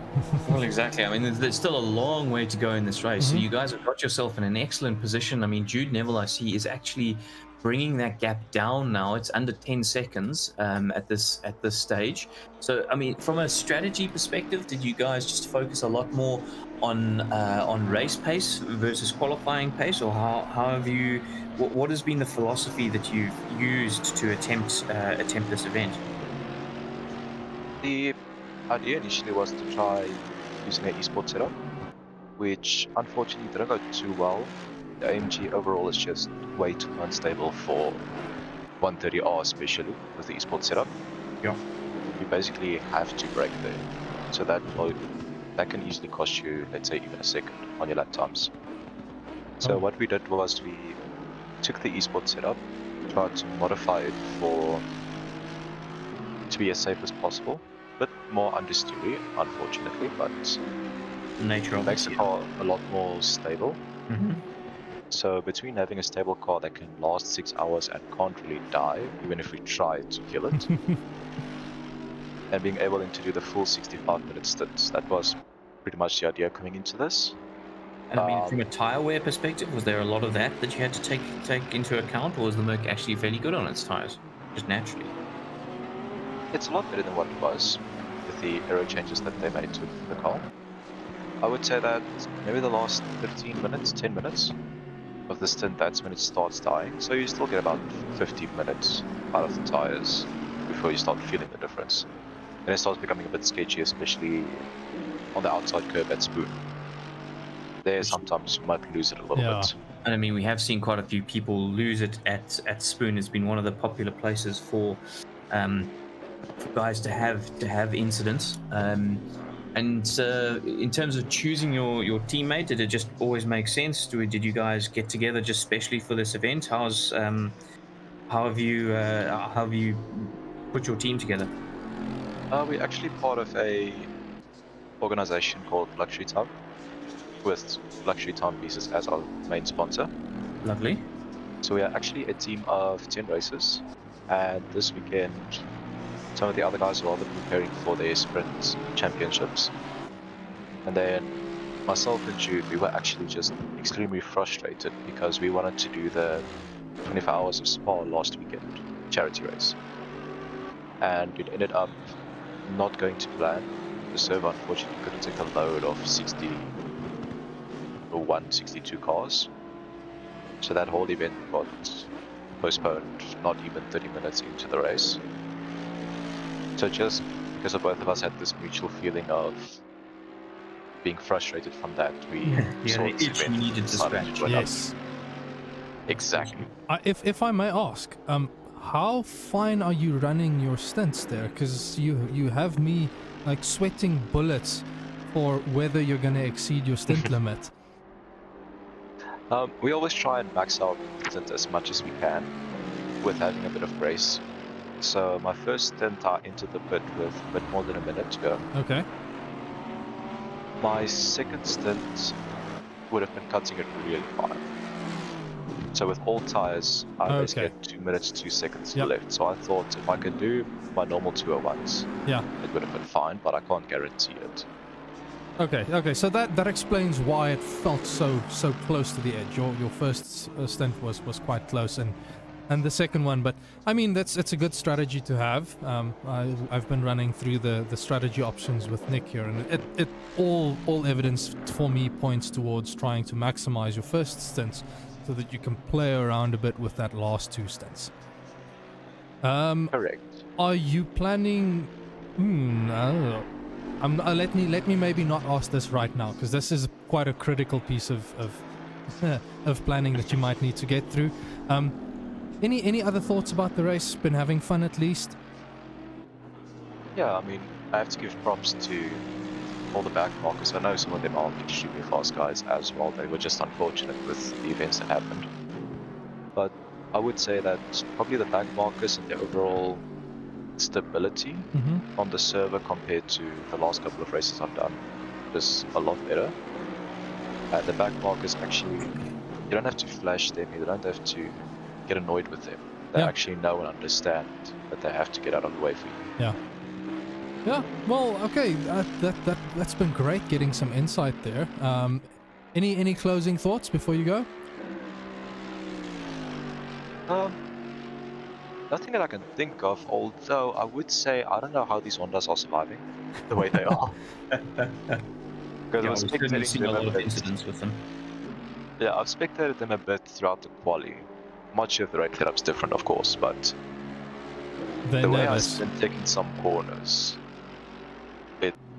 it would give me PTSD. I can't do it. Yeah, So we props have. to anyone driving a Honda. Definitely. Yeah, we have seen that they are extremely fast, but they are also extremely difficult Yeah. to race. So yeah, it's interesting to see how quick they are, but are prone to making mistakes. So there's definitely places to be made out there. But yeah, we'll have to see how it all plays out. We wish you the best of luck, and I hope it goes well. We've seen that it's not just about how quick you are; it's also Yep. about how you can make things stick. As I see, who's in fifth? Leslie Oliphant having a moment in his Honda. So yeah, it's definitely not easy going out there. So yeah, good luck. Yeah. And yeah, we'll see you at the end of the race, hopefully on the podium. Yeah. Yeah, that's the plan. Thanks, Cool. guys. Cheers. Awesome, thank you.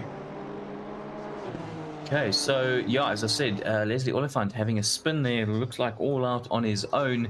As we noted there, those Hondas are not an easy car to drive at all. While they may be quick, they're not easy. So yeah, even an old hand like an experienced hand like Leslie, finding him a little bit difficult in getting into his rhythm in that stint. Yeah, I mean, that said, I only started seeing Leslie popping up on the server very late this week, so I'm not sure if there was maybe an oversight in the setup development that Leslie would have spotted. Who knows? Who knows? Like, I think these Hondas looked very quick to a lot of people, and they've just been caught out by the instability at the back end of their stints. Yeah, absolutely. I see that gap Jude Neville to Eugene is now 11 seconds, so that's increased over the last couple of laps. So they're playing a little bit of cat and mouse at the moment, but largely speaking, that gap is fairly solid right now. Yeah, no, Jude is definitely driving a really solid stint here. I'm gonna hop back to P10. Mr. Greening back in the car, and he is about 3/10 up on his delta. I don't think this is a best lap just yet, so they must have pitted very recently. But they're slowly moving forward up this timing tower. It's all gonna come down to those last, like the last two stints, for us to really be able to tell who is where and on what strategy everybody, well, the last few drivers still need to complete.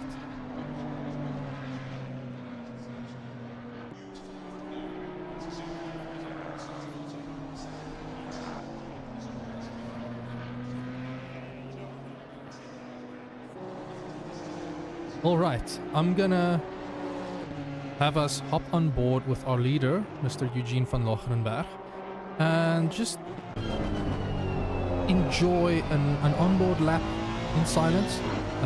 In actual fact, I need to go take a quick break, stretch my legs. Nick and I will be back very shortly.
hello. We are back. So I see Hannes van Wyk has had a stop-go penalty. Ooh. That's car number 27. They have served it, but that's quite unfortunate for them.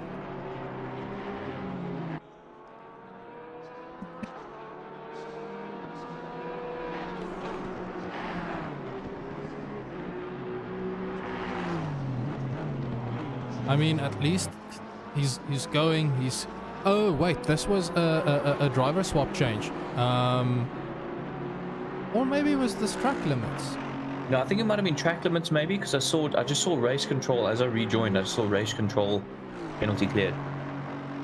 Okay. It might have been track limits then. Ooh, and car number 42 getting a 5-second penalty for what seems like an incident with a back marker. Yeah, that's Ryan Barrington Smith in our second of the Hondas.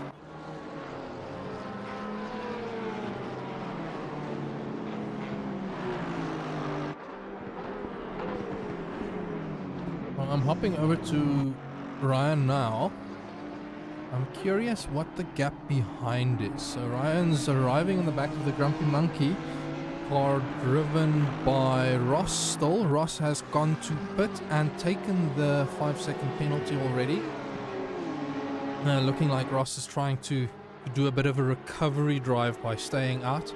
But also, it might now be in that weird spot where drivers have load shedding and they're a little uncertain about what's next and how to go about things. Correct. I mean, I see Jotten has gotten up very high. 6th place at the moment for our lone running Porsche. Yeah.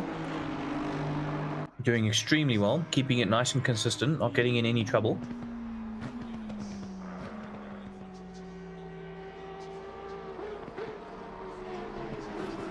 And it is getting late in the day on the server now. It's starting to push closer to 5 p.m. I had a little bit of a boo-boo. I didn't realize that we had settled on a race start time. So when I was working on the weather config, I was hoping for an early morning start to have a nice, beautiful sunrise. And there my game crashed.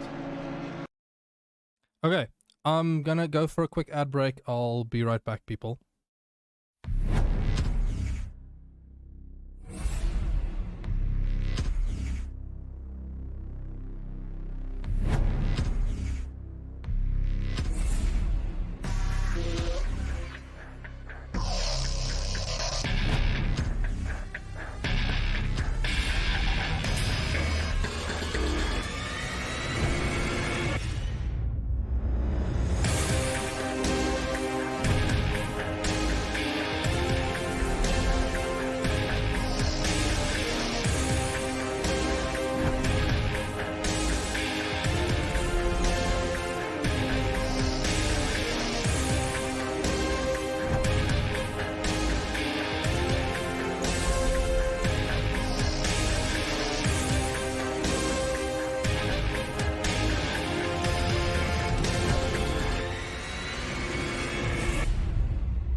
Alrighty, we're back.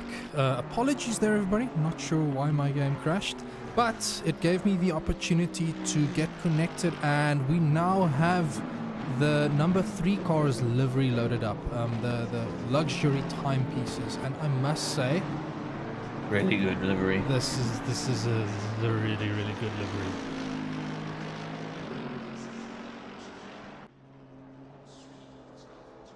Yeah, it's a proper looking car, that.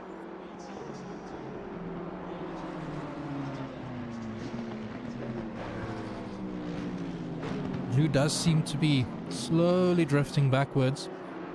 Yeah, I was lost by 3.5 seconds in the last 6 or so laps, so... And as I said, like, I think Jude and Eugene's pace comparison is very similar to their teammates, Clue and Thunder. The difference, it's just swinging in the way of Eugene's team at the moment. Venom Works Racing. That's my brain went for a moment. Oh, Bike in the chat saying he messed up and went into the pits too fast. That's why there was a stop and go penalty. It's so easy to lose concentration over such a long period of time. And I mean, Right, it's happened to the best of us. I've switched off my pit limiter while in the pits, and you've had the same happen to you. Yeah, I bumped to was second. so used to the M2 where you can use the second gear in the pits, and I flicked the second gear in the Audi. Didn't like that. Got a penalty. There was a good chance for a podium gone. Yeah, and a bit of colourful language that had me rolling out of my rig almost. Well, I'm glad I could give somebody some entertainment, but the track, as you say, Sus, we were going for a sunset at the moment, and the track is slowly cooling down. I mean, we're down to 22 degrees air temp and 27 degrees track, so we've lost about 4 degrees of track temperature, which I know doesn't sound like a lot, but the guys in the car right now will be looking to try and predict what the temperatures will be over the next little while, because as the temperature drops, so your tire pressures will drop. Yeah. And you'll need to have compensated that for your stint. And as the sun goes down, this track temperature is related to how much the sun is baking on it. So as we start seeing more and more of the track in the shade, we should expect track temperature to drop quite significantly. That said, my personal experience has indicated that track temp isn't necessarily the thing that has the biggest influence. It's the ambient air temperature, because you're driving along, the air is cooling your brakes, and your brakes is actually what's pushing a lot of heat into your tires. So if the ambient temperature drops slow enough, it's easy enough to keep track of it. But I think over the next 2 hours or so, we should see the ambient temperature drop by around 4 or 5 degrees, and that is definitely enough to unsettle the tire pressures. And I'm curious to know how many drivers have seen this. Did they purposefully overpressure their tires a little bit so that they are running at a better pressure as the temperature goes down? Yeah, exactly. And I mean, I find it interesting that you say the ambient air has more of an effect than the track temperature. I would have always thought it the other way around, but I will admit that the brakes play so much of a role in heating up those tires. I mean, brakes is something that I previously used in a race in a prior season. We had a very, very cold track temperature, which would have led to some really bad graining on the tires. I closed up my brake ducts. I went with the brake set number 2 that can maintain better friction at high temperatures, and I just relied on the fact that the brakes will be helping to keep the tires warmer, rather than struggling with ice cold tires that grain after like 20 minutes. Sorry, Jonathan Ben Sus yes, is all over the back of Jotan. Right, I'm gonna switch to Jotan's wing. And does have a quick peak, but doesn't quite make it stick. We've seen Benz be extremely quick this whole race. He's really gelled well with that Aston Martin and Suzuka. So I'm not surprised he's finding a way to work his way through the field. But can he make this pass stick, Sus? This is the critical moments for him. About making sure you're not washing out in 130R, staying in touch with the car ahead. They're going into Getting the a chicane. good exit here. Jotan takes a slightly compromised line. Ooh, and gets a wiggle on the way out. That Aston is always going to be better over the bumps than the Porsche, Yeah. I would say. Here we go. Oh, he's going to slides. try to go around the outside. Jonathan, that is brave, my friend. Outside is where you can make this work. This is one of the corners where, ooh, they're side by side. Do they touch? Was that a touch? Was that a That's little touch I saw? Little small touch, but they're still side by side. Oh, that's going to be close. That's so close. How have they not... how Jonathan hasn't run into the back of that Porsche, I have no idea. Mad respect to these two drivers. They're racing really hard. Let's just hope that they can keep it up. Mark. Just 15 minutes to go to the halfway mark, and these guys are still sharp as a tack. Look at that. Great move by Jonathan. Clearly had the pace in that Aston. Yeah. But you've got to make it stick, and he has. Exceptionally well done. Yeah, no, that was a really good overtake. I'm really impressed by how clean the two drivers has kept things.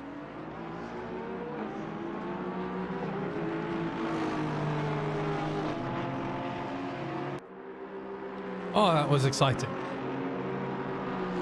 Yeah, that was a good bit of racing. Great to see the two of them giving so much respect on track, but still racing super hard. That is proper. It is interesting to me that the Mercedes, I'm so used to Jonathan racing in a Mercedes way back, that the Aston was so much more planted through the S curves. I would have expected Surely that's tires. Probably tires, but my experience is that's a set of corners where throttle management plays a really big role, and the Porsche is one of the cars that just like if you can manage your throttle, you're gonna be faster than most of the other cars. Yeah, that is very true. I just think if he's on fresher tires, we know Jonathan's been in the car for not too long now on this stint, but and Jonathan runs wide. Over the bumps, it is pretty good. Yeah, no, the bumps definitely play a big role, but this section, I wouldn't say the curbs are too bouncy. It's not. I don't remember curbs unsettling the car that much, and on the contrary, they really help with rotating the car through the S curves.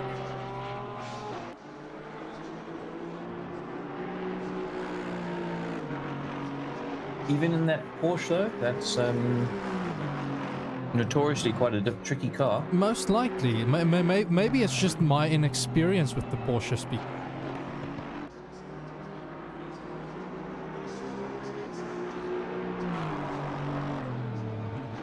I mean, as I say, I've not been able to wrap my head around the Porsche yet. It's something I really want to do. But yeah, the Jutec car is very solid. They've been doing good lap times the whole time, and just keeping it nice and simple and on the track.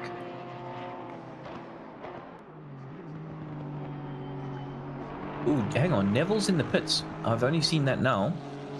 That's early. Neville's in the pits. That's very early, it seems. That's very early. I hope that isn't an issue. I'm just quickly hopping on the onboard. The bonnet doesn't look weird. No, the bonnet does look very weird to me. It's like bouncing up and down there. Okay. I think. Let's go. Oh, I missed damage. I missed the incident, so I jumped back a minute, and that was when he entered into the pits. Bonnet is looking second-hand. I suspect there was some drama at 130R. We've seen many drivers there make a mistake, get into a slide, and then the tank slapper pulls you across to the right and straight into that barrier.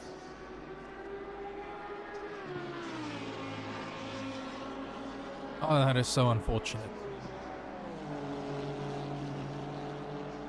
Yeah, that really is unfortunate. You know, obviously taking an earlier pit stop, whether they've got something in their pocket that'll help mitigate that over the next few hours, we'll have to see. But looks like came out in third. We just haven't had the Yeah, we just haven't had an update yet. The classic ACC tower. That is Eugene van Lochrenberg right behind him. So Yeah. P1 about to lap Lap P2. P3 now. Oh, sorry, I think- P3. Yes. Yeah, there it is. Just updated. Okay, now. okay, Fine. okay. I heard what you said and it just didn't register in my mind at all. That's okay. As ACC tower things, but Okay. John Stander is saying it was before Spoon, the long right-hander before Spoon. Car bottomed out and they ran out wide into the barrier. and that always causes huge damage. Yeah, that so was quick. what I was saying when Yuetan was so cautious running wide on this right-hander. Like you need to be careful of dipping a wheel onto the grass, because once that happens, you're just going to slide wide. But still in the top 3. It's not over yet. We have again. Absolutely not over. I am not cursing P1 here, but we have seen drama all over the field. This is probably not one of the easiest races I've watched. And Yeah, Suzuka's been a tricky track, eh, Sus? Guys have really fallen foul to some of the corners, and that's why my first love is always Suzuka. If I want to have a fun race, I know I want to head to Suzuka. I'm sure other people may disagree with you there. I see Sean Schutter is in the BMW. So he's taken over from BM. I can't remember the guy's From Bullion, name. isn't Bullion, it? yes. Wasn't Bullion last time in the car? Yes, that was Bullion. Car 17 is in the pits. The other BMW, Rodriguez, is currently in the pits. Out in 17th position. Hunnison Vake has grabbed the fastest lap of the race back from Ross Bartle, I've noticed. I don't know when that happened, but in this current stint, he has managed to do that. At one point or the other. It just shows you how a little one-lap pace actually matters. Running what looks to be 2 or 3 laps down on the leader, but with the fastest lap of the race.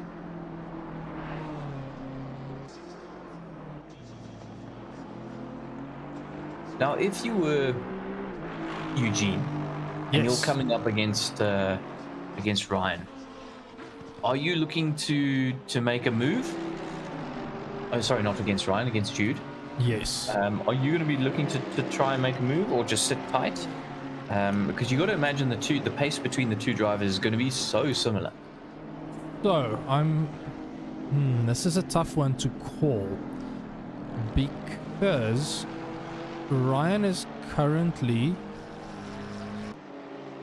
They stopped half an hour early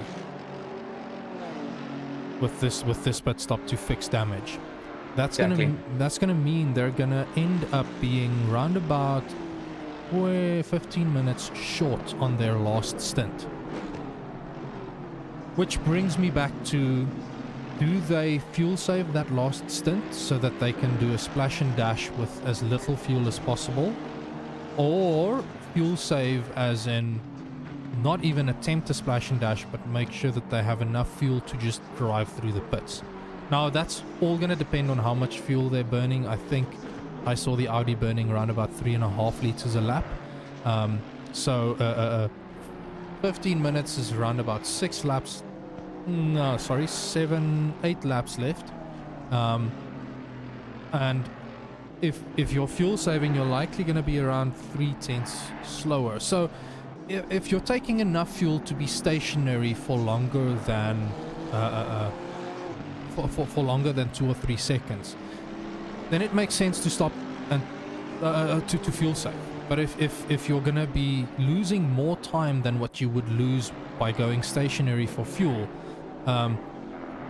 it gets difficult. But what I'm getting back to Eugene knows that they are gonna be entering the pits. They're gonna be losing at minimum 28 seconds for that drive-through. They are a lap ahead right now.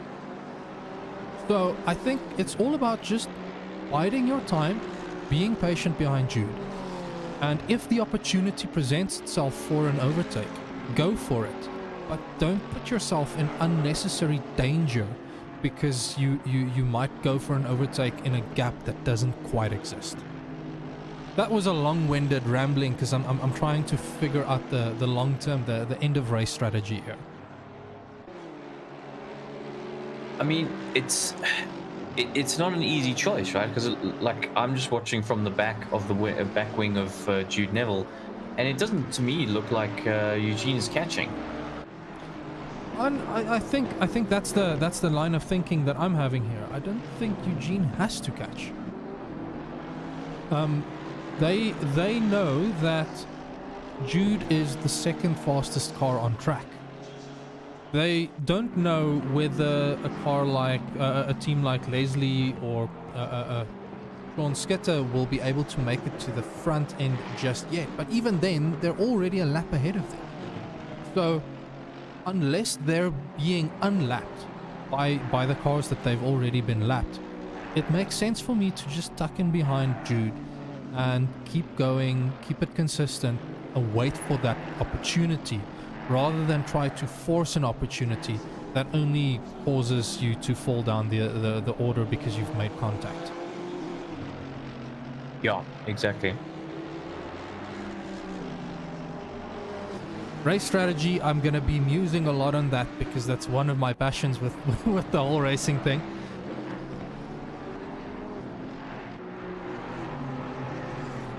But it's like the evidence is kind of speaking for itself. I think Eugene is just holding back there. Remember, they're also on tires that are half an hour older.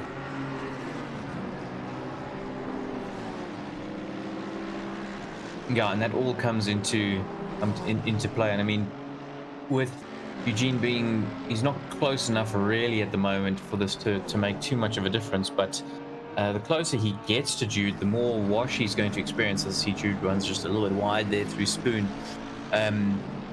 You know, the closer he gets, the more wash he's going to experience from the rear wing of Jude's Mercedes, and the more tire wear he's going to put onto those front tires as well. So it's, I see a driver being smart, in all honesty. We've actually got a kind of a clump of cars here, starting from 11th on track.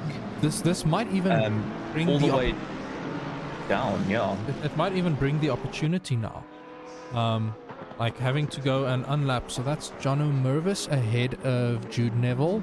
He gets out of the way, and we'll see whose traffic management is better at this stage. It's looking like Eugene has been backing off quite a bit now.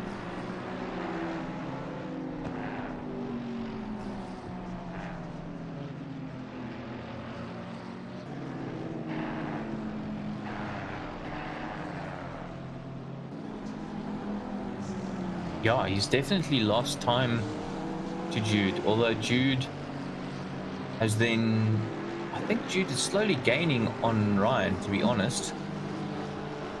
Jude is around about 7/10 quicker than Ryan at the moment, so I'm not surprised that he's. Oh, this is a really close. I see it's a second gap.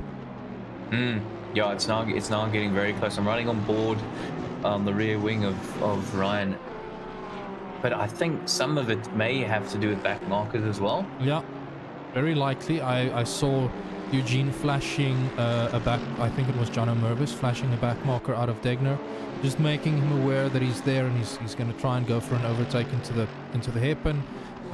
But Jono graciously pulled aside and made sure that he didn't impede him unnecessarily. I'm going to quickly hop on board with Jude.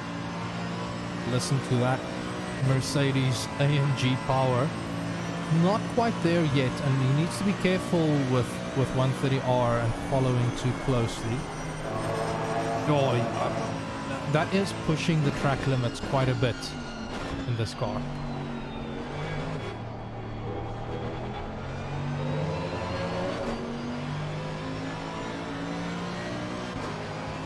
Jude really is pushing hard now.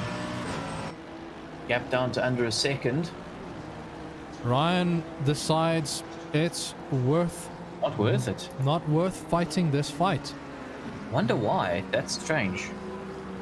Again, Jude is on fresher tires. Yes, he is. True. He is. So Ryan probably If looked you at can the hold him up a situation little. and yeah, but it's not about holding another driver up if that loses you time. Like I hear what you're saying, but if your battle with someone is to have them lose time, but you're also losing time, that's a net zero effect, in my view. Yes. Yeah, but all I'm saying, Sas, is instead of letting someone through like that, just run your normal line. No, that I agree with. But I think they were.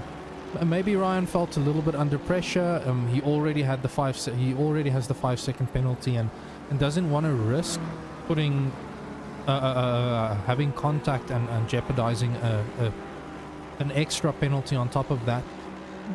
I hear you.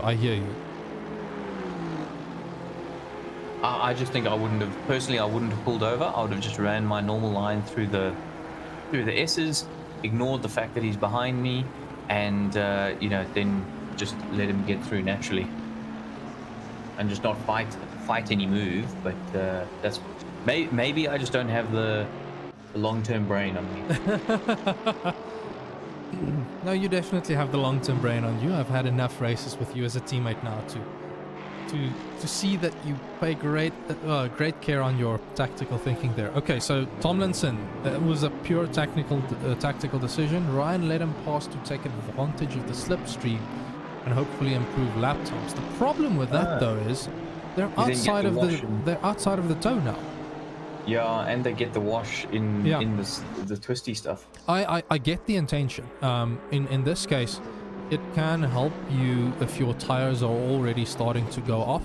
And as I say that, we're, I think, about 5 to 10 minutes away from the pit window opening up for people still on optimal strategy. It's going to be down to waiting and seeing. Yeah, exactly. It's interesting to me that Eugene is also not really looking... Jotan has gone off the track. Jotan is off track. He's back on now, but he fell off there. Just on it, looked like on his own accord. Now that's allowed a lot of people to flood through. I mean, I know it was effectively back markers, but so front runners, but so I'm replaying that now. He was just going through the S curves.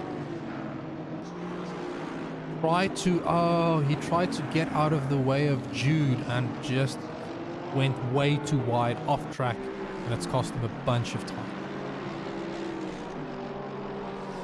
Yep, it will do. It will have done. It's been a little quiet. Leslie Oliphant, he's just started a new lap, going through turn 2 now.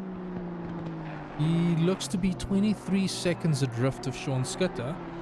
Last lap, that was quite a bit slower than Sean, but I suspect that was just a traffic management lap.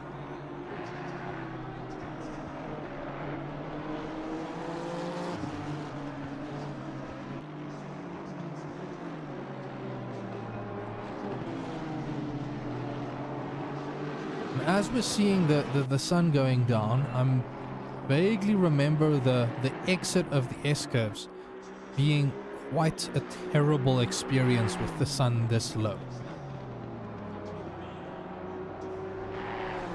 It's going to require some careful driving not to be blinded by the sun and keep it on track. I mean, that's a real thing. I remember in the Lemons race when Steve went out and the sun was right. It was like literally we did our driver change as the sun was coming up, and he went into a corner for the first time on the first lap and went straight off the track because he just got blinded by the sun, didn't know where he was going, and he just couldn't see anything. He hadn't built the rhythm up to get a feel for where and when to brake. I see Jotan is in the pit, so I'm assuming this is... I think they've been running a decent race. I don't remember them suffering a disconnect.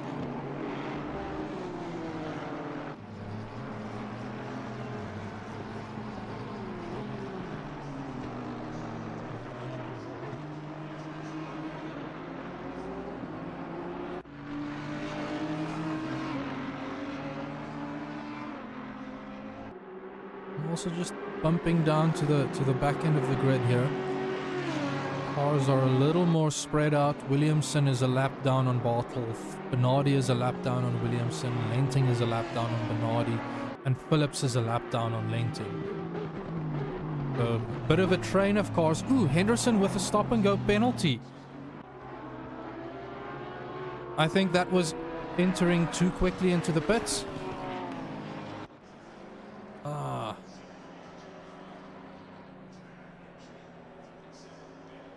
No, I think that was entering too quickly into the pits.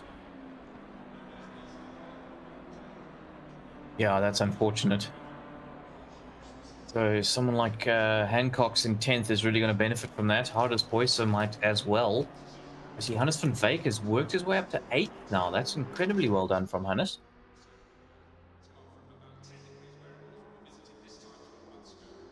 Keep your nose clean. And keep at it. Like, Hannes is... this Venomworks racing car has gone from way down the field to needing to figure out how... Like, they started at the back. Yes, they had a moment there with the load shedding situation and didn't really know what to do, and a bit of miscommunication, so it ended up that they started from the back. They haven't had too much drama outside of the... I think it was them that ran into that big incident. Oh, Mr. Phillips has been disqualified.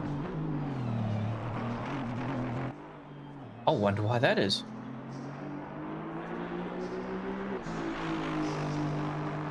I'm trying to sort that out quickly.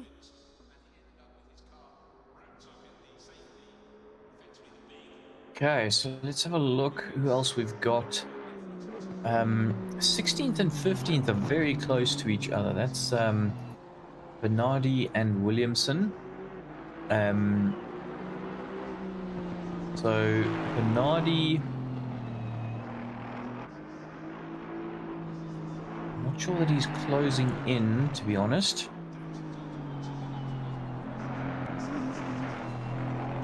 Looks like he's carrying a little bit of damage on that McLaren, while the Williamson and P15,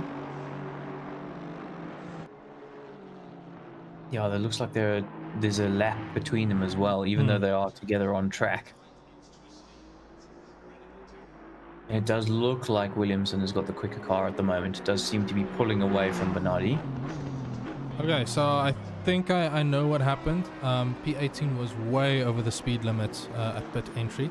Our stewards have cleared it, but they'll need to be wary of that in the future. I mean, this is a fun race. I don't feel that the car 711 has been a particularly dangerous car on track, so it's unfortunate that they have suffered such a horrible incident this far into the race. Absolutely. Hopefully they've realized that that's been cleared as well, because I see they're still stuck in the pits. Their controls are likely going to be locked at the moment. And effectively are serving a stop and go penalty then. Yeah. So Jude Neville has pulled out a 3-second gap now on Ryan, so definitely at this stage got a lot more pace, but we'll see what happens over the course of the stint, because of course Jude's tires will be wearing down now. I mean, obviously Ryan's are much older, but still it's going to be interesting to see if that gap stabilizes, and then what happens when the next round of pit stops happen. We have just ticked past the 3-hour mark, so we've got less than 3 hours to go now. And yeah, we are halfway through the race, us. I can almost not believe it, but I've had lots of coffee today, so I'm probably gonna feel it tonight. So as we get to this sort of, as we're now at the halfway stage, who for you at the moment has been a bit of a standout drive, or standout team and standout driver? I think the top two the top two teams have done extremely well today. And I'm judging standout purely based on consistency and not letting things get to you, not being phased by traffic and and keeping it clean. Like it's such a difficult thing to do. We as race drivers, we want to win. We have that push to be the best, and it can very easily blind us and cause us to make stupid mistakes. So in my view, that like the top two teams have done extremely well. I think from a standout point of view, sticking with the Porsche, I'm gonna shout out our Jutech team there. Sticking with the Porsche and still being able to run it relatively consistently. They've had one or two moments, but they're there. They keep on racing now. For me, I think well, I agree with what you're saying, particularly about the top two teams at the moment. You know, you gotta hand it to them. But at the same time, the point blank guys with Hannes van Wyk behind the wheel right now, I think that they've kept it calm in the face of adversity at the start of the race. Point blank with Hannes. Sorry, not with Hannes. Hardes. No. Venom Works. Hang on. Venom Works. Yeah, they had the problem at the start, didn't they? I think. Yeah. So their fight back through the field, calm under pressure, has been exceptionally great to watch so far, and also the Ghostworks team. I think that's been phenomenal to watch. Emily, who's fairly new to sim racing, as I see, are they coming in the pits? Yes, they are coming in the pits. So Jonathan's in the pits right now. You know, Emily, who's fairly new to sim racing, doing extremely well, and Jonathan having a standout race, a lot of pace, and putting it to good use and sensible use as well. I think that's incredible. They're doing really, really well, and I hope this continues for the next 3 hours. Yeah, no, I'm hoping the same thing. I must say, I just spotted the extremely dirty Aston Martin passing in the pit lane, and I'm gonna give hats off there to Jonathan. I think he's, from a livery design point of view, I wonder how much thought had been put into what the car looks like when it's dirty, because that thing looks phenomenal now. Yeah, I think Jonathan just always puts in so much effort to his liveries, and it really shows that effort pays off. So yeah, hats off to him, and hopefully they keep having a consistent race. We've seen it does pay off. Jonathan gets going again quite slowly, actually. Is his engine off? What's going on there? Limiter's active. Now he's moving again. Maybe a little bit of a miscommunication between the ignition. Possibly. I mean, now, Emily's taken over, so that's a driver change and a position change. Unfortunately, taking that little bit extra has allowed Hannes van Wyk through, so Hannes will now see up into 7th place. Oh, I'm a little bit worried about Emily's slide there. Maybe there was a panicked deselection to change tires,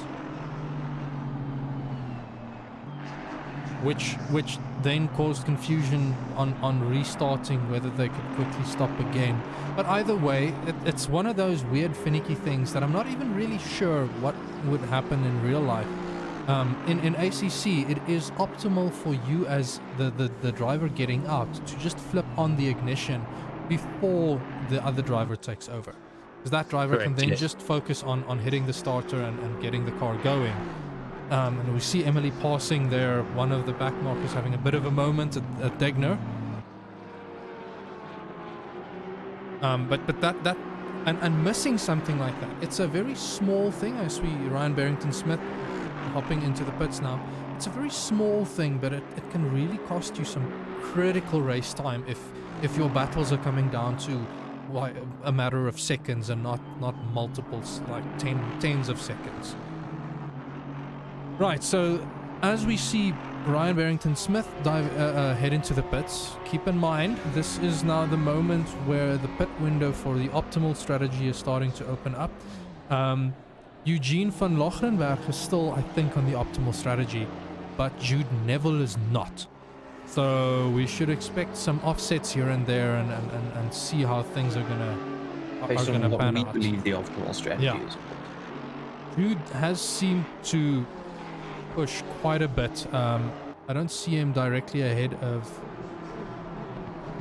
Eugene anymore.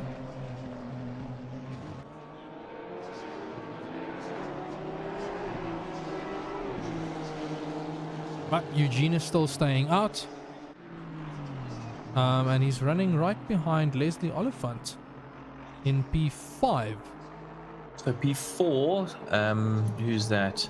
Is Leslie Oliphant now. So Leslie's just gained a position, and as you say, Eugene is right behind him. It's making me wonder if Eugene maybe had gone for a pit stop, given that there is such a gap now.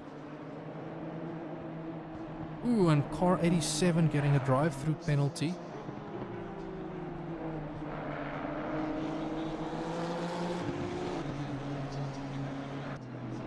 I'll double check what that is for. Might just be for track limits.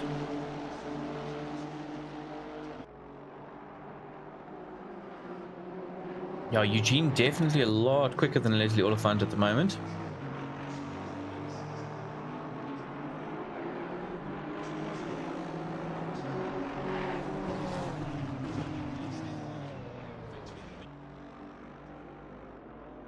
If Eugene is a lot quicker, I think we missed Eugene's pit stop. So they're running a relatively safe race now, as we're closing in on what I would consider the end of the pit window for those still on the optimal strategy. So adding 2 minutes for the time stationary and trundling down the pit lane, that would mean anybody that still needs to pit needs to do that now.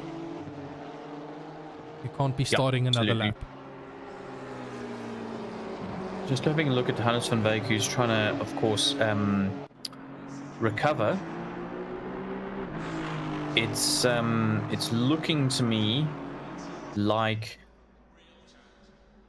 he's going to have to go a long way to catch up to fifth, who is, coming down through to 130R right now, and Hannes is going through turn 1, yes, so there's a long way to pace-wise. Okay. P5 is on their outlap at the moment. So pace-wise, it's going to be a little bit difficult to tell. Hannes does have the best. Well, I suspect it's Hannes that has the faster of the best laps there, but by 4/10. So it's not a lot in it if that is the pace difference in the cars. That said, Tomlinson is the new driver in the car. It was Ryan in there before, if I remember correctly. Yes, car 42. Ryan was in before him. So, hang on, sorry. So fifth has had a problem. That's Tomlinson has had an issue at where on earth is that? Where is he? That's turn 1. Turn 2. Yeah, he spun coming through. Let me see. I've got the replay. Just heading down the main straight. I suspect it's a weird lockup, or that's a little hot. Let go of the rear, and now this is the Honda. Woo! Careful with the rejoin. This is the Honda letting go. Close. This is the Honda letting go. He's back and going safely again. Doesn't seem to have suffered too much. Still in 5th place. 6th, as I said, is Hannes van Wyk, but obviously, relatively speaking, Hannes has gained a hell of a lot from this. Hannes looks to have gained around about 15 seconds from what I can see. Yeah. So there's still a lot to play for.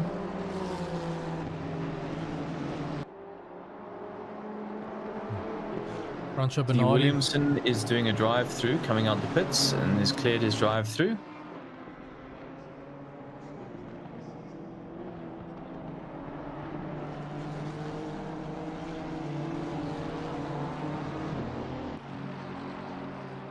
Maybe let me just shout it out. If anybody is on the call with Brandon Phillips, your penalty has been removed. You can get going, but you guys have fallen way behind now, it seems. Oh no, that entry has gotten corrupted. 712. Let me just double check something.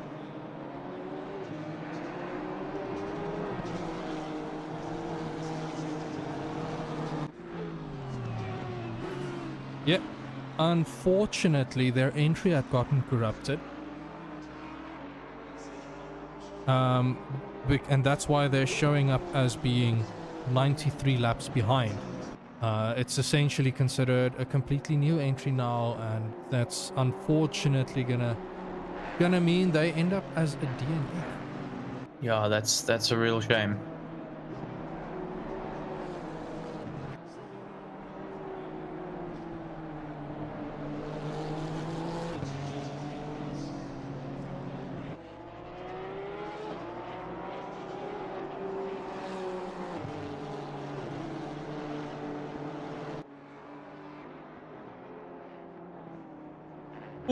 Oh, hang on.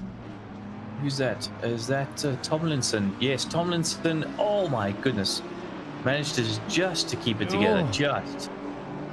But now he's got 8th place all over the back of him. Of course, that would be to unlap themselves. Quite how on earth Tomlinson managed to keep that Honda on the straight and narrow. And each of these small mistakes are just costing them more and more time. With Hannes in hot pursuit there.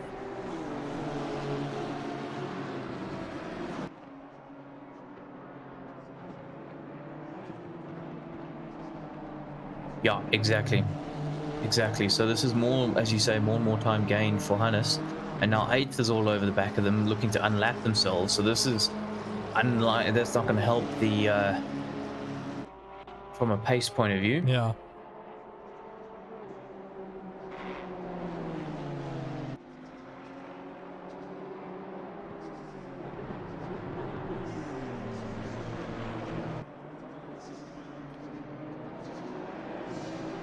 They seem to recover though.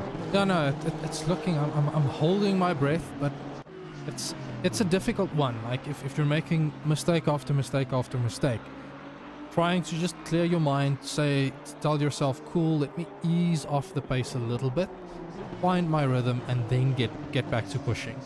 Out of interest, what was Tomlinson's lap time? That was lap? a I know he's obviously. That was a 2:04.8 compared to Hannes's 2:02.6. That said, Hannes hasn't finished his last lap yet. But still, that's pretty darn good considering. But 2 seconds here, 2 seconds there, very, very quickly adds up if you're doing it every 2 or 3 laps. Yes, exactly.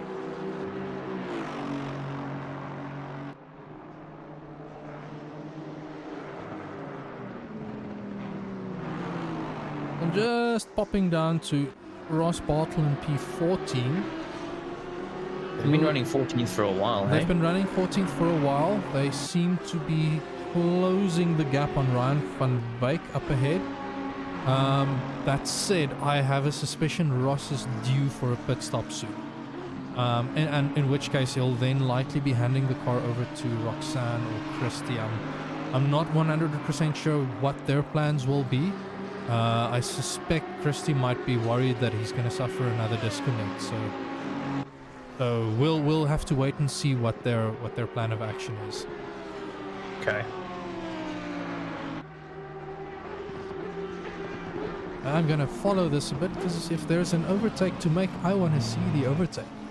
Yeah, absolutely. I'm wondering if they don't put Roxanne back in. She was doing extremely well when they started her off in the car at the beginning of this race. It's like she had Suzuka's number and knew exactly what was spotting. So I wouldn't be surprised to see Roxanne in the car next, actually. The load shedding concerns should also be should also now be a thing of the past. Unless there was some issue in their area. We know how things can be. Absolutely. Oof, Ross sliding the car through the S's there a little bit. Suffering under the rear wing of that Lamborghini. Oh, very squiggly from the Lamborghini on the exits though. You see how much that sun is now bothering. I'm actually in cockpit with Ross, and you can see, whoa, both cars getting very, very sideways. You can see just how much sun there is. That's affecting these drivers.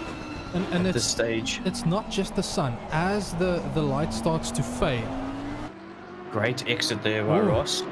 Ryan I think he almost had that move done. Ryan did get a really good exit. He went for that like deep cut back. Set yourself up for a good exit.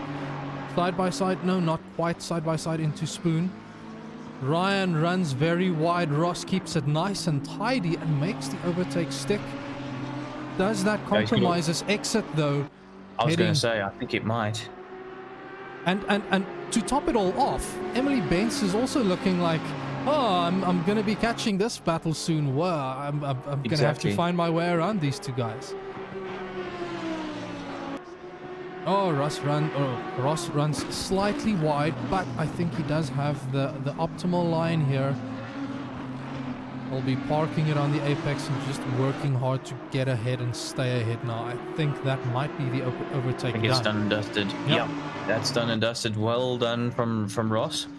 We are quite used to seeing him pulling off some fantastic overtakes in our usual SRSA sprint series, which is, you know, we run our races every Mondays. So anybody's out there thinking about coming and join, definitely head on over simracesa.co.za. You'll find our Discord details there, and yeah, come get involved. Yeah. I have a little advertisement that I can show. Yeah, so let's quickly talk about the fact that Simrace SA has been here for 10 years. Yeah, that's quite a stint. I mean, it started with our founder Jason Holden Jones. They were running, was it R Factor? No, I think it was GTR. Was it GTR 2 Yes. races? So that's, you know, when it started. So that's quite a journey we've come. And of course, after that, we switched over to Assetto Corsa, and then now we're running most things in Assetto Corsa Competizione, of course. And not to be one of those people, but with Assetto Corsa 2 on the way, we'll have to wait and see how things pan out. We are constantly looking at providing people with a really good sim racing experience. There is racing here for everybody. 2 years ago, well, a bit more than 2 years ago now, 2.5 years ago, more like it, I joined this organization, and like, I was way back at the back, but I had so much fun because I had people to race with. And there's always been a great camaraderie ship, and the racing has been good. It's helped me develop as a sim racer, and I only do this as a hobby. But it's been a great thing being part of it for the last 2.5 years, and let's hope we can keep this going for another 10 years. Yeah, absolutely. And as you say, it's been awesome to experience some of the evolution that SRSA has gone through. I mean, of course, we at one stage, well, at some point, we decided to transition into a charity-focused organization as well. So every season, we ask a very small donation, and that always goes to a particular charity that we found and connected with, and you know, got involved with. So all proceeds always go to a charity, which is great. Most recently, we've raised around $20,000 for Jogebed, a youth care. Sorry, let me just double check that name quickly. Child and Youth Care Center, and it's not been just that organization. In total, I'm finding the numbers quickly because I have stats here. In total, we've raised like 148,000 rand in the last, ever since we've started it. And I mean, we've only been charity focused for the last few years as well. Yeah. Still, for the majority of SRSA's existence, we haven't been. So it's phenomenal to have made that transformation and to make such an impact as well. Yeah. And I mean, we're at the back end of our 2022.2 season. There's one race left in each. No, I think it's 2 GP races left still. I can't remember. Yes. I think it's 2 GP races, because I think there's a GP race on this coming Monday, and the following Monday will be the last M2 race, and the following Monday the last GT race, and then the last GP race. Yes, yes. Yeah, okay. I've got the calendar open now. So there is still an opportunity for those that want to come and join us to race with us in these last few races. We used to run the charity as a mandatory donation, but now we've switched that to a voluntary donation. So we still want to ask drivers who come and join us, think about it, open up your hearts, maybe your wallets a little bit, and feel free to donate. It's any small amount, like $100 goes a very long way. What are you moving for? Leslie Oliphant, he's spun on his own at Spoon. So there's another Honda. At Honda. Yep. Honda-itis is now a thing. Bites. Yeah, it does, and it's bit Leslie a couple of times now. I'm also keeping an eye on Ross. I'd love to know the difference between lap time Stefan Habst and Ross Bartel. It looks to me like Ross is slowly catching Stefan. But that is quite a gap to make up there. I think Ross is a few laps behind Stefan. Oh, is it a few laps? Okay, sorry. I think so. I might be misreading the tower. So Ross says 3 laps back. Because that's to each driver. So yes, he would be 3 laps back to Stefan, I assume. Okay, so that's or it's likely 3 laps behind the leader, but he is the first driver lapped by Stefan. So we don't have an accurate time yet. Oh, yeah, okay, that would make a bit more sense. Where is Stefan at the moment? Yes, he is driving like just up the road, going through 130R now. So let's have a look what sort of lap time he does. Oh, that Lumo green looks great in this lighting.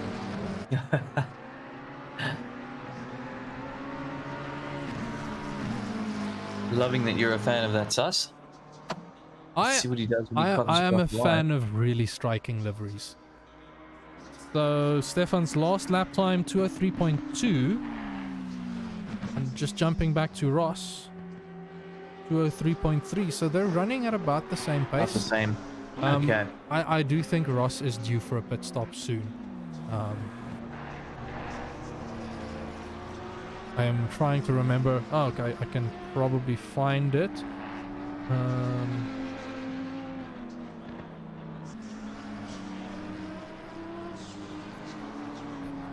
So 2 hours and 40 minutes into the race, I think they pitted. Yeah, Ross is approaching the hour mark on their stint now.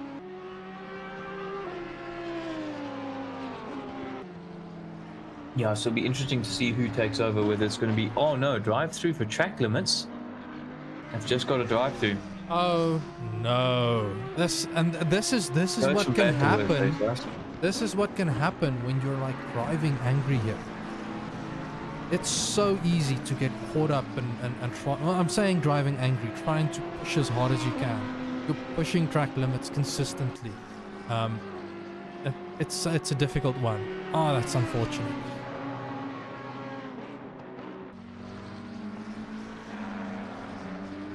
Yep, that's a real shame. Things have just not gone right for that Grumpy Monkey team today.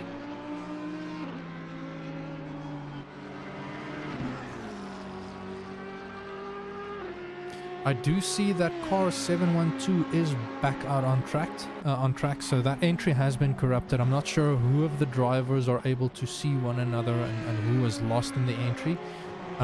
They basically started from scratch, from lap 0. We'll see.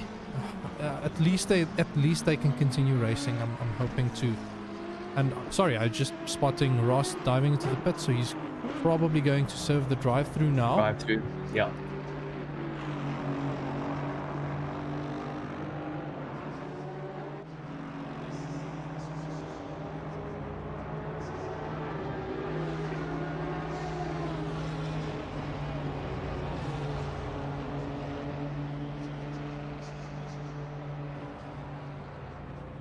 All the work Ross just did to get the overtake on Ryan has been undone. Get your head down, buddy. Get back in it. Bring this car home. Bring this car home. There's still a good chunk of time left. Yep, and don't forget we still have the draw for the sim rig coming up Yes. towards the end of the race. At some stage, Nick, you're gonna have to dive away and go do some checking to see who is eligible and who isn't. Yep, that will happen in about an hour and a half's time.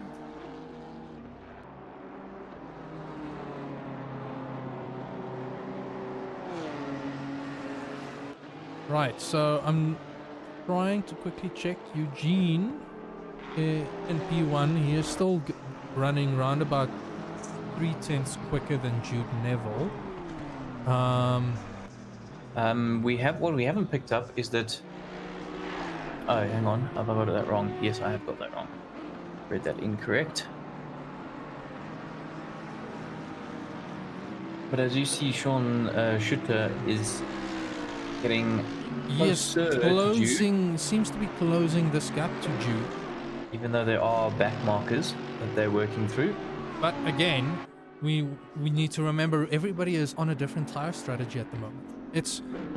I think we're only going to really be able to tell in an hour's time what the situation is looking like. Because Jude is maybe on fresher or I'm trying to remember. I think he might be on older tires, or he is starting. He started an out lap recently, and he's still warming up his tires. Maybe he even got the tire pressures wrong with the changing temperatures. Yes, that's possible. And I see Ryan van Wyk having quite a moment through the chicane in front of him, but they do manage to stay clear of one another.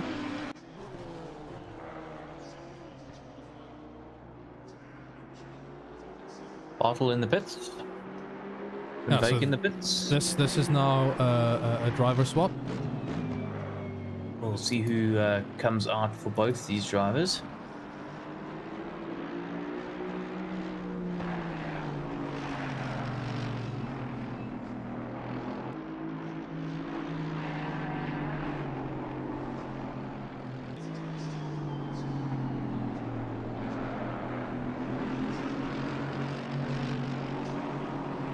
Ross seems to have jumped Van Wyk in the pits.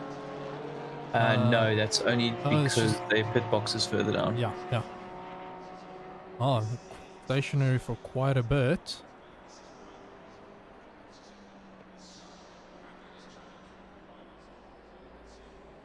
Remember, driver swap does take quite a while. Yeah, it's a 30-second time stationary. It's the same as when you're taking tires, so that's one of the strategy considerations. And Ross does get rolling ahead of Ryan van Wyk.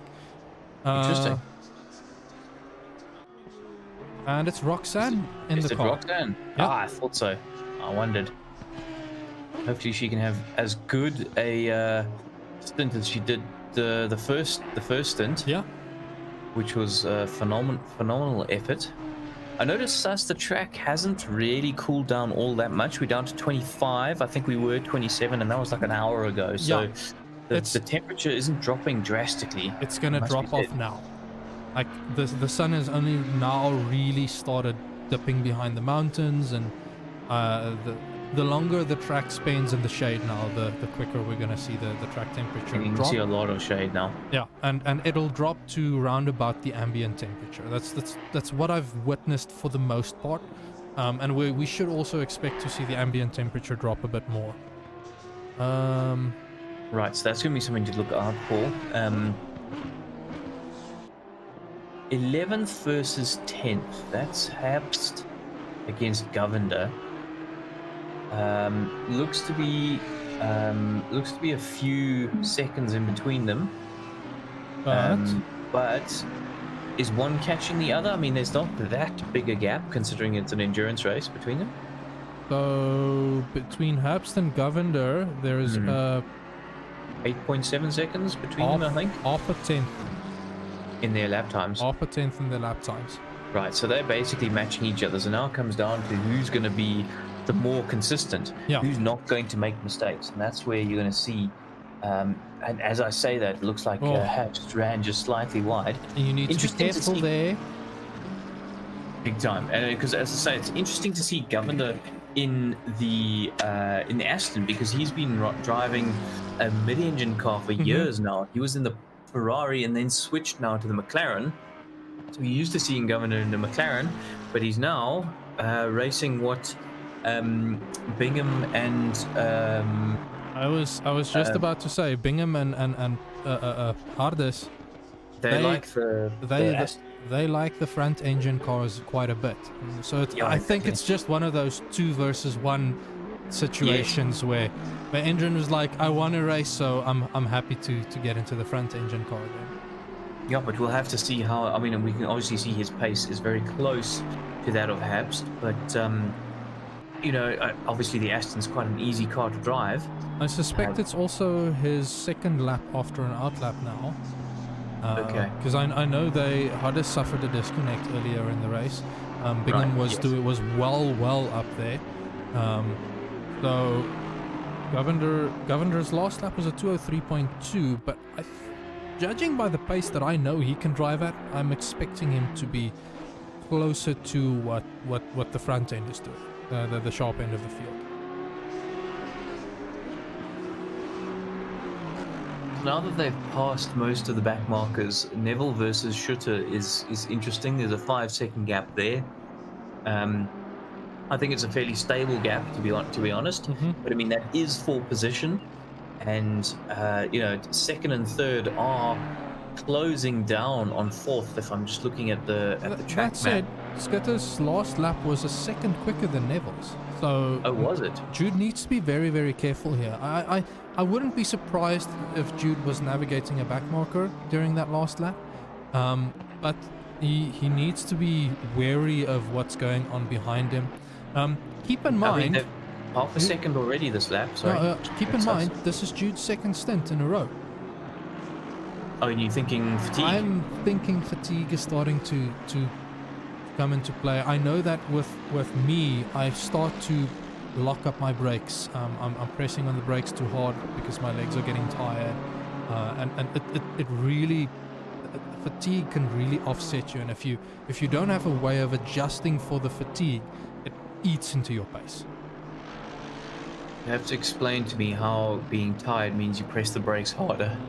No, it's because I'm not hitting the level of pressure on the brakes that I should be, because my legs are tired. So I'm then forced to stomp harder on the brakes, and that stomping means a more abrupt braking, a more abrupt application of the brakes, and I'm less capable of trail braking, which again also plays a big part in someone's pace. So if I'm losing time because I'm unable to trail brake and do those fine adjustments in pressure, that's where I start losing time. That's probably just me having my brake pedal set way too hard. Well, we'll see how these two do. I mean, there was 1.8 seconds taken out of that last lap. Jude's last lap was 9/10 slower than Sean Skitter's. Okay, so how? I wonder if it's tires,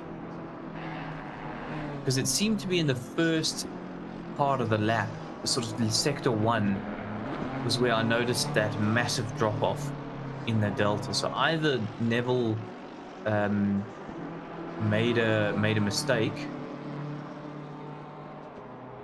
or tires is playing a big part. Again, there we go. There's 3/10 taken off in that first little bit.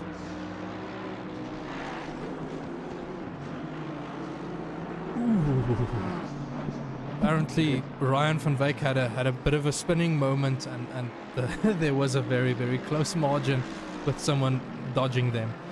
Okay. I hope I haven't missed any drivers hanging around for interviews. I'm again going to say, if anybody wants to come and have a chat with us, please come and join the Off-Air Waiting channel here on Discord. I'm sure you're keeping an eye there, Nick. I have been checking in every now and again. Yeah. Yes, I haven't noticed anyone, but it could be that I see Jono saying in chat there, having just gotten off a double stint, the fatigue is real. That's what I remember. That's what I remember from the virtual Kyle Army 9 hour. Yep, I'm not surprised. It does seem like Jude Neville is keeping the car fairly clean. neat and tidy. Nothing too leery that I'm noticing, which I would expect from the Merc. Yeah. If fatigue is coming in or tire wear. I mean, and there my game crashed again. Right, I need to reload quickly. We'll be right back.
Okay, and we're back.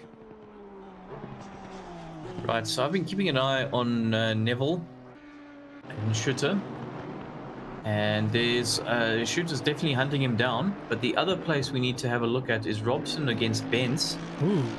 Although I think Robson's just this moment got past Emily Benz. Oh, I can put a replay up for that.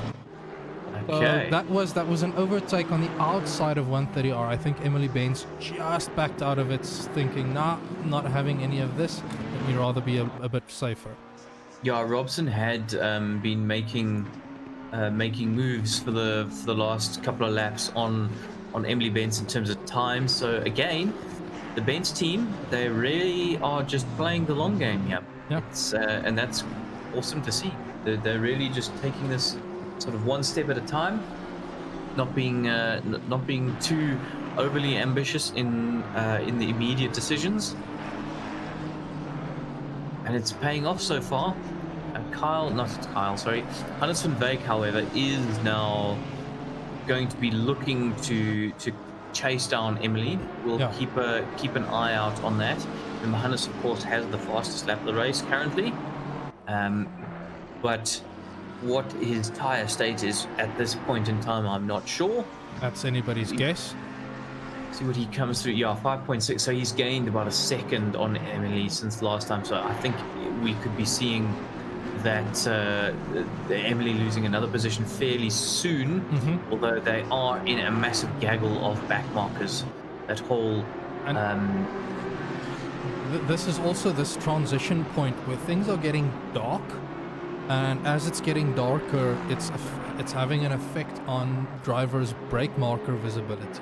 So that's also gonna come into play. Who can adjust to this transition the best? Yeah, exactly. I mean, I'm not seeing the track dropping in temperature too much just yet. But with 2 hours and 15 minutes to go, 13 minutes. We've still got a lot of track evolution to happen, I would say. Yeah.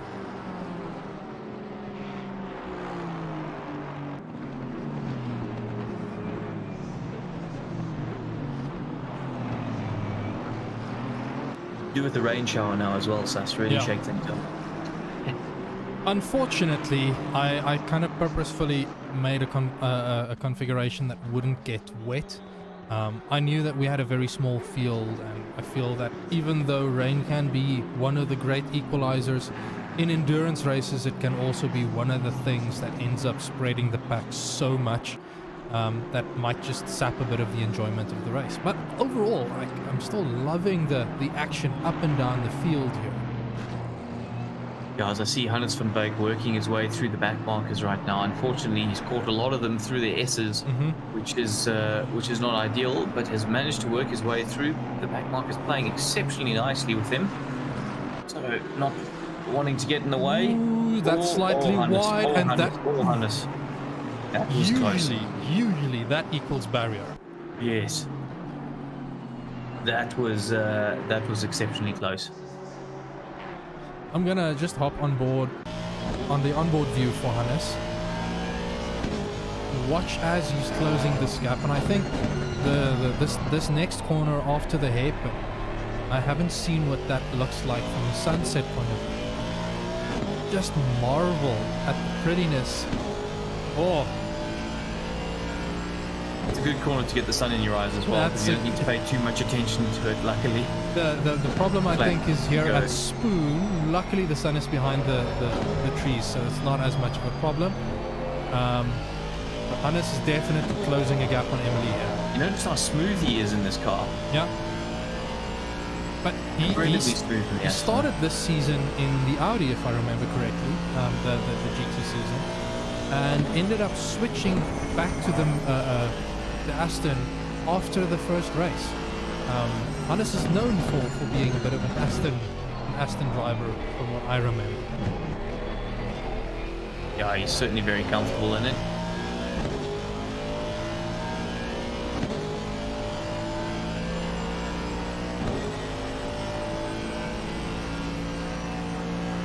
I just noticed that the gap between second and third is down to 2.8 seconds, so I'll keep an eye on that. Use those chameleon eyes. Yeah, I'll reckon that Hannes is going to catch Emily before. Hannes does have to navigate Ryan van Wyk first. Schutter took a lot out of Neville that lap, actually. Yo. That was, yeah, I'm looking at the last difference, time. yeah, 8 tenths. That's quite a big gap to break up. Looks like Neville's really struggling at the moment to keep that Merc on a nice line. Which is making me think he's nearing a pit stop now, which would be advantageous for them, because that means they have one pit stop left after this one. So their strategy is going to be pushed to the limit. Ooh, Ryan just dipping a wheel onto the grass. They're managing to keep it together and not run into the rear of Emily Baines. But he does let Hannes by, and Hannes is now just closing this gap on Emily. Yeah, we've got two battles now. We haven't had a battle for a while, and suddenly we have two simultaneous battles. Schutter is now under a second behind Neville. Really closing fast, and they've got back markers in front of them. Ooh, Neville's run very wide. This is going to give Schutter a run on Neville down to 130R. Not quite there. I'm just bumping back to Hannes, who was running down on Emily to 130R. They're heading through the chicane now. Hannes ran very wide there on the exit. I don't think he got the traction down that he needed. Yeah, the power of that Merc was able to keep Schutter behind. And, ooh, going into the pits, both of them. Both are ducking into the pits. That was... Ooh, that might have been too fast.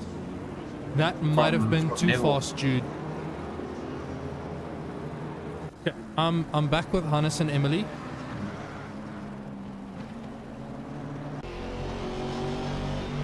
Hannes is tucking up right under the wing. Oh, Aston on Aston. Ghostworks really stands out on the back of the Benz livery. And Ooh, Hannes is making his way to Degner. He's got past, but Emily hasn't. Done and dusted. Hannes has got that one done. And he'll be building that gap very, very quickly now. Well, he's now going to be looking to 6th position, who's Robson up the road. Just up the road. So we'll have yet another battle very, very soon. Yeah, this recovery with Hannes van Wyk at the wheel at the moment has been quite phenomenal. Who's moving first? Ooh, Neville's moving first, which now Stander in the car. Yes. Schutter again. Yeah, you were right. Stop and go penalty. That is... That's a killer right there. Heartbreaking. How far is Tomlinson behind? Is he going to end up taking third here? Tomlinson is rounding Spoon now. Yes. Yes, definitely. Yeah. Well, it's going to be tight. I do think No, I Tomlinson think will get it's- ahead. I do think he'll get ahead. I do think so. But it might be tighter than we expect. Because it's you got to go into the pits and then stop for 30 seconds Yeah. and then get going. It's No, gonna be- it's around about a 60-second time loss. And Tomlinson looks to be around 40 to 50 seconds behind. We'll see now as he crosses the finish line.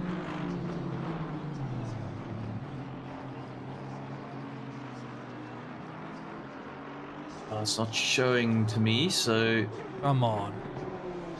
Right. I'm guessing round about there. Actually, I can quickly judge it this way. There is a 1 minute gap between Stander and Tomlinson in their current lap that's going to be times. close, eh? That's gonna be close. This battle for podium is still alive.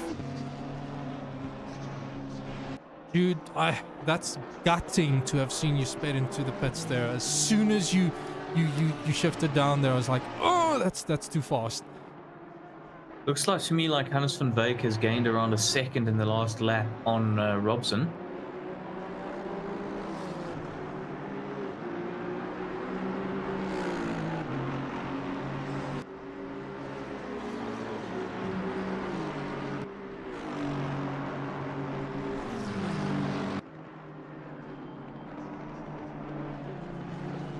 Yeah, and judging by last lap times, Hannes is round about a second quicker. Hannes has improved his best lap time as well. It's now down to his 2:00.9.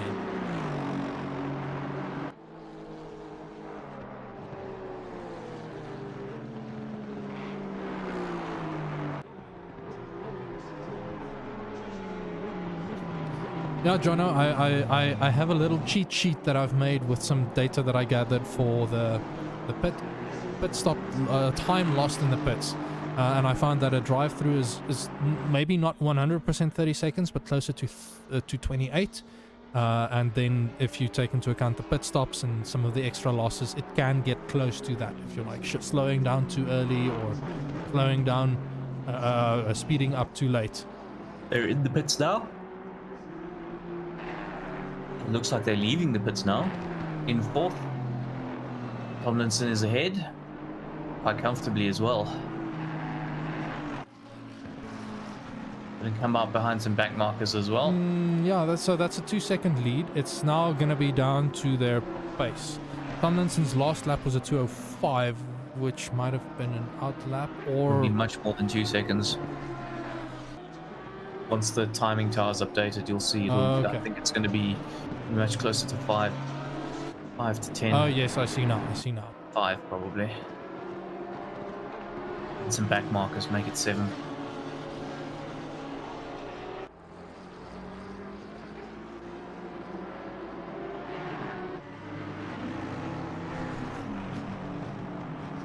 Ooh, Ryan getting very squirrely there behind Tomlinson.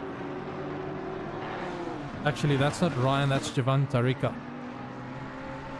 Hannes van Beek now only 2 seconds behind Robson. Reeling him in. Just under a second a lap, I'd say. Last lap was 1.5 seconds quicker than Robson. Sure. I think Robson is just a little bit inconsistent in that Honda, and that's what's allowing Hannes, who is super consistent in this Aston. It's just so stable, this car. And that's kind of how I know Hannes to work on his setups. He seemed to struggle to tame the Audi and making it as stable as the Aston, but like he's just bringing it, keeping it consistent, gaining time. It's just what you get used to, right? Yeah. I mean, that took me a while. I was used to driving front-engine cars. I'd been in the Aston, then I was in the Bentley, and then I switched over to the Audi. But after quite a break as well, it must be said. But I found the skittish nature of a mid-engine car quite disconcerting. But I love it. I love being able to go hot into a into a braking zone and get that car slowed down, rotate it, and speed out.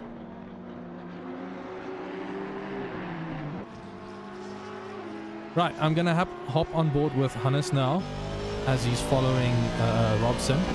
Yeah, it's under a second now.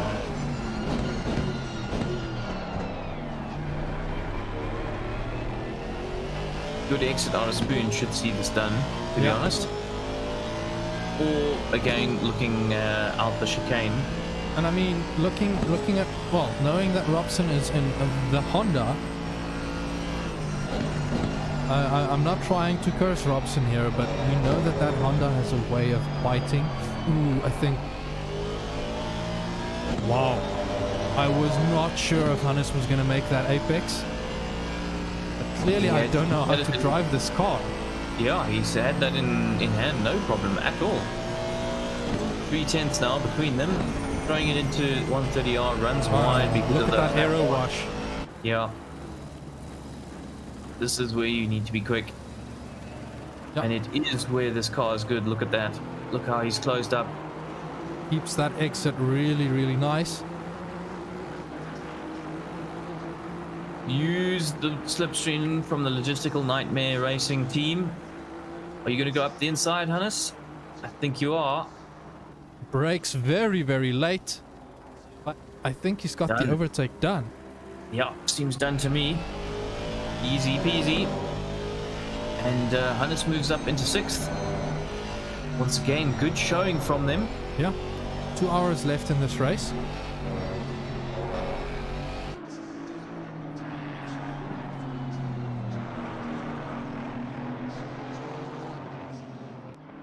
So Hannes is on the same lap as Leslie Oliphant, who is... Yeah, but he's coming through the chicane at the end of the lap now. He's So that's around about a minute ahead. Yeah, that's a big gap. And Hannes looks to be 1.5 seconds quicker than Leslie as well.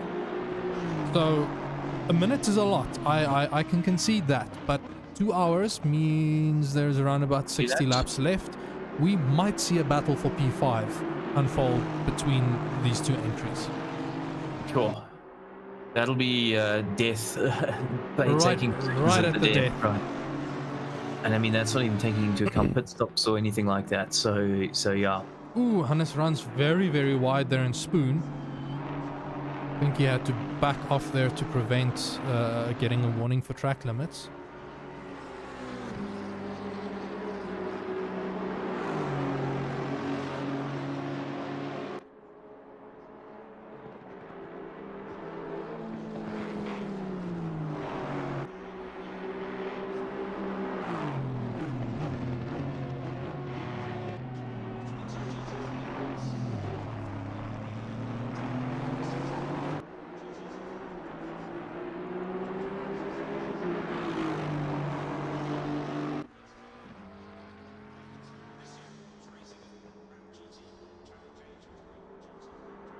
Right, so Eugene,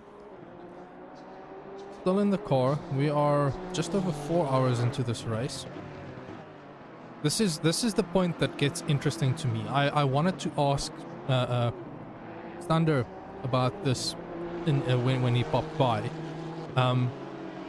If the drivers want to do roundabout equal amounts of driving, they have to do a driver swap now. Why would you think that matters? Because if this second last stint can be run on, well, if these last two stints can be run on 2 sets of tires, you stand to gain round about 10 seconds in the pits by not doing a driver swap. Sorry, so what I mean is, why does having drivers run equal time in the car matter? No. It doesn't. In this case, I don't think it matters. I think we do have let me just double check that quickly. 240 minutes. Yeah, we do have a 4-hour drive time limit. But because there are two drivers, that is likely offset, so they won't have to worry about it. I'm thinking it matters from a fun perspective. Like you'd want to have all the racing that you can have. And I do see Eugene hopping, driving into the pits now.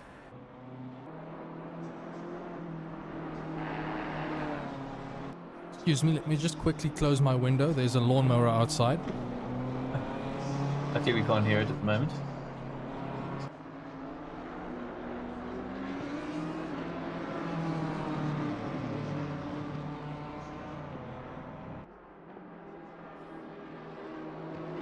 Slightly less obnoxious in my ears.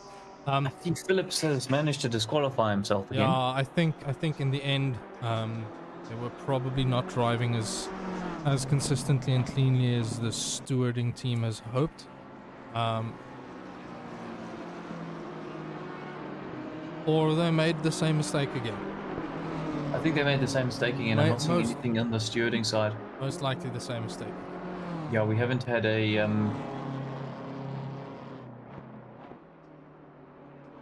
penalty for quite a while now.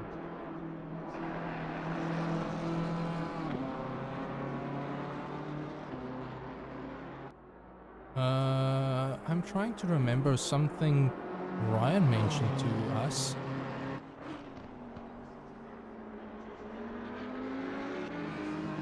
Let me just do a quick search.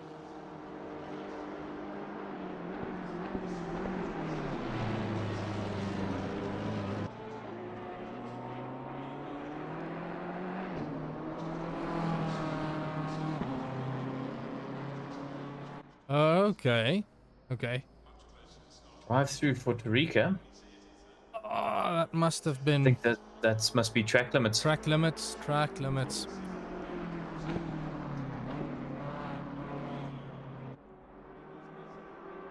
I see Tomlinson is closing this gap now to Stander in P3. Oh, sorry, no. Stander has managed to get the overtake done again.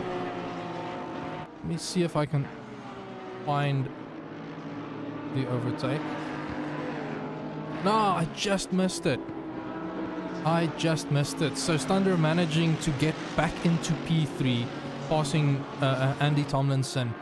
I think this is also gonna be one of those positions contested right at the end as things are shaking out. Not the two cars aren't on the same tire strategies at the moment, so it is playing quite the role in their pace difference, I believe. Oh, I think I see where Ryan might have gotten the drive-through penalty as well. He ran wide out of Degner 2, trying to stay out of the way, but in doing so, drove off the track, and that likely triggered a time gain advantage.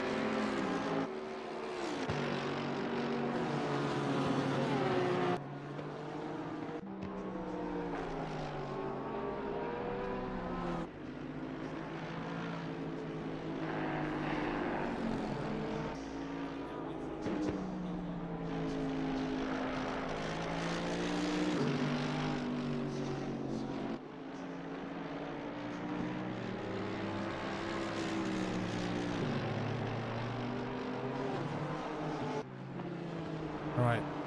Robson's clinging onto the back of Hannes here. Is this... I can't remember if when last Hannes had pitted. If this is a tire thing where Hannes had the pace advantage because of his tire wear, and it's now faded away to give whoever has the lighter car the upper hand.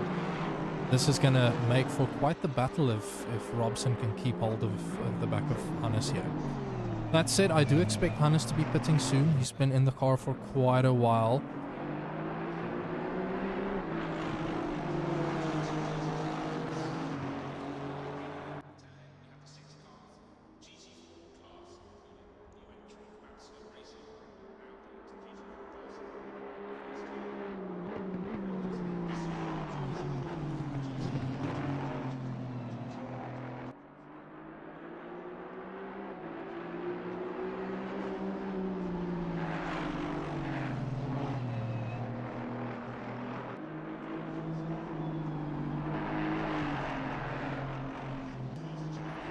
Okay.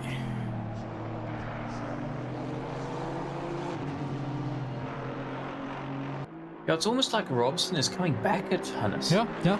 I was speculating this might be a changeover in tire wear that's shifting the balance towards Robson now.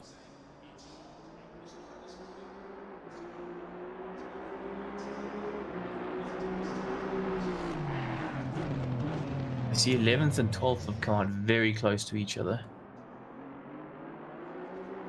That's so Habsted's just pitted, come back out, and Scrutton is right behind him now. Yeah.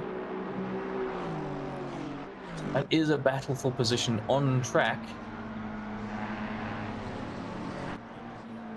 Two McLarens as well.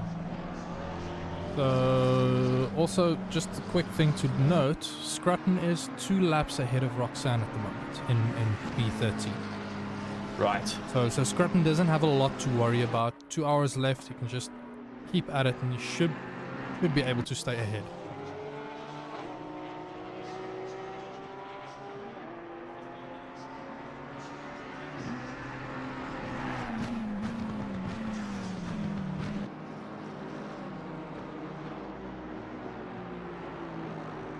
Does look like the Herbst is getting back up to speed quite quickly. I would say he's probably dropping Scrutton at this stage.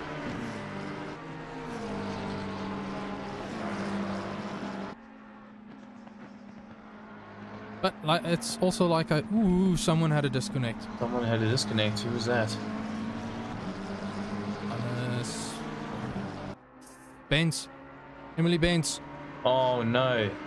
No, that's really disappointing. I hope They've been doing so well. Hopefully they can get back in. Hopefully they can get back in without too much time lost. I'm thinking Jonathan will be the one that's connected first. So hopefully they reset everything correctly. 61641. Yes, does look like they've managed to reclaim the entry.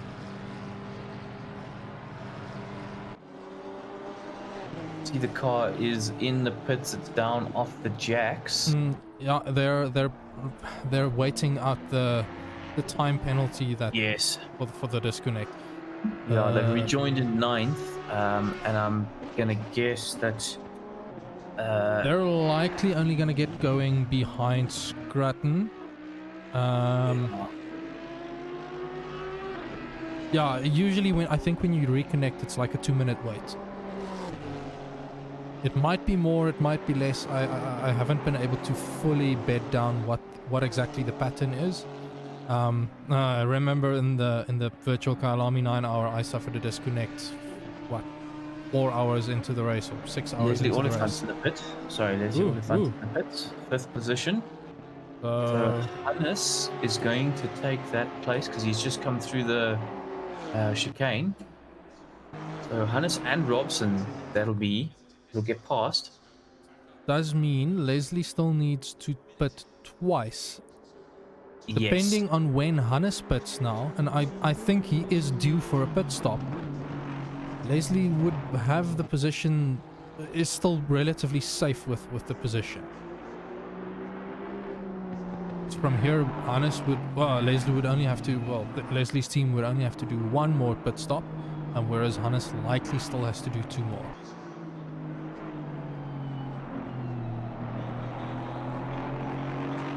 Must be said at this stage, Lionel Clue really running away with it up in front. Yeah, he's found his rhythm. That Venom Works Racing car is flying. Yeah, so Benz looks like she's got going in 12th, and it does look to be Emily still. Okay.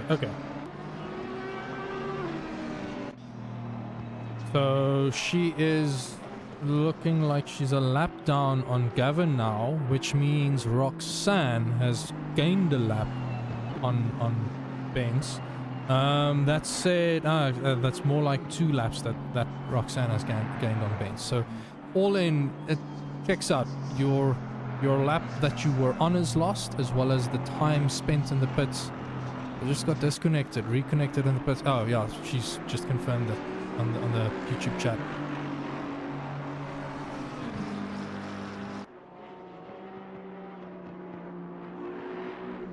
Oh no, Jonathan is in. Jonathan is in. Oh, you must have clicked over. It must have taken a while to click over. Yeah.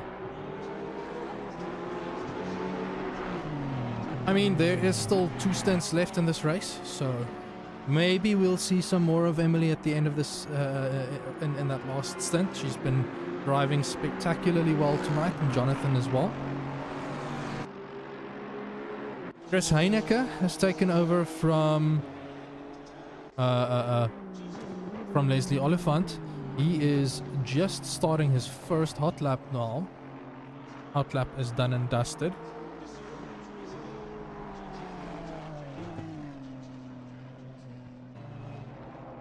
And judging by the time, Chris is around about 10 seconds behind. Well, let's say 8 seconds behind Hannes.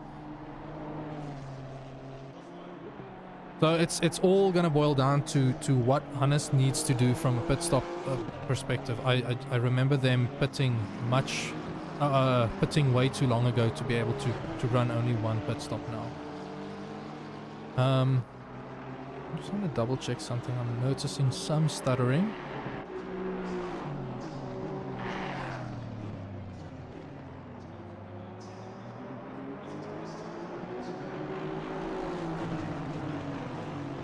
I think I'm going to quickly go to a short ad break.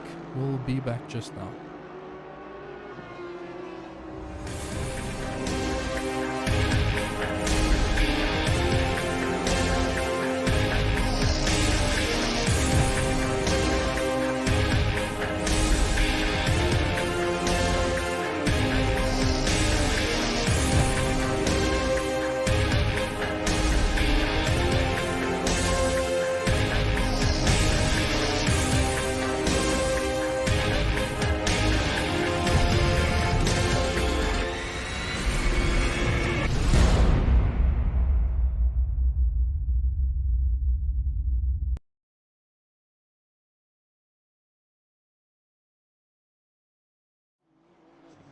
Okay, and we're back.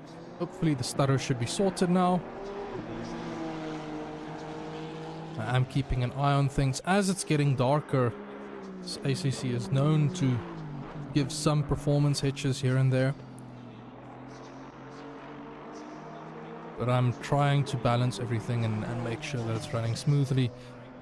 Chris Heineke has been flipping and sliding a little bit on this lap, but that was a relatively quick one at a 2:02.0. And that is 6/10 quicker than Hannes' last lap, so I'm expecting that confirms my suspicion that Hannes is off. Their tire strategy is way off compared to everybody else.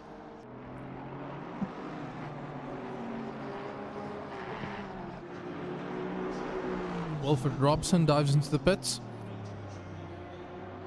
That means that they're still, I think, on a pretty decent strategy. Their last stint is going to be around 40 minutes, maybe a little bit shorter. So this is where my view comes into play of how do you approach the last stint? Do you have your driver double stinted so that you can take the pit stop without tires? It's something to think about. It is very, very possible to run a double stint on these tires, but you have to take a bit of care and not approach your first stint as aggressively as you would normally.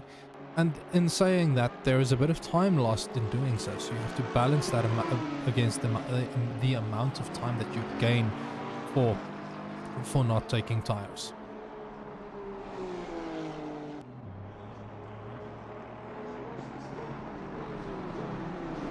Ambient temp down to 20 degrees now. Our track temp is down to 22. So hopefully everybody has been staying on top of these temperatures and keeping their pressures consistent.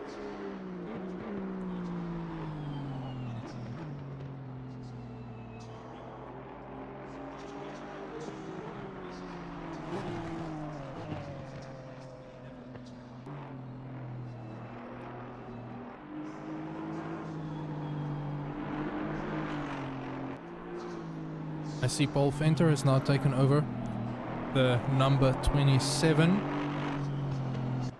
LNR Expressly Slow team.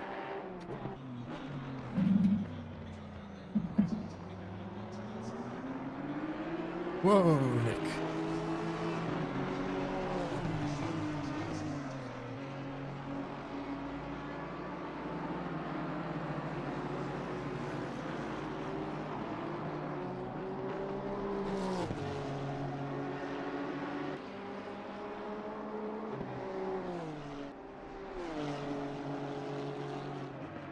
And up ahead, Lionel Clue is just steaming ahead. Looks like they have a good, decent lap advantage.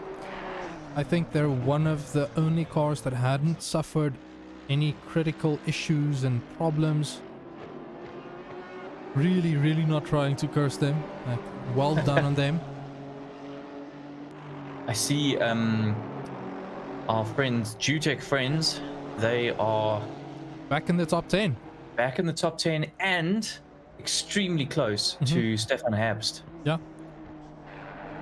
I feel like Jotten's done most of the racing for them. I am curious how much time he has spent behind the wheel. Feels like a lot. Keep in mind, they are a two-man team. They're one team that couldn't make it. We still need to look at the situation. I mean, they've drived extremely well to still be where they are right now.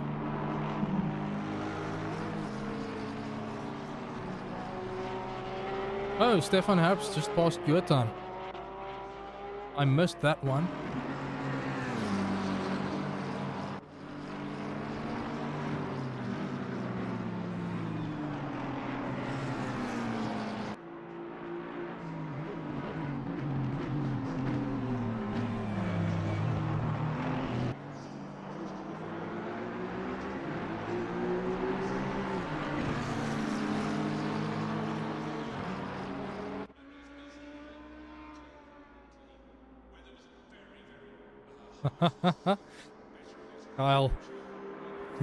Kyle saying I need to add some rain so that you have a chance. Unfortunately, I don't have that level of power over this server.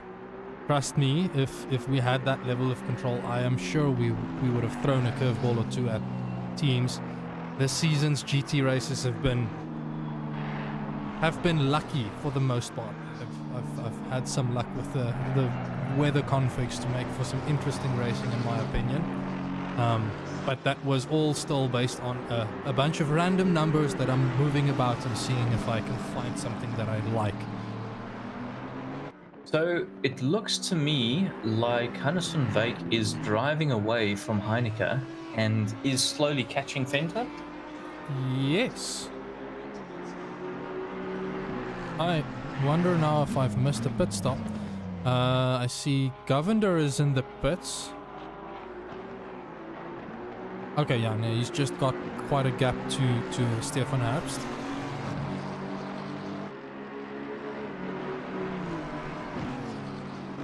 Jono can confirm Monday's weather was very interesting and the tire strategy was extremely difficult. But that also, We had fun with it though. we had we had a lot of fun with it. I've thoroughly enjoyed that race. Oh no! That's not a drive-through for track limits. That's a penalty. No, that's a penalty. For an incident. So Scrapton broke and turned in for the Wrong corner. for the wrong corner. I'm assuming that was at the at the chicane here. Yeah, I think so. That speaks to fatigue, Sas, in my view. Yeah. And just what it's like being in these cars for so long, trying to race for so hard. And as our stewards say, Latifi would be proud. I completely lost track of time. Isn't it like qualifying at the moment? No, I don't think it's now. I think it's 4 o'clock somewhere around 4 there. o'clock. So we're not going to be finishing quite on time for the quali then. yes, I'm quickly double checking. Qualifying starts at 4 p.m. today.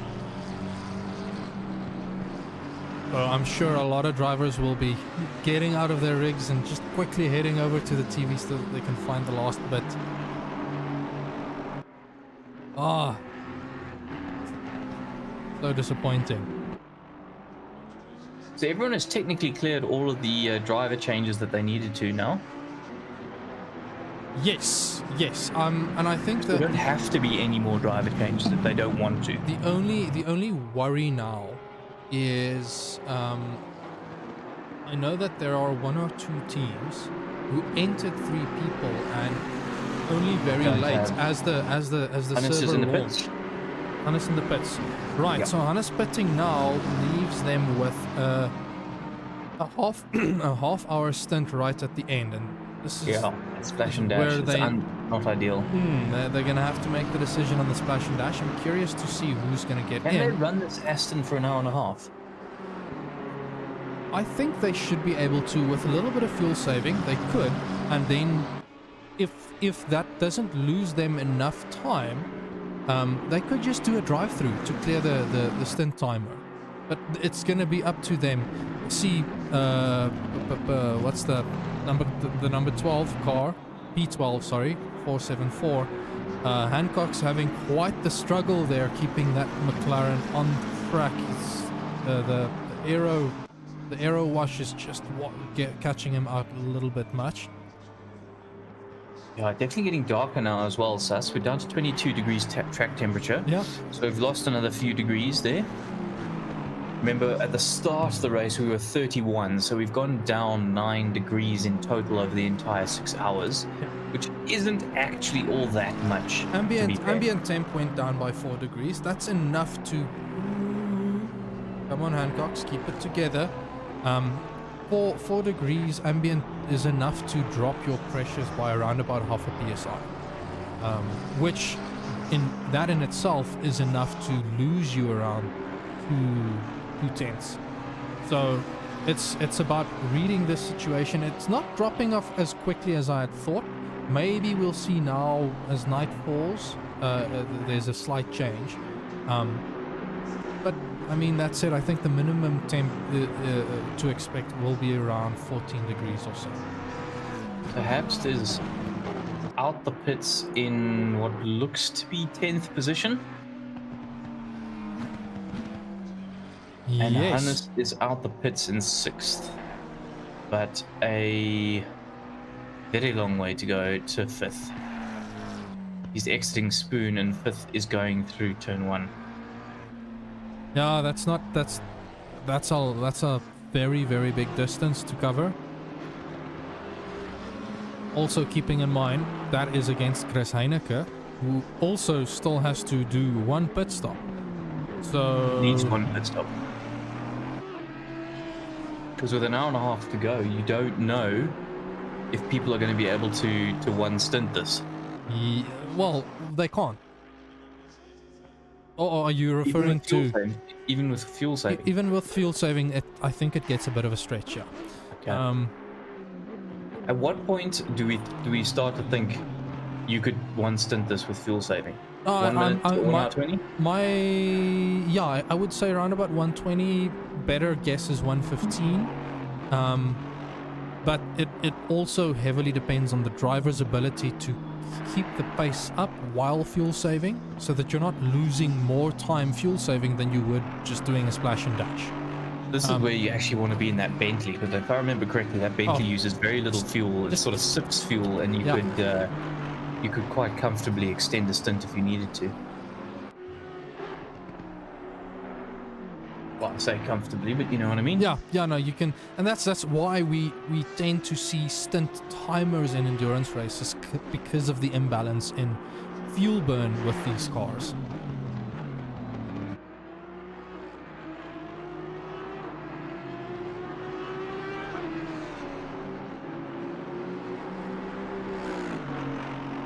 Scanning up and down the field, not quite finding any very close battles right now.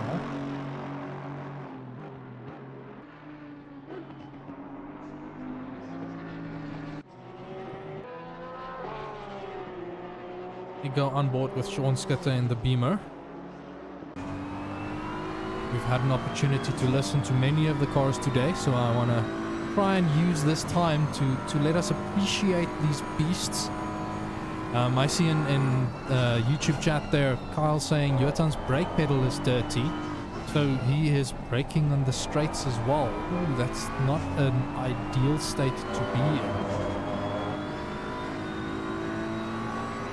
That also has a way of throwing off your tire pressures. Your brakes are going to be running slightly hotter, which means your tires are going to be overpressured.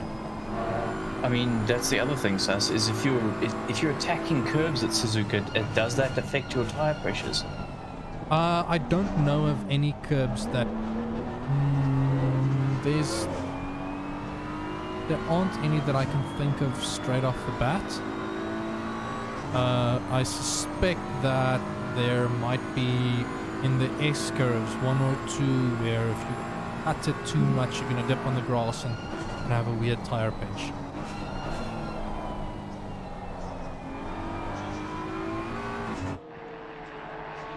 Yeah, because that's generally where you start to lose tire pressures. And the exit of the chicane at the end of the lap.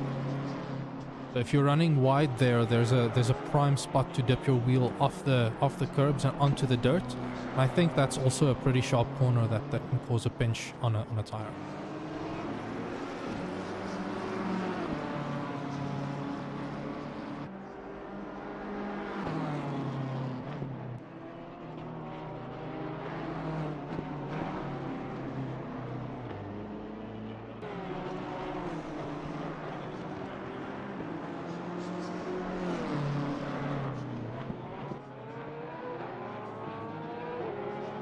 Then I'll hop over to Jotan, hop on board with him.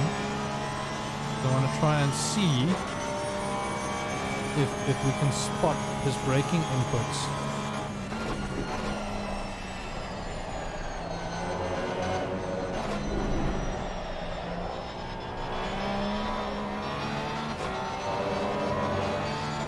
The rear almost stepping out there on the exit of Spoon.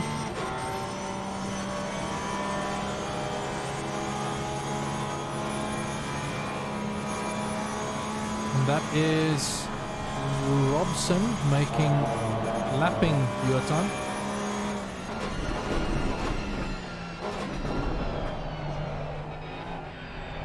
No, I don't think so. Different. Looks like Robson. Yeah, that was Robson lapping, or yes, yeah, lapping Jotan now.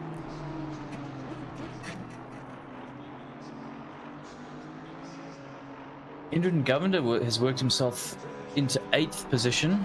Point Blank, remember, had a few problems about halfway through the race. Did they disconnect? They either disconnected or got a drive through, or there was something. Who's this? Correctly.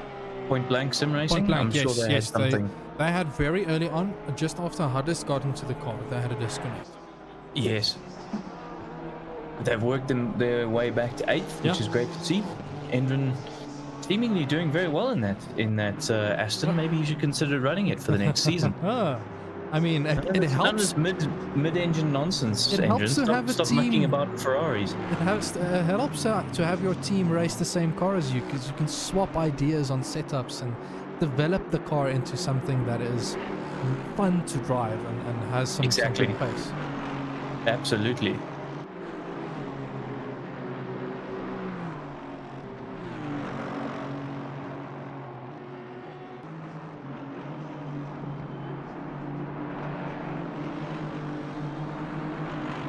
See the Lamborghini in P13 in the laps at the moment. Up in the pits in the moment. In the laps. Yeah. Talking about fatigue, eh? Hour and a half to go, Sas. Almost there. And still a lot to be experienced today.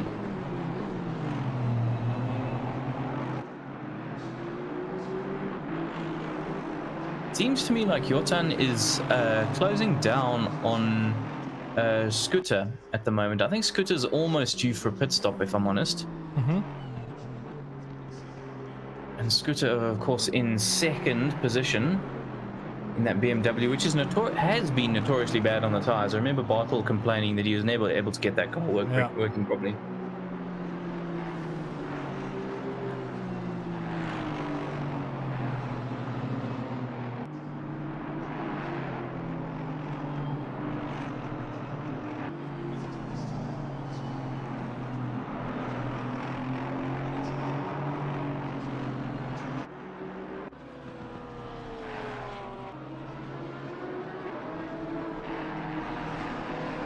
I think it does speak to the difference in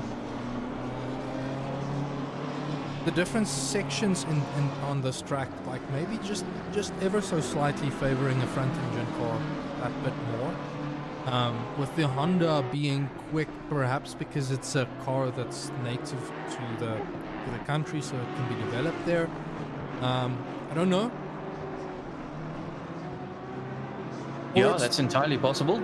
Or it speaks to the drivers just driving the damn wheels off the car. Yeah, I mean, is it me, or is Honda's home track Suzuka, or is it Fuji? I can never remember. I'm sure they have a home track that they do all of their development work at. I wouldn't be surprised if it's Suzuka.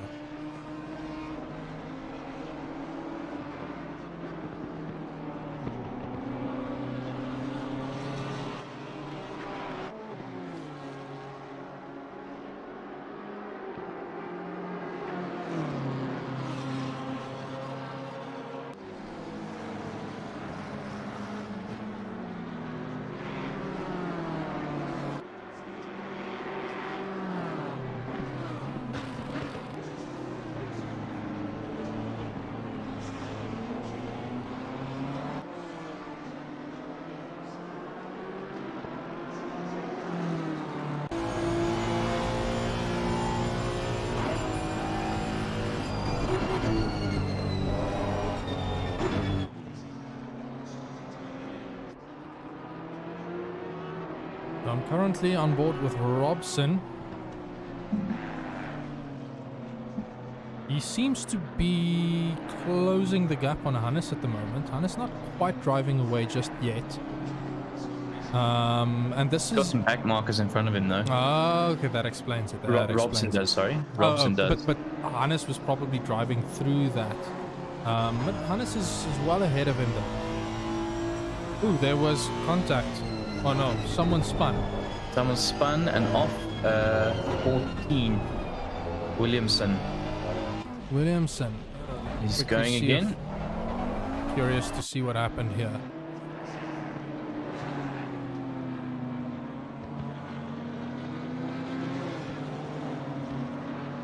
Just couldn't get the car turned in on the throttle and into the barrier. Just spins around, yeah. Hold the brakes. Wait your turn. Ooh. That was very, very lucky. Oof, yeah, it was.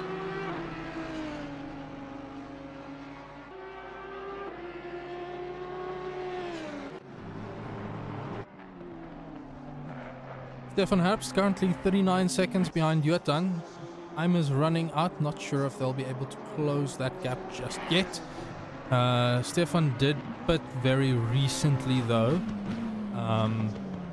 Don't think they're going to be able to run to the end. They're going to have to be. They're going to be forced to take either a splash and dash or make a decision on whether they want to send out someone else for the last stint, or just decide on making splitting the time completely, like running 40-minute stints, because you can be a lot more aggressive in your tires. You can carry less fuel, so that also helps you gain a bit of pace. Yeah, it'll kind of be the best time to actually jump in the car and drive.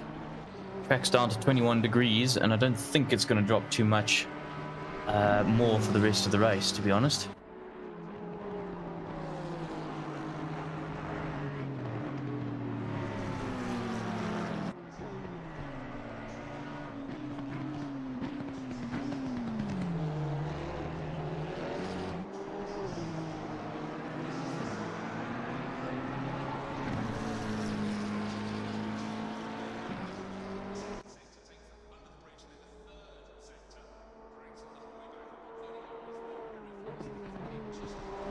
Mm.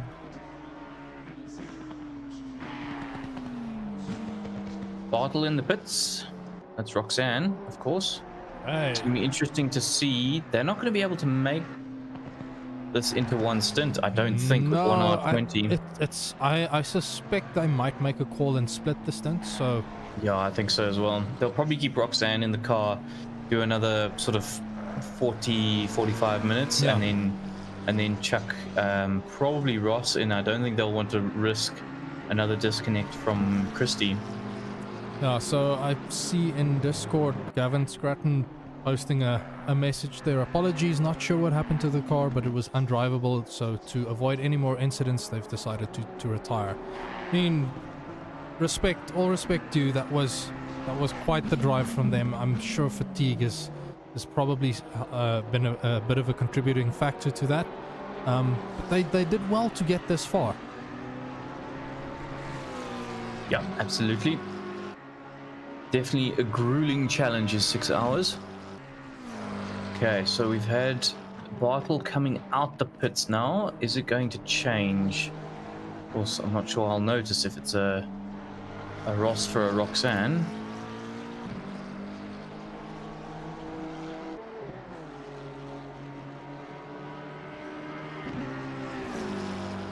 Does look still to be Roxanne? I'm not. I can't quite see there. Let me just double check. Sorry, I got lost in the incident sheet. That's okay. Bernardi's coming out the Christy pits Simon. as well. It's Christy Simon in the car. Ah, okay. So they've chucked Christy in, hoping he obviously doesn't have any more disconnect issues. Wishing him all the best on this stint. And Because of course, the previous stint didn't go so well. I actually wouldn't be surprised if they are going to go for a split. For a split in the time that's left. Yeah, I reckon so as well, and I think they'll probably chuck Ross in at the end. Yeah. Hannes van Wijk trying to catch Heineke, of course, after his pit stop, but they are very much out of kilter.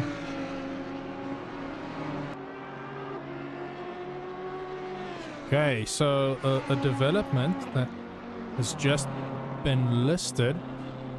Car number 42 ran over an inside curb at, not sure. Okay, they bounced into car 519, sending them into the gravel.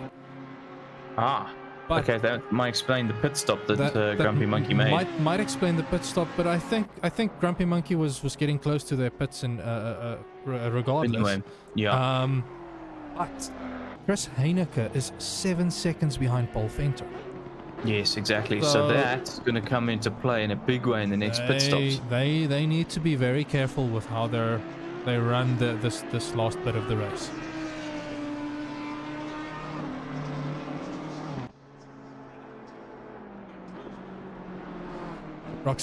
Ross saying Christie's connection looks a bit better, so hoping for the best.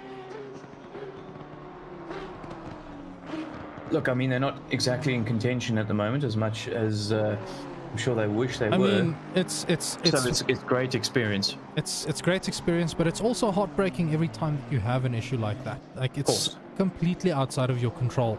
So I'm sure this is the way you felt about the Lemons race. When the brakes just gave in, I'm sure that you didn't go thinking, we're not in the top 5 anymore. I don't want to race now.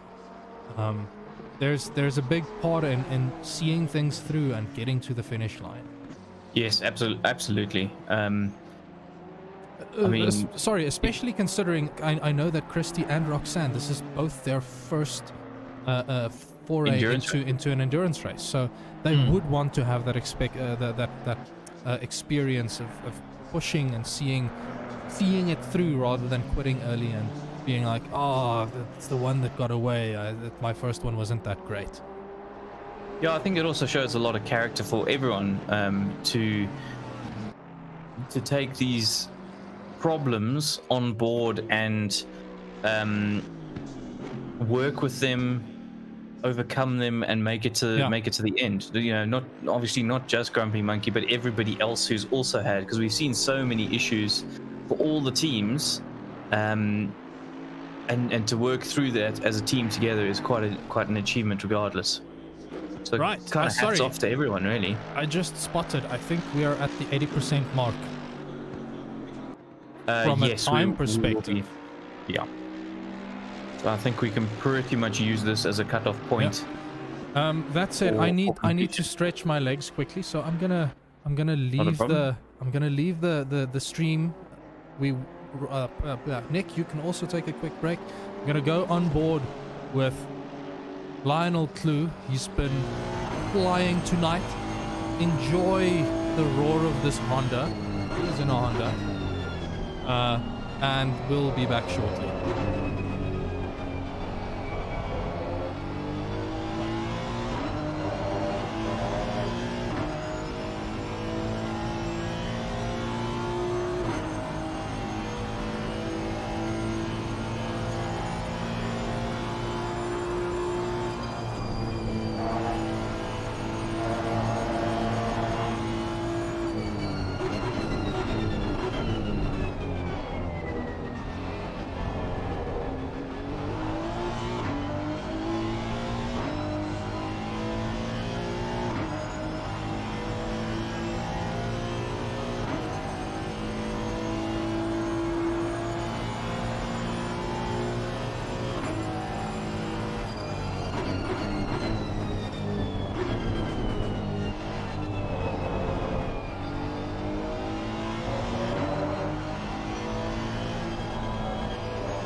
Okay, we're back.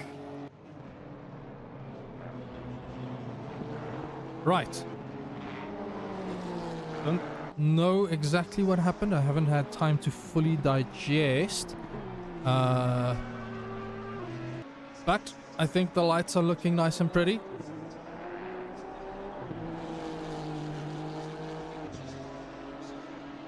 Lionel Clue is doing really, really well.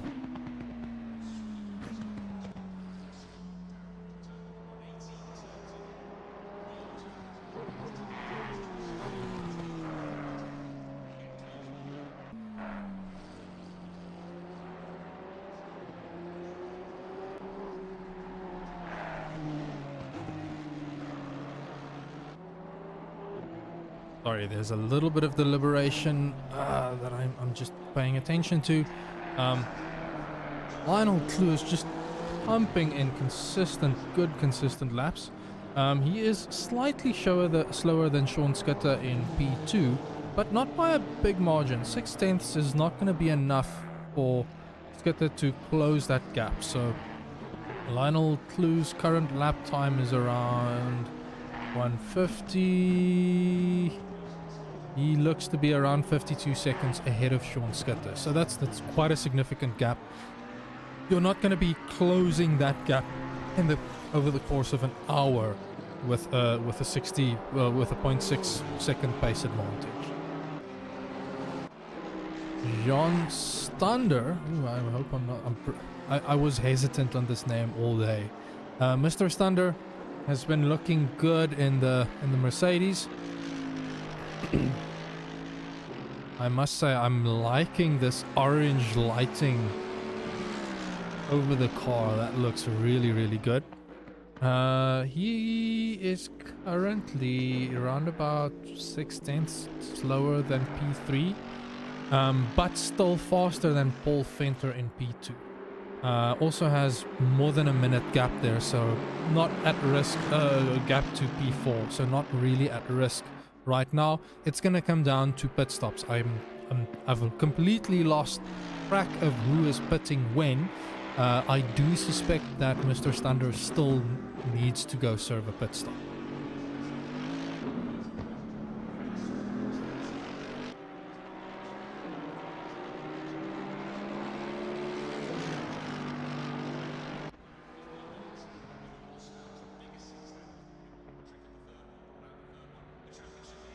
Starts this lap. Oh, that was a quick one. 202.9. That was only 3/10 slower than Sean Scudder up ahead, but still quite a bit faster than Paul Venter.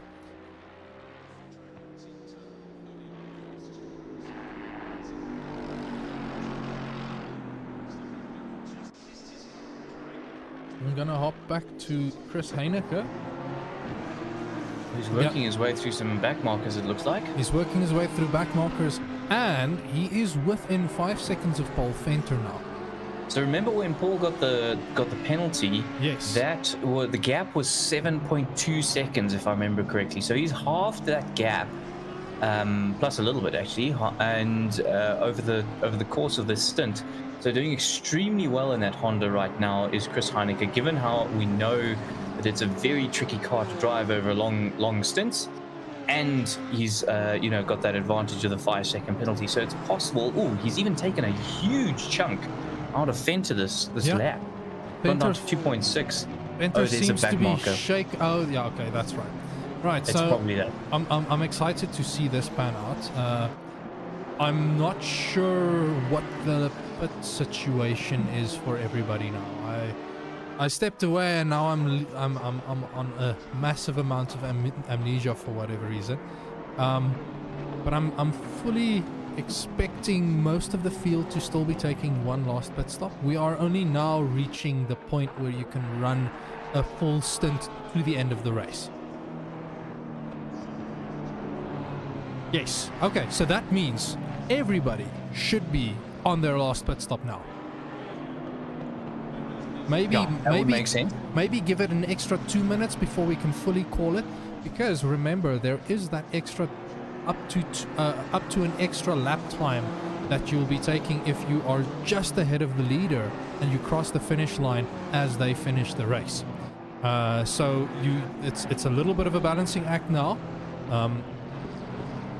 Everybody's strategies will start to converge, and I think the people that had an opportunity to pit closer to this time might be at an advantage, either from not needing to take tires when they do go in pit, or running a lighter car with less fuel, which will net them an overall pace advantage over the two stints if they just took their time left and failed it. Oh, interesting. Kyle saying the brakes are failing on the Porsche of Jotan van Asweg. I wonder which pads they took. I wonder if they took pads 1 or pads 2. Yes. If it was pads 1, I'm sure they would have problems. They need to replace pads. They need to replace pads. Pads 2 would be close, I would imagine. Pads 3 would easily be safe. And Stefan Herbst is like within 6 seconds of them, so this pit stop is going to be... It's going to hurt them quite a bit. Changing brake pads can take quite a few minutes. That's so unfortunate. Ooh, almost. Right, so Stefan Herbst down the pit straight now, crosses the finish line, and they're ahead of Jotan van Aswegen in the Porsche. Kyle confirming they picked pads, brake pads 1. Yes. So for interest's sake, I think brake pads 1 is good for up to 4 hours. Brake pads 2 is good for up to 12 hours. Or something like that. No. Let me go look it up. I'll confirm.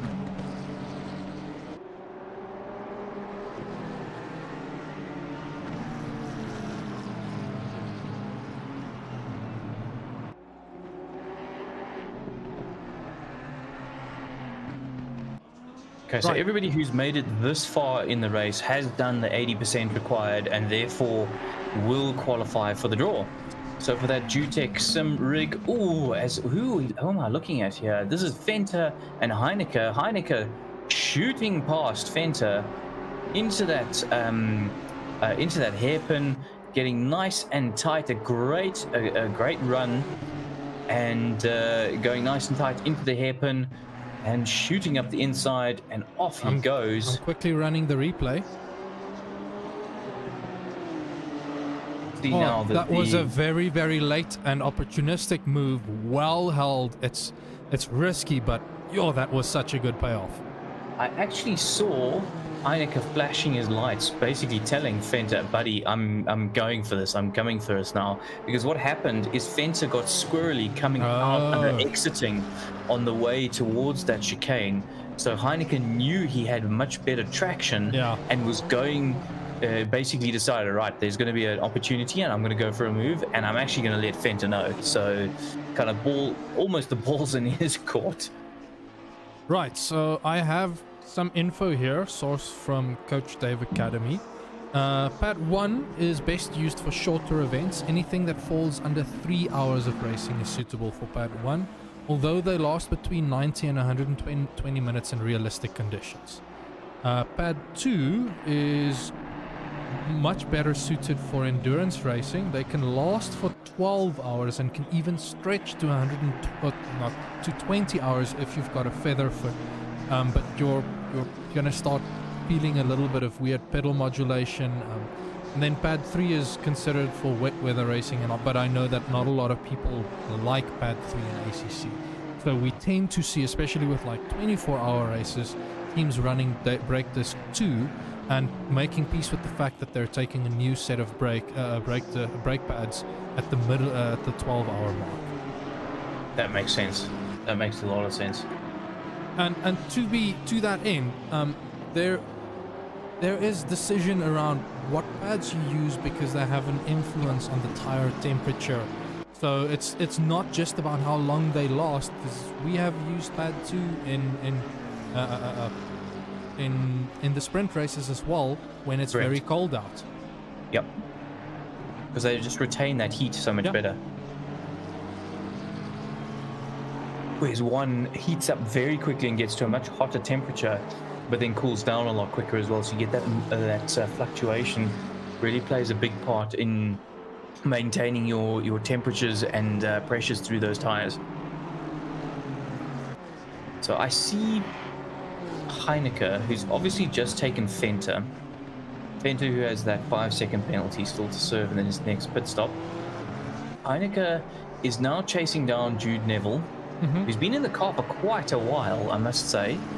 But we saw that with his teammates as well. They spent a lot of time in the car in one go. So Heineke is chasing him down 19.3 seconds. Last time I checked, it was just under 20 seconds. It looks like he's taken maybe half a second out of him, maybe. In the next hour, if both drivers have one more pit stop to make, given the pace that Heineke is showing right now, we could be seeing a battle for the final podium position here, Sus. I am excited. I am very, very excited here. I think this is gonna play out to be quite the spicy battle for the end, especially considering where Chris Heineke's team has been coming from, like battling their way back to the front, to the front end of this field.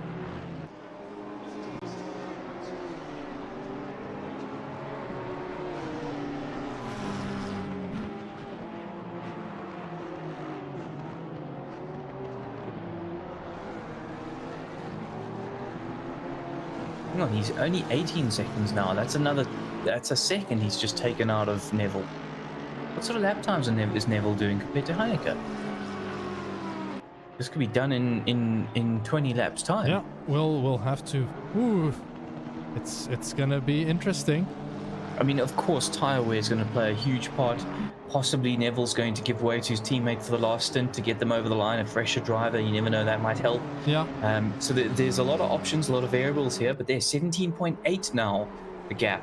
Heineke is absolutely eating Neville's lead.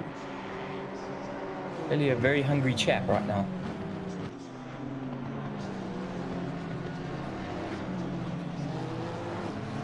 And leaving Fenter a little bit in his dust. Right. Apologies, I've been a little bit distracted here. I've got the lucky draw set up for after this race. Yeah, so stick around. Hopefully we'll have all the drivers stick around for that. So when we draw the name, we can pull them in for a quick interview and get their thoughts. And yeah, it's going to be, so yeah, stick around. Yeah. Very, very keen to see who ends up winning that. Remember, it's completely random. It's got nothing to do with the position the driver finishes in the race. It is all about whether or not you have completed 80% of the race or not, which everyone you're seeing on, well, all the cars you're seeing on stream right now have, and therefore all the drivers within those cars are eligible. Well, those that are South African. Sorry, yes, those that reside within South African borders. Okay, so now 17.1 Heineke to Neville. He's taking about half a second out every sector, it seems. This on the last lap, that was closer to 2 seconds.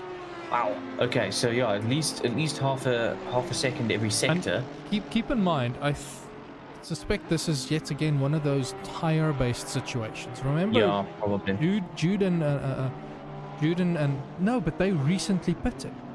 But they both going to have to still pit.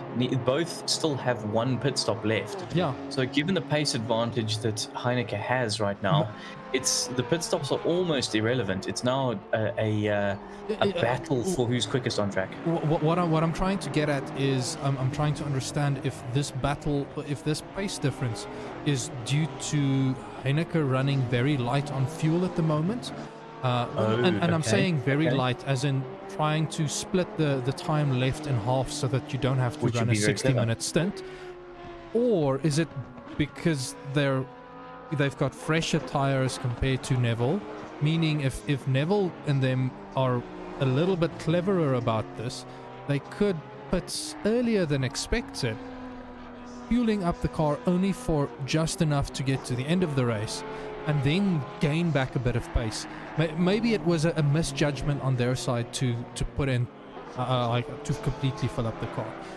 All that is just speculation on my end. I suspect Heineke has been doing this for long enough that he'll be on the ball and ready to react to things.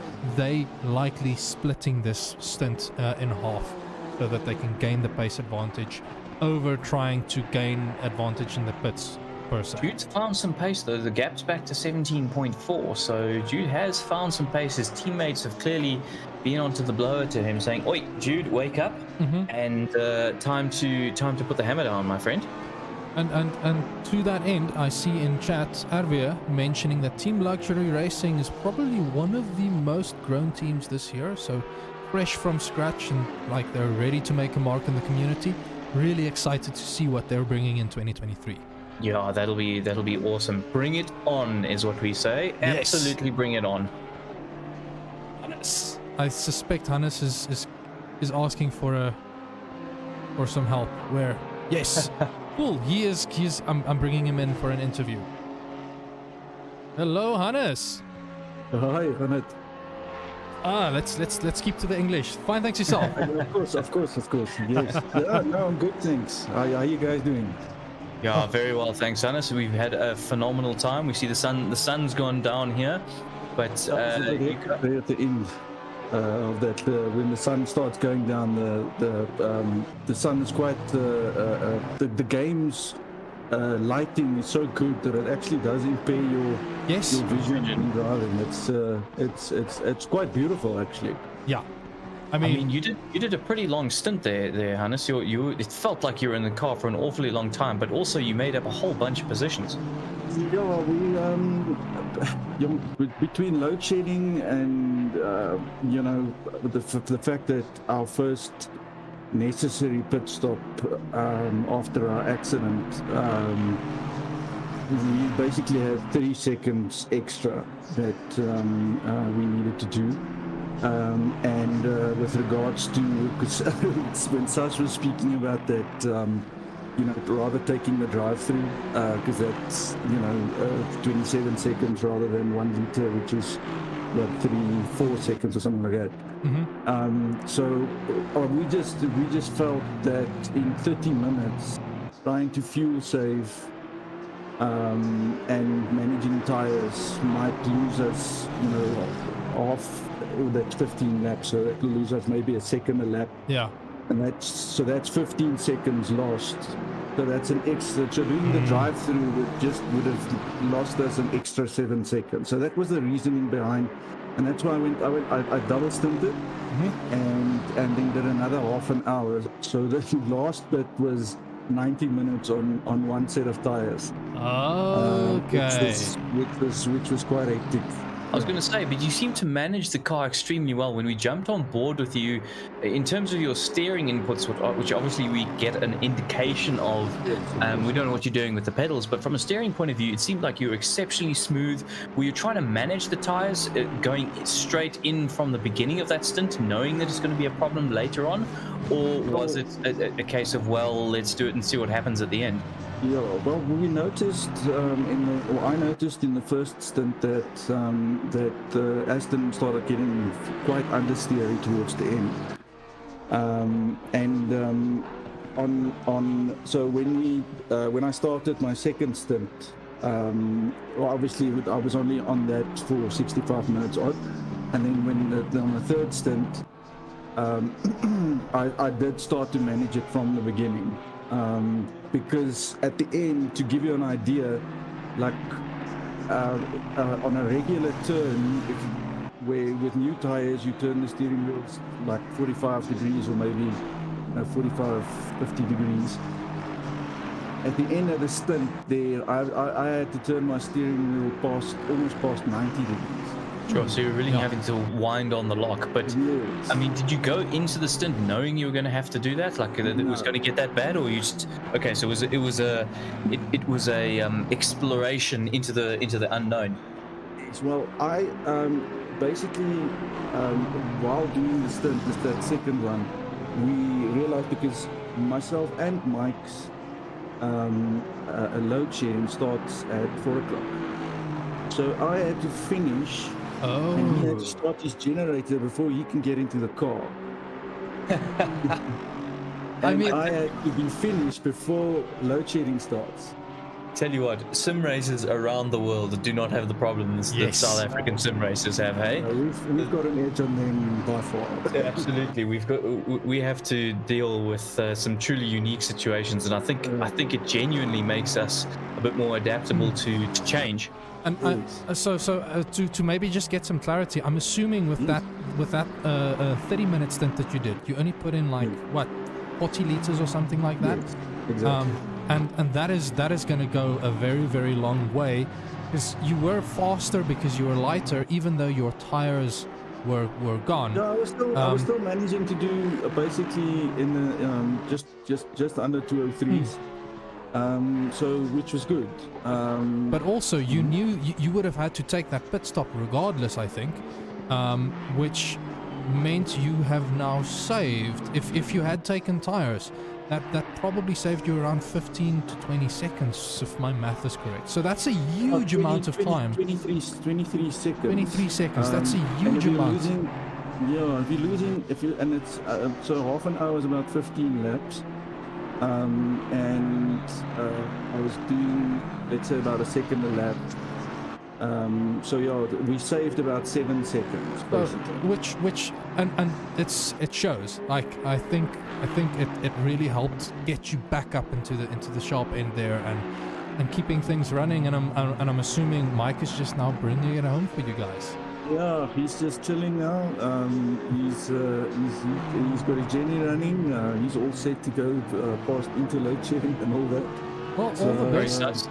Just jump on board with Hardus Boyser. He's really on the back of Stefan Herbst at the moment. That's full position as well. It's ninth on 8th here, and Hardus is very much pressuring that McLaren, the number 223 McLaren, in his Aston Martin. We've seen these Astons, when they get into their swing of things, are extremely quick.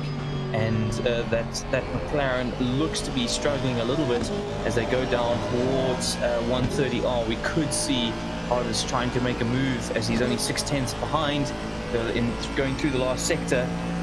We could be looking for a position change here, potentially into the chicane, backs out a little bit through 130R, makes sure not to run wide, gets a good exit. But this is where it really counts. Into the chicane, get it nice and tight, get a good exit. This is the key. And someone spinning up the front. Yeah, very squiggly going from Stefan on the exit, but I think he might have the drive, Sus. I'm not so sure. He's gonna need to close. I don't know. We're approaching turn 1, and that's just too far. Yeah, I think give it one or two more laps. Hardus is he's exploring where Stefan is slower and faster. He'll find that gap. He's still got a lot of time to make this overtake stick. I'm just not sure if he's keeping in the back of his mind, do I need to pit yet? Like what that, I don't know what that situation is for him. Yeah, absolutely. But Hannes, thank you so much for joining us. It's been incredible to get an insight into your team and what they're thinking. As we see Paul Fenter and Chris Heineke both in the pits at the same time. Remember, those two were battling for position. And we'll see how that pans out. But Hannes, to Lionel and Eugene, they're obviously not listening because they are focused on what they're doing. So the two toppies in our team that's only come back they're not in the regular season at the moment. And they just jumped on this little enduro and they're now in the front and they're looking good. So just congratulations to them and job well done. Especially in that area. Absolutely, we hope they come back for the regular season as well. Yeah. Yes, yes, you do. The old fogies, we got a lot to give still. Yes, no, definitely. Hey guys, thanks a lot. Enjoy. Thanks, Hannes, and well driven, eh? Well driven. Thanks, guys. Bye. Okay, so we've got Hardus boys still all over the back of Stefan Herbst, and these guys will have been quite experienced in SRSA in the sprint races. They, fairly regularly go head to head against each other. They're very used to each other's driving style, and we'll see how this pans out. But Hardus has been stuck behind the back of Stefan for a bit now, and just looking for any opportunity to get through, Sas. Yeah, and I think this might be it. Here we go. This might be it. nothing that Stefan can do. Side by side into turn 1. And Cutback's Stefan not going to help. and Hadis beautifully parked it there on the apex to prevent the cutback. Yeah, absolutely fantastic driving from Hodgson, boys. We notice, I must be honest, Sus, we noticed this from the point blank sim racing chaps a lot, where they play the waiting game. They all seem to have learned that waiting game. The apply the pressure and the pass will come. Don't just dive in.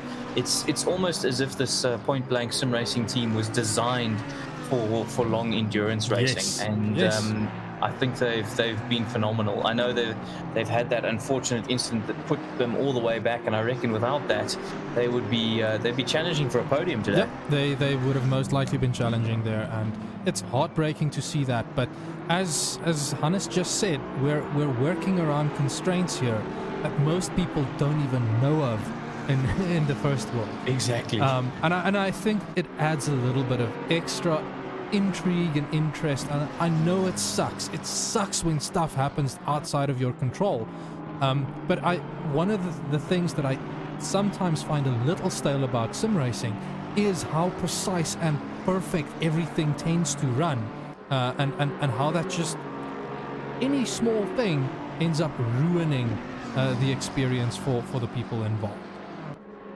Yeah, absolutely.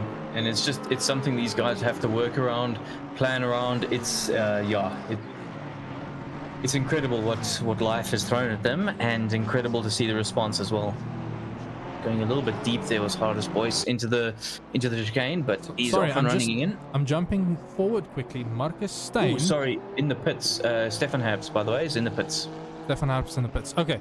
So I've jumped forward a bit to Marcus Stein. He has taken over from who? Chris Heineke. And Ryan Barrington Smith has taken over from Paul. Yes. So Sean Buck.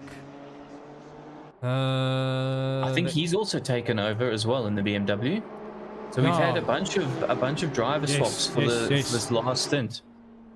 Yes, so I think the top 4 has done, top 5, 6, 7, I don't know about Hades. Stefan, hang on, did Neville and Eugene, have Jude and Eugene both done their final pit stop? I didn't see them come in. That I don't know, so that is still on the cards, and that's what I'm getting at. I'm expecting a half an hour splash and dash. There's around about a minute gap between Jude Neville and Marcus Stein. So I'm expecting Jude to be within striking distance of Marcus once Jude goes into the pits. And this will make for a fantastic end of the race as well. Yeah, no, I'm really, really looking forward to it.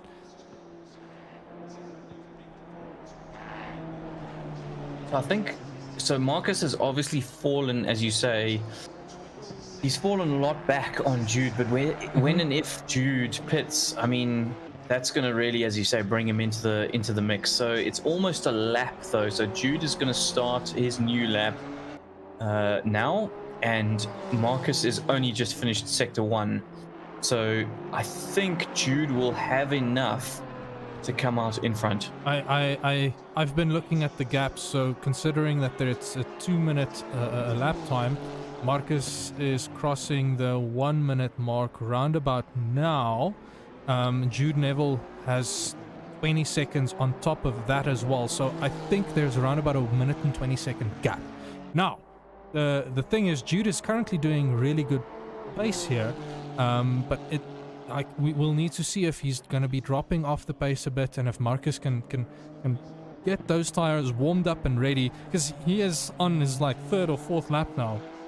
He needs to find his rhythm, and he needs to find it quickly to try and start eating out that advantage that Jude does have, so that he can put himself in a good position to contend for the podium at the end.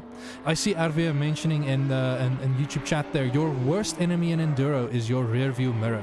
I 100% agree with that, and that's one of the reasons I ended up turning off my virtual mirror. I rely on the in-game mirrors for everything I want to see behind me, because otherwise I have this thing in the middle of my screen that I'm just staring at when someone is pressuring me. Sus, you should go to VR. I am way too afraid of the Chandra that will follow. But you're not allowed. It's impossible for you to use a virtual mirror in VR. You can only have the in-car mirrors in VR. I'm aware. I'm aware.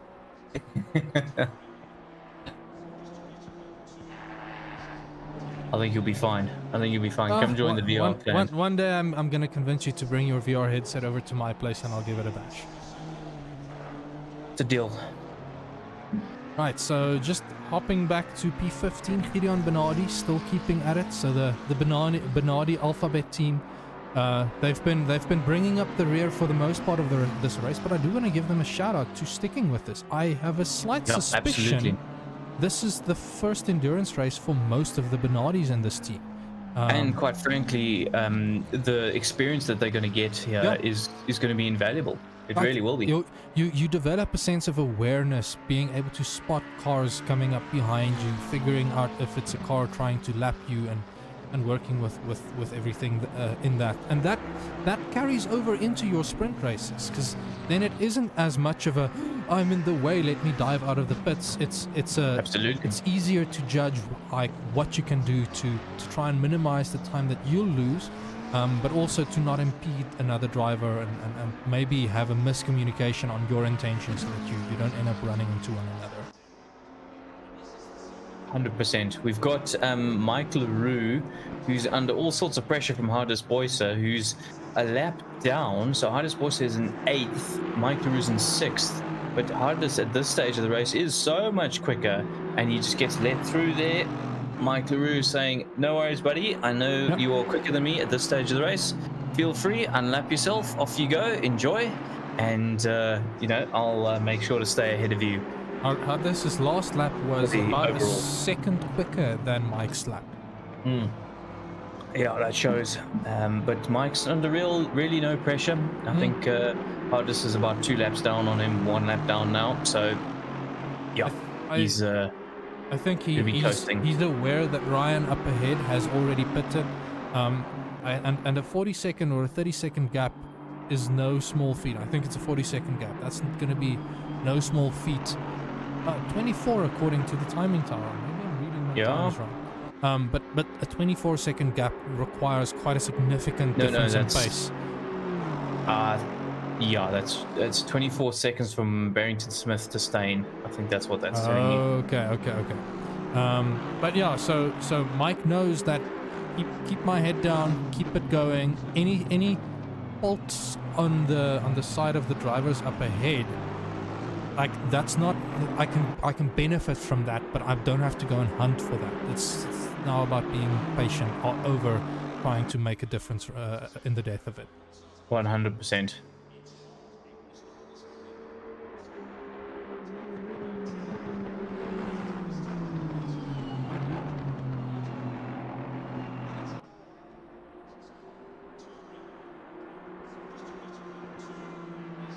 I must say, having jumped on board with pretty much every car on the grid here today, I'm most jealous of the Astons. They just seem so planted around this whole track. Yes. I'm trying to quickly see. So Aston's in teams. So Mike and Lionel Clue and Eugene isn't in this in an Aston. So they didn't even have the opportunity to share setups and insights. Although I think they did do quite well to set up that Honda.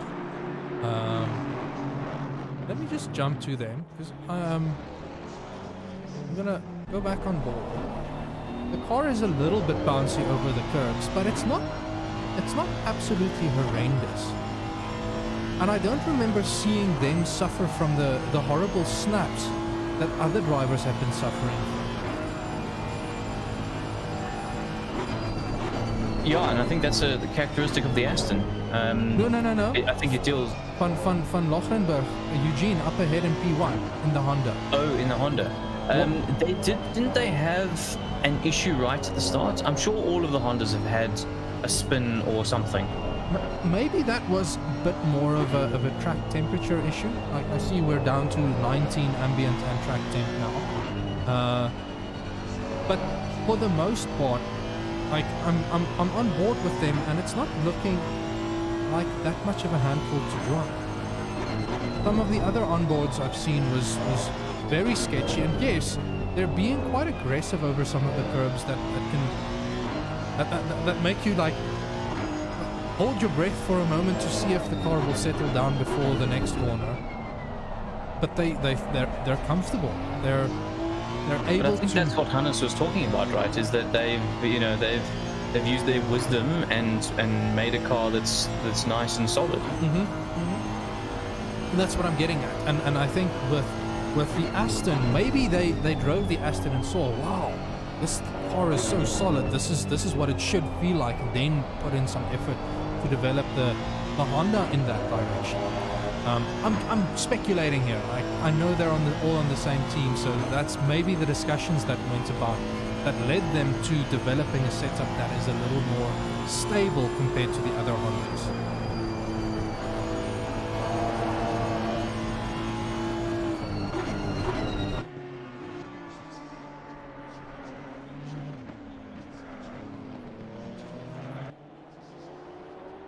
I mean, look, that's entirely possible, and they're reaping the benefits of it. Yeah. 156 laps. So 57 laps, apologies. So I'm assuming there should be around about 15, 16, 17 laps left. So we're looking at finishing just over the 170 lap mark. That's quite a few laps to complete. It is, yeah. So while we've got, 32 minutes is not that long in terms of the overall race time, but it's, it's certainly long enough for things to go wrong. It's long enough for somebody to make up a few positions. There's still time here.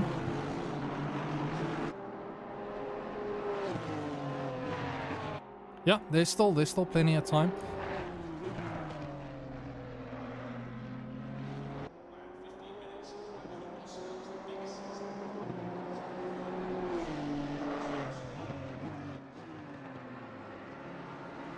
I'd love to know in the comments, they're saying they called Jude Neville Dusty Bun. I'd love to know why he's called that.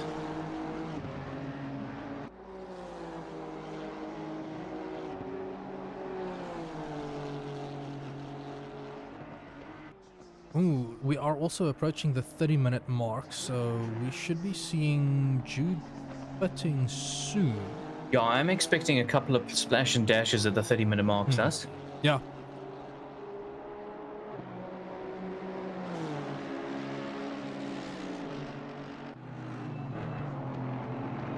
Hey, Mr. Chris Heineke shows his face in the chat. Hello there. I'm sure he's feeling quite knackered at this stage, but he's done a good job for his team, that's for certain. Speaking of doing a good job, I can see Christy Simon has kept it nice and solid in his second stint and is looking at about 23 seconds behind Emily Bence. I do feel sorry for the Bence crew. They were doing so well and then had that connect. And that's one of those things. We have to get back in it and try to finish the race. Christy is also one of the drivers who had a disconnect, so I'm sure he's also trying to make up for something that he had very little control over. See Chris saying he's sweating a lot, so I think he's earned a beer for himself. That's for certain. And like Emily is another person I think she probably hasn't done many, if any, long distance enduros. So I would say this is really a hugely valuable experience for her as well. And I think has acquitted herself extremely well today. Definitely. There's a lot for everybody to walk away with. Like everyone that started this race fresh with little experience of endurance racing, like you can walk away with the knowledge that what your body can take, how far you can push yourself, and what strain your mind can take throughout a race like this, and like how you manage that, like managing the emotions, the highs and lows there as well. You find out that it's so much more a mental battle than it is a physical battle. And it's quite an incredible journey to go through.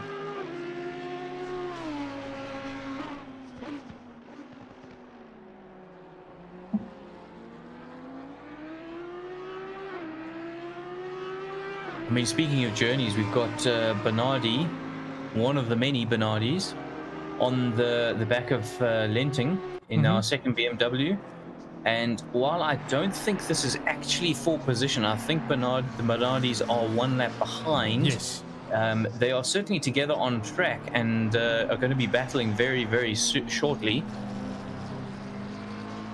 Because as we go through the S's, there must be about a second gap between them physically on track there. Yeah.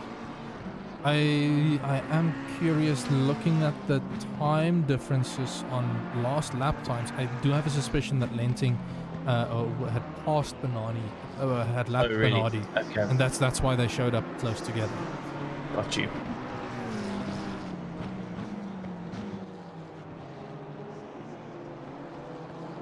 Okay, so just keeping an eye in on Neville, still yet to pit, and we've just ticked under the 30-minute mark.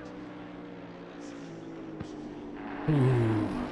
Been quite a journey to get us here. 5.5 hours of the 6 done. Yeah.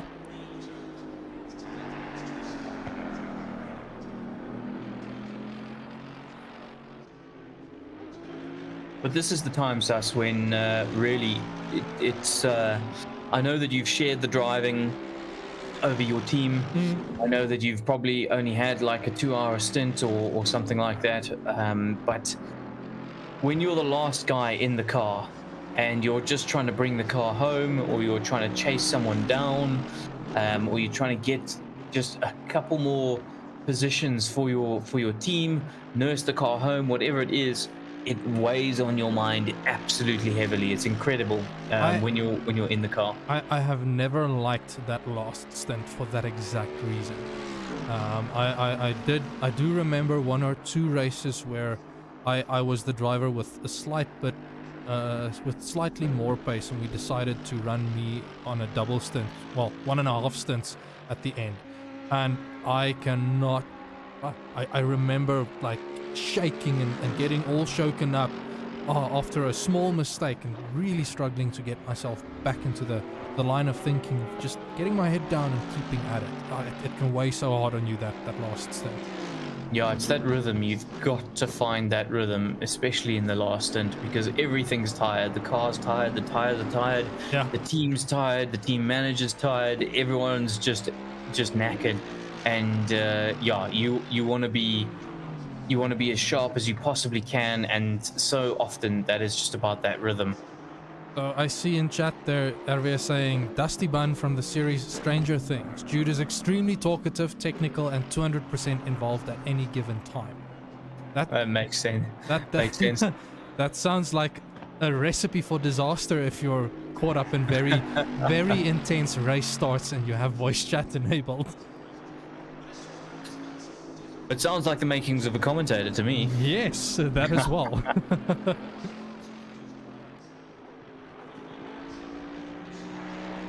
Still no one in the pits, Sus.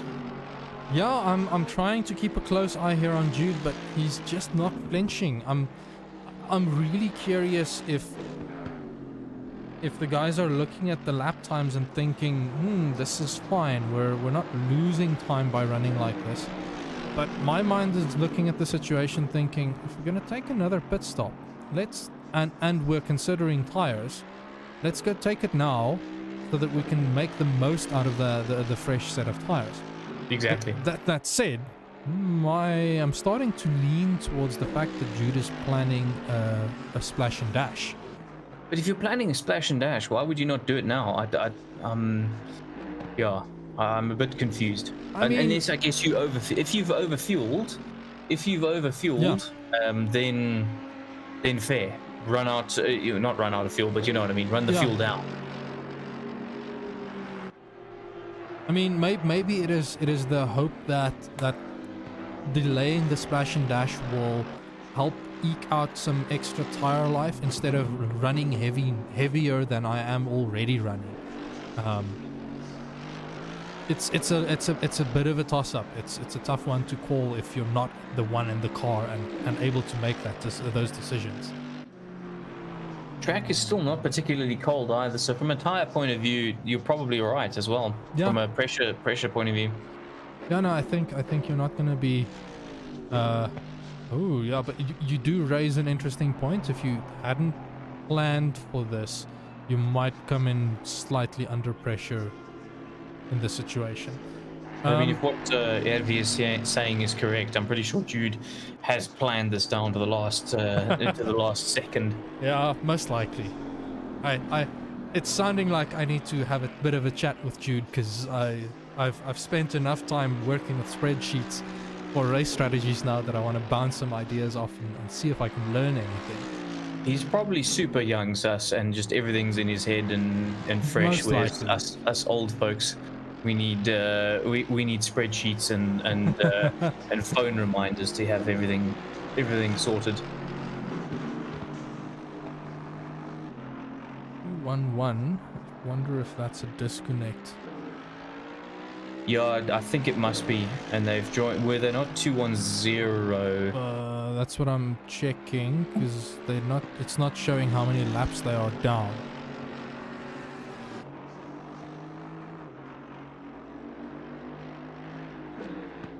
Is Hodgson Motorsports. Yeah, 2-1-0. Yeah, So that's a corrupt entry. I mean, Correct. they're more than welcome to just drive to the end now. At least you can get that last good stint in and get a feel for it. Go and try and set the fastest lap. How's that? Yeah, It's a challenge. if you're able to do that, that's a nice one to go and steal away. I'll give you some points. Interestingly, not interestingly, I am missing a driver. How do you mean? It feels like I'm missing a team on there.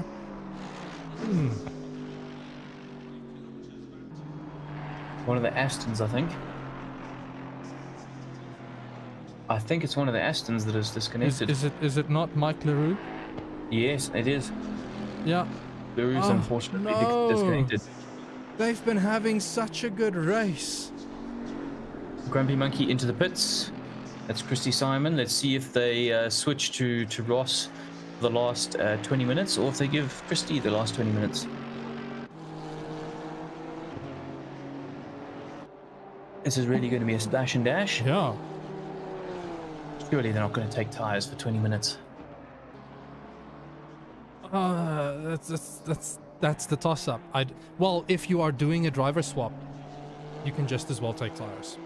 Yeah, that's fair. Okay, so if there's driver swap, I would imagine, oh, that looks quite quick to me. I would imagine no tires and no driver swap there. It seemed fast. It's looking like Christy is still out. So Christy's going to bring it home. Christy's gonna bring it home. Out in 11th place. Emily Bentz is his target. But He she's is. coming through 130 on now. Yeah, so And judging, Christie's it's only around through the about S's. a 40. It's around about a 40, 50 second gap. Or at least, yeah. Yeah, it's about a 50-second gap. So it's not gonna be closed. Wait, have It's we unlikely. seen whether Emily has pitted? I can't remember if they had the disconnect before or after the hour mark. I don't remember either. I'm sure that they've got their strategy in hand, though. I would be surprised if we see Emily coming in. But watch me be surprised, Sus. Happens all the time. So Ryan van Wyk saying in Discord chat there, they've had a power outage 2 hours before they were supposed to go off. Which would explain the disconnect. Yep, that's a spanner in the works you did not expect.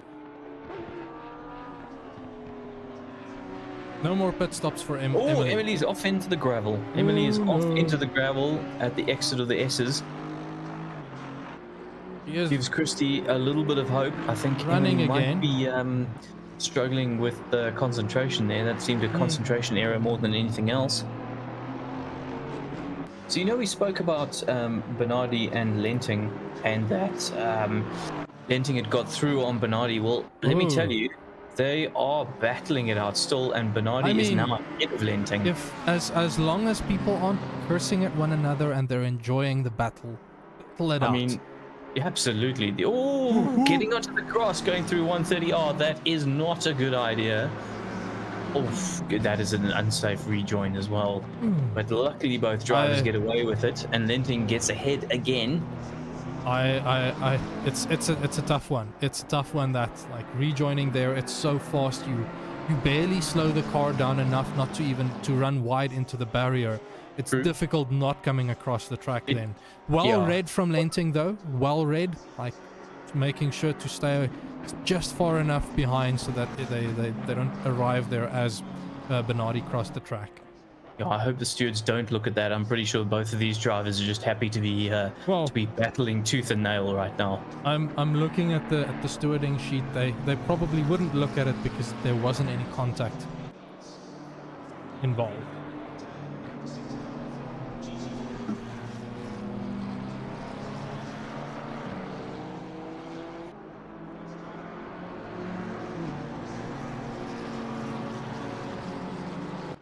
So Jude Neville, nobody's confirming whether Jude still needs to pit.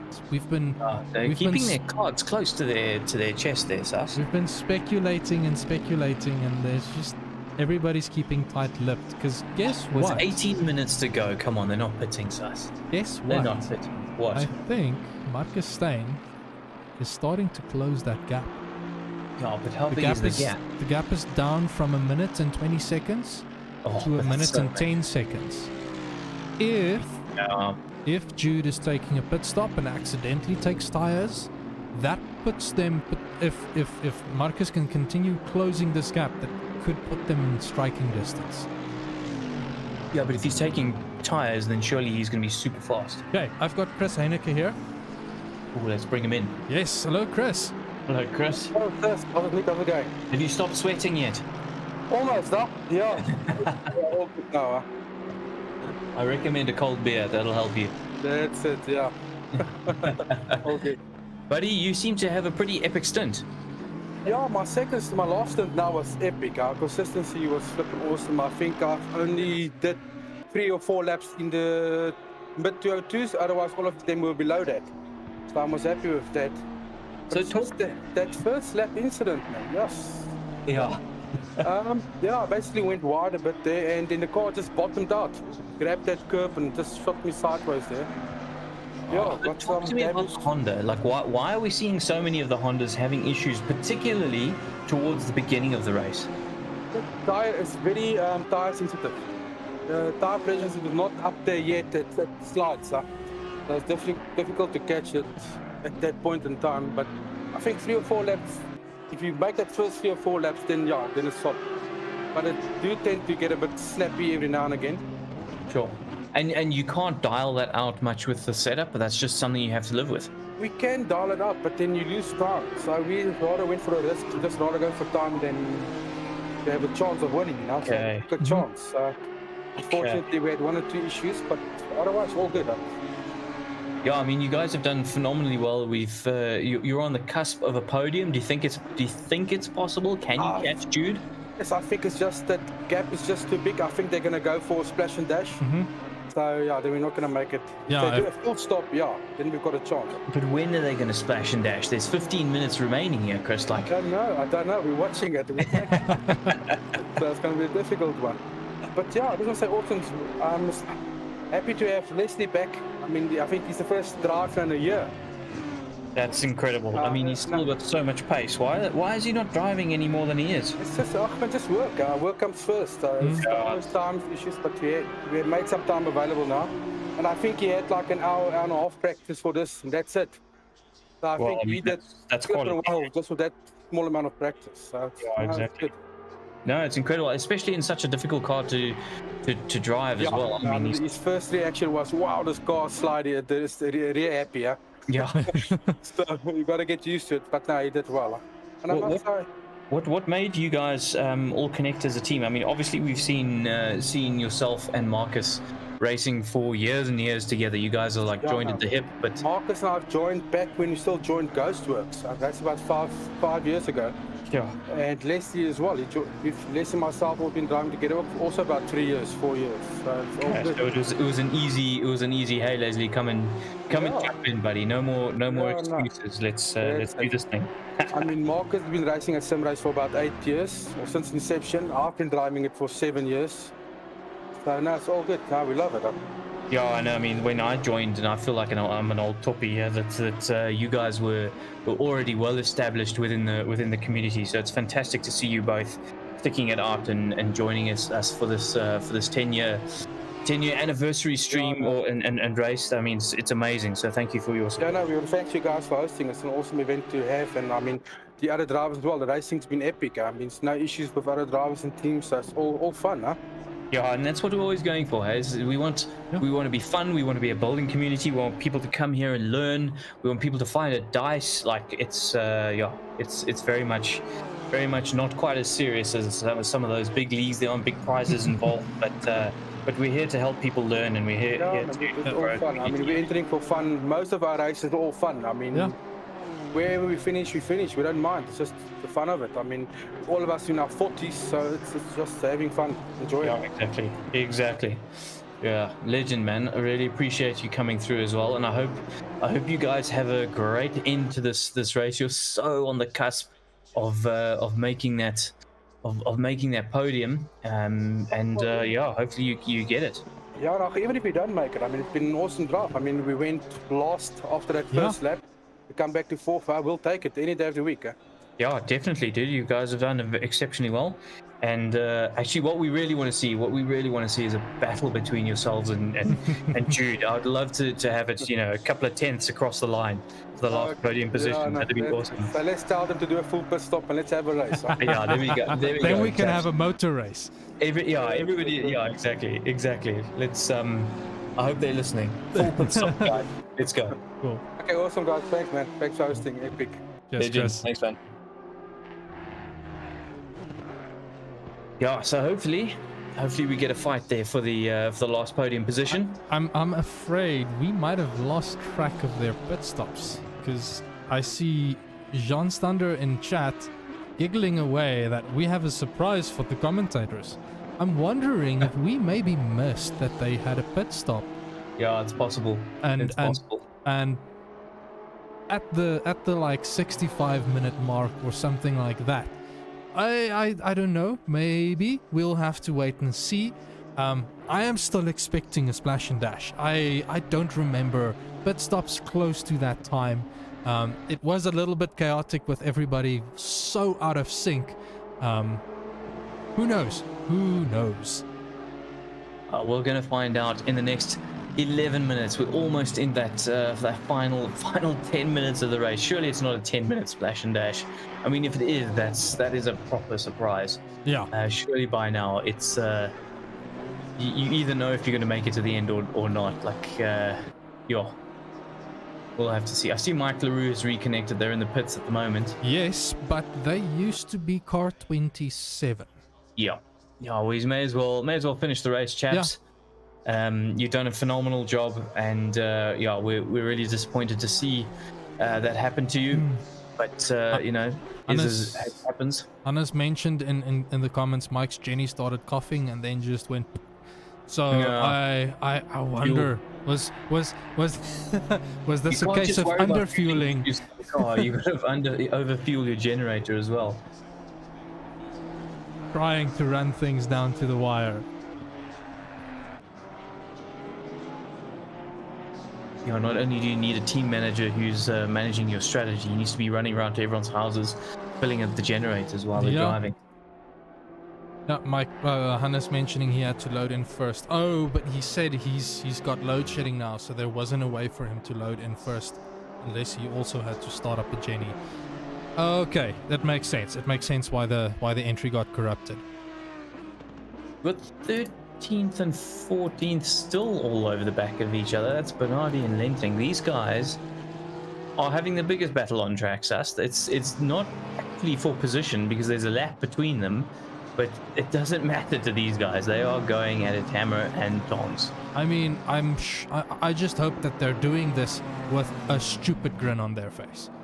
Yeah, I can't imagine that it's anything else than that. Because I mean, this is phenomenal. This is what we like to see. Yeah. Every single endurance race that I've managed to get across the finish line, I have had one heck of a stupid grin on my face, and it wasn't even necessarily from a good finish. It was just getting to the end of the line. Those highs and lows that you go through with your team. It's some of my best memories now. Yeah, absolutely. As we enter the last 10 minutes of the race as well, we're closing in on the final moments of this 6-hour endurance race for the SRSA 10-year anniversary. Cannot believe it's been 10 years at this wonderful community. I mean, this community really brought me into sim racing. My personal discovery was through Assetto Corsa, not Competizione, original Assetto Corsa, and myself and a mate Chase, we were just ecstatic that we found the Toyota 86 in a sim, and we joined that. And Sim Race SA actually happened to have an ad hoc race of the 86 around Magione, which is a track that really suits that car, and we'd been playing around for a long time, so we joined that and had an absolute blast, found a good set of people, and the rest is history. I'm still here today. So yeah, it's phenomenal how many people that SRSA has touched people's lives and sort of racing careers, if I can put it that way, that people have gone on through SRSA. I mean, we've had members join for fun, become exceptionally good, go and race overseas, win international competitions, all sorts of things. So it's just a privilege to have been part of that journey. Right, we still don't have any news of any last minute pit stops. I don't think we're getting one. I mean, if Jude needs to go into the pits on the very last lap, what do you think? Well, a Schumacher. Is he gonna do that? Is he gonna go pull into the pits on the very last lap? I remember I've had one race where that has bitten me, where I had to pit on the very last lap, but he'd know that by now. Like, you'd be able to see how many laps you have left. Yeah. But I made the mistake then of pitting, and the leader crossing the finish line to finish the race while I was still in the pits, and I exited the pits to drive into someone doing donuts in front of the pit exit. No. Because I had already crossed the finish line. My pit box was way forward, so that kind of caught me out. So Jude needs to be careful here. Although I suspect Jude has managed to... Just going to the end. He's just going to the end.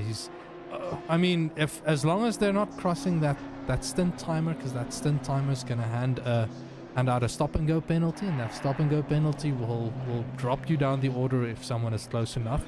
Correct. Speaking of close enough, Marcus Stein still run about a minute and 10 seconds behind Jude. So I don't think even with a pit stop, a full pit stop, Marcus will be able to really battle. Yeah, agreed. There's a 5-second penalty there for car number 87 at Sky. But we see Eugene has really not put a foot wrong. He's been in this Honda for a long, long time now, and he's been extremely consistent. A lap ahead of Sean Buck. Our BMW doing exceptionally well. That's pretty awesome to see. We know what a tricky car that can be to drive. Yeah. So it's amazing to see somebody a team doing well in the BMW, and we have a Honda, a BMW, and a Merc in the top 3 positions. And it's also great to see 3 different manufacturers. Yeah. On the podium. I'm a little disappointed the screaming Audi isn't up there, but what can you do? In fact, there isn't an Audi in the top 10. Yeah. So I see Emily Benz is disconnected again. Oh dear, it's unfortunate. No, she's still there. 9th. Oh, 9th. Oh, okay. I'm just... let me just have a close look here. I'm trying to see if there is anything to get excited about No, okay, so Christy Simon is a minute adrift of Kyle Henderson in P10. So not quite going to be possible for them to clinch it. Like I mentioned, I think Kyle and Yuatan is one of those teams that signed up with 3 drivers, but only 2 ended up pitching up. We still need to decide what we're going to do from a standings point of view, who finishes where. I'm assuming the game's going to hand out a penalty for one driver in the team not driving at least one stint. But we'll take it as it comes. I mean, ultimately, this is a for fun race, so if you made the mistake, learn from it. Don't make sure that everybody is ready to go when the race starts, so that you can quickly update your entry if needed. And of course, that's the power that simracing.gp has given us, is that we can put a lot of power in the team's hands. Yeah. And also why it's becoming more and more critical to have somebody who's responsible for that team management, for the strategy, and so on and so forth. It's, for a lot of the race, you could say for a lot of the race, it doesn't make too much of a difference. But when it does make a difference, it makes a huge difference. Yes. So I'm seeing Kyle Henderson is chasing down Emily Bentz pretty quickly. Is there a gap? Ooh, there's a less than a 10-second gap, but there's like 2 or 3 laps left in this race. Yeah, but it was 11.5 seconds a lap ago, so I think he's catching Emily extremely quickly. But as you say, I don't think there's enough time. I really don't think there's enough time. And with 3 laps to go, there's no ways Jude is pitting. Yeah, what they've done, Sus, is they've led us on a merry little path down, and just kind of teased us with the possibility that they're going to be pitting, and they're not pitting. I mean, it is what it is. It is what it is. They've just made us speculate. I mean, it's been a great race to watch. All of the speculation is the reason why I enjoy watching endurance racing. It's not as short-lived as an F1 race where strategy swings very quickly. You need to really think about what the future might hold and try to going to play out. Try to have a bit of a crystal ball that you can use. So I do see 2 minutes on the clock.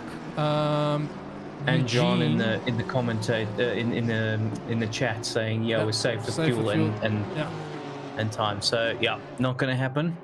So Eugene driving through Degner 2 at the moment, meaning this will be his second last lap, I think, once he crosses the finish line. Just keeping an eye on the leader at the moment. There will be only 1 lap left. Leader going through the hairpin at the moment and heading up towards Spoon. To be fair, I think they might have enough time to slow things down so much that they just cross the finish line in front of Sean Buck. I mean, if they wanted to, but I think as a driver, you don't do that because you want to stay in that zone. Don't risk it. You've got a whole bunch of back markers behind you. Like, just do another lap. What's 1 more lap after 6 hours, really? Careful with what you're saying there. I had the same in the Lemons race, Sus. Like, I could have actually slowed down and made the checkered flag, but I did a full extra lap because you just figure, well, just do 1 more lap. Keep it slow and steady lap. Be 5 seconds off the pace. It's okay. Just stick in that rhythm. You're in the rhythm already. Just stick with it. You've done it for how many hours? And I'm riding on board with Eugene as he goes on to the last lap. Probably 35 seconds left on the clock as he crosses the line. Leader is on the final lap, and here he goes into turn 1, running the car out nice and wide, using up all that lovely grip on the optimum line, keeping it very safe on the exit as we go into the S's, flicking the car left, flicking the car right. Oh, you can see a lot of understeer. His tires are clearly quite tired, but keeping the car nice and neat all the way through the S's as we drive up and over the hill. Always quite a tricky corner. We've seen a bunch of people come off the track here, but gives the edge of the track a wide berth just to make sure that we do not make any kind of mistakes. Love this little section. Flick the car and then the right-hander and another right-hander. Under the bridge we go. Of course, we're going to be crossing over that on the exit of Spoon just now, but up we go towards the hairpin, braking hard, and I see he's taking quite a narrow line for the hairpin, nicely on the power, not getting too sideways, keeping the car nice and balanced all the way through, and off we go. We're looking, this is effectively a straight, of course, and looking for our braking marker for Spoon, braking down into Spoon. This horrible left hand, I always find this one of the most tricky parts of the whole racetrack, because you're quite off camber and accelerating now down. We're looking for 130R, which, as we know, can be completely disastrous, but I'm sure we're going to take it completely chilled. There is no point in pushing it too hard. Our next competitor is way down the field, and we're going to gear down, I imagine. No, we stay in fifth. That was just a lift. Just a lift. Even right at the end, down to first for the chicane. Riding those bumps, lovely over those bumps. The Honda's actually managing it extremely well. Got our car set up properly, and here we go, flashing our lights across the start-finish line. Eugene is going to take the checkered flag. What a phenomenal drive from the 969 Honda team. Really exceptionally well done. And that is the win. Wow, for the 9 hours of Suzuka. 6 hours of Suzuka. Look at me. I've jumped back to Sean Buck now. He is... Oh, Jude Neville's going to be crossing the finish line. Sean Buck drives past someone that's parked on the side of the road. I wonder if someone had run out of fuel here at the end. Drive through for ignoring stint time is Sean Buck. No. Wow, okay. What is that going to do, Sus? What is that going to do for the results? Ooh, it's going to purely depend on how far behind Ryan Barrington-Smith is. Oh no, Ryan is a lap down. I don't think it's going to do much. It'll drop Sean down to P3 with... No, actually, it's not going to do anything. Sean Buck is finishing on pretty much the same lap as Jude, and he had a more than 30-second gap there.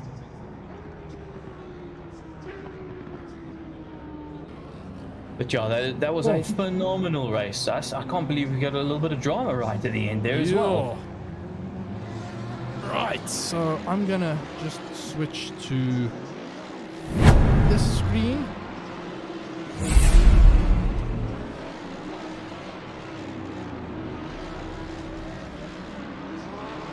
Okay. We need to do the draw, Sus. Yeah, we're gonna do the draw. I want to see if we can just quickly pull in the guys for a race winner interview. Oh yes. If not, then we can switch to doing the draw. Ooh, let me just... I've got it set up in a browser that needs a little bit of attention.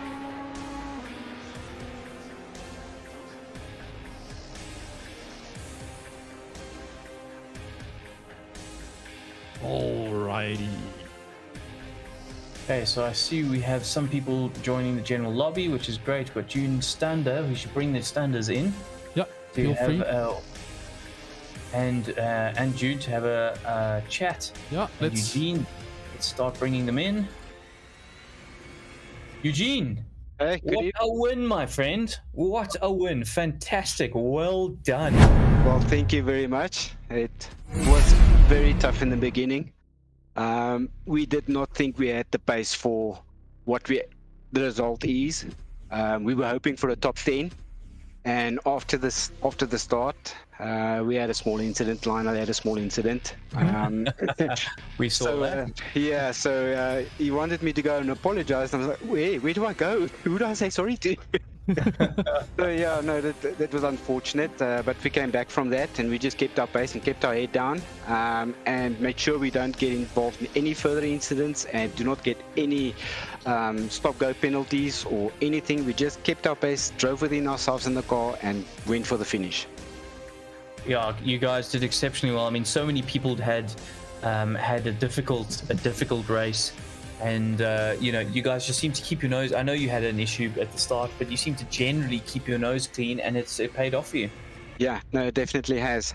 Staying calm, I had to keep Lionel calm as well, because he wanted to keep on pushing harder, and I think, Lionel, no, it's not necessary. We just keep our pace. If we keep pace for the guys around us, we'll be fine. Absolutely, 100%. Jude, switching over to you. You finished for your team, and you ended up in that third position. I know, Jean, you were doing a lot of work in the background, obviously driving as well. But it seemed like a pretty easy race in the end for you guys, and a fantastic podium position. Jean, you can talk. Jude's clearly too knackered to talk.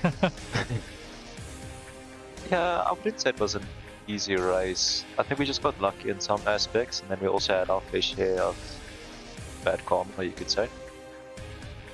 With the accidental speeding in pit lane because of the speed limiter board being knocked over, it was supposed to get a stop go 30. And the car bottoming out in a long right-hander before Spoon. So we've had our fair share of luck and karma, I would say. But you seem to manage it pretty well in the end. Yeah, the thing is that it doesn't help that you actually sit and feel bad or get agitated over what happened. Yeah. It's just better to rather look at, okay, well, we still have a chance for at least top 3. It wasn't our idea when we started the race. We thought maybe top 5. But, of course, podium is a podium. Well, not podium, top 3.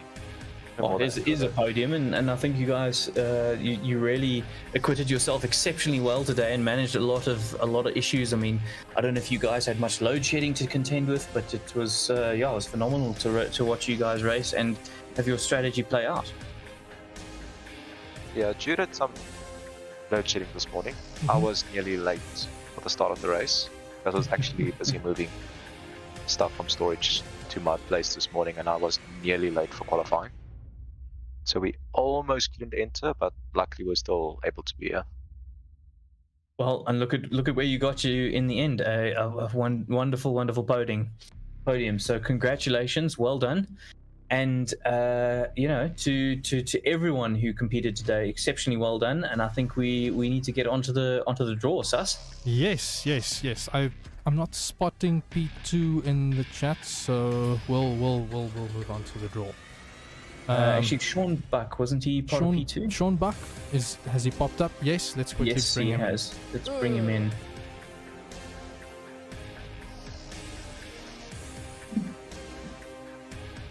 I'm struggling to drag him in. I was also struggling. Okay, so remember, a reminder to everybody whilst us is doing that the draw for the sim rig is kindly sponsored by Jutech will be done right now, and it's anybody who has completed the 80% race distance is eligible. Plus, you need to obviously live in South Africa as well.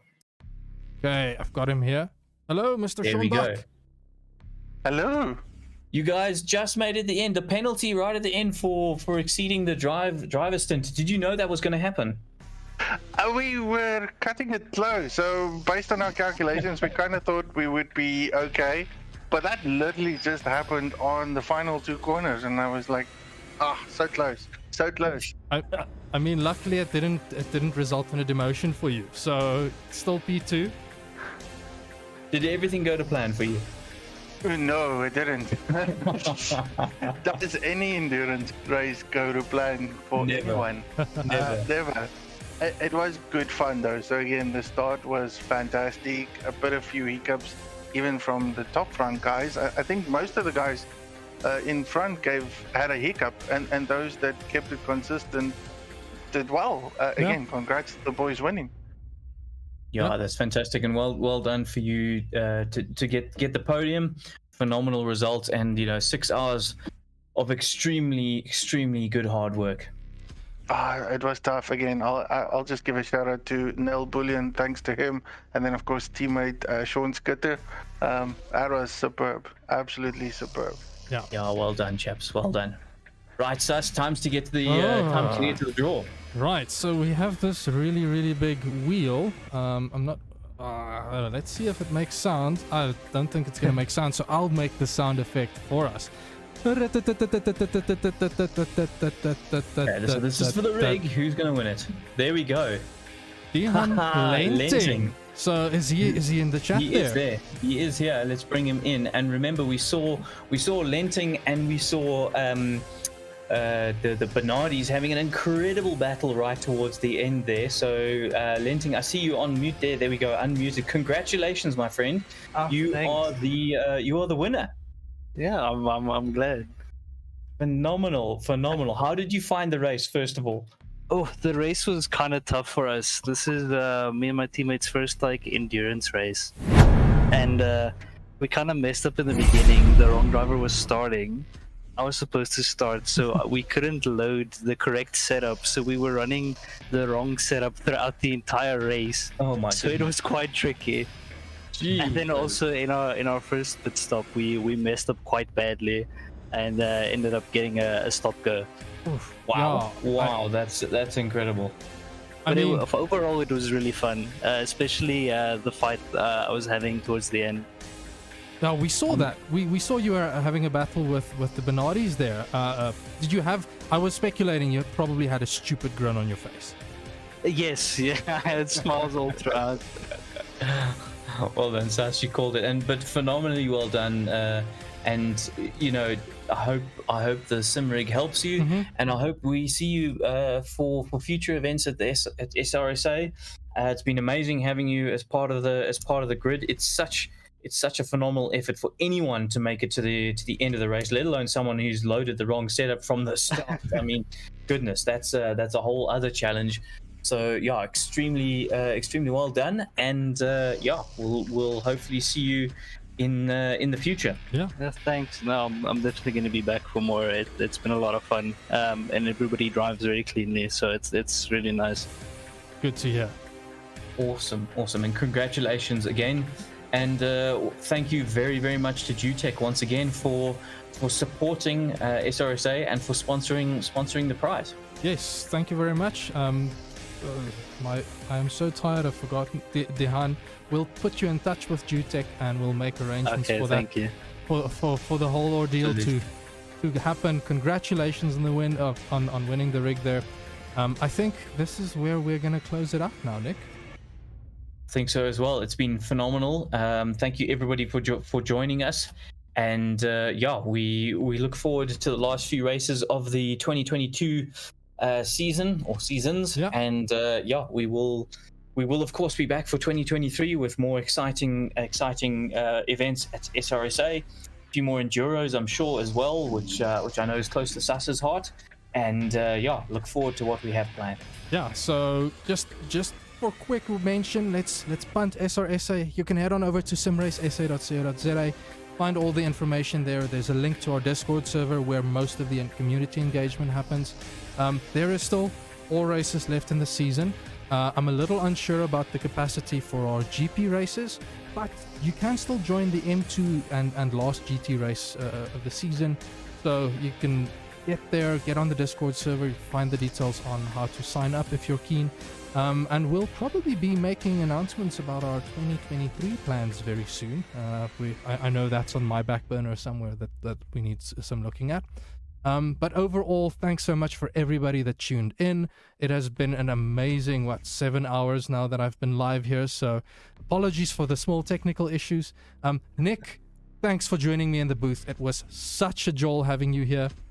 Yeah, I really enjoyed it, Sas. This has been an absolute pleasure to be a part of, and I'm just glad that we can make a small contribution to the SRSA community. And we will see you on track very soon, Sus, and I think it's you and me down to the wire in the M2 and the GT challenge, the GT championship, no, just the M2 championship. But some see you on the feisty track, battles my to friend. be had. See you there. Absolutely. Okay, cool. Cheers, everybody. Ciao, ciao.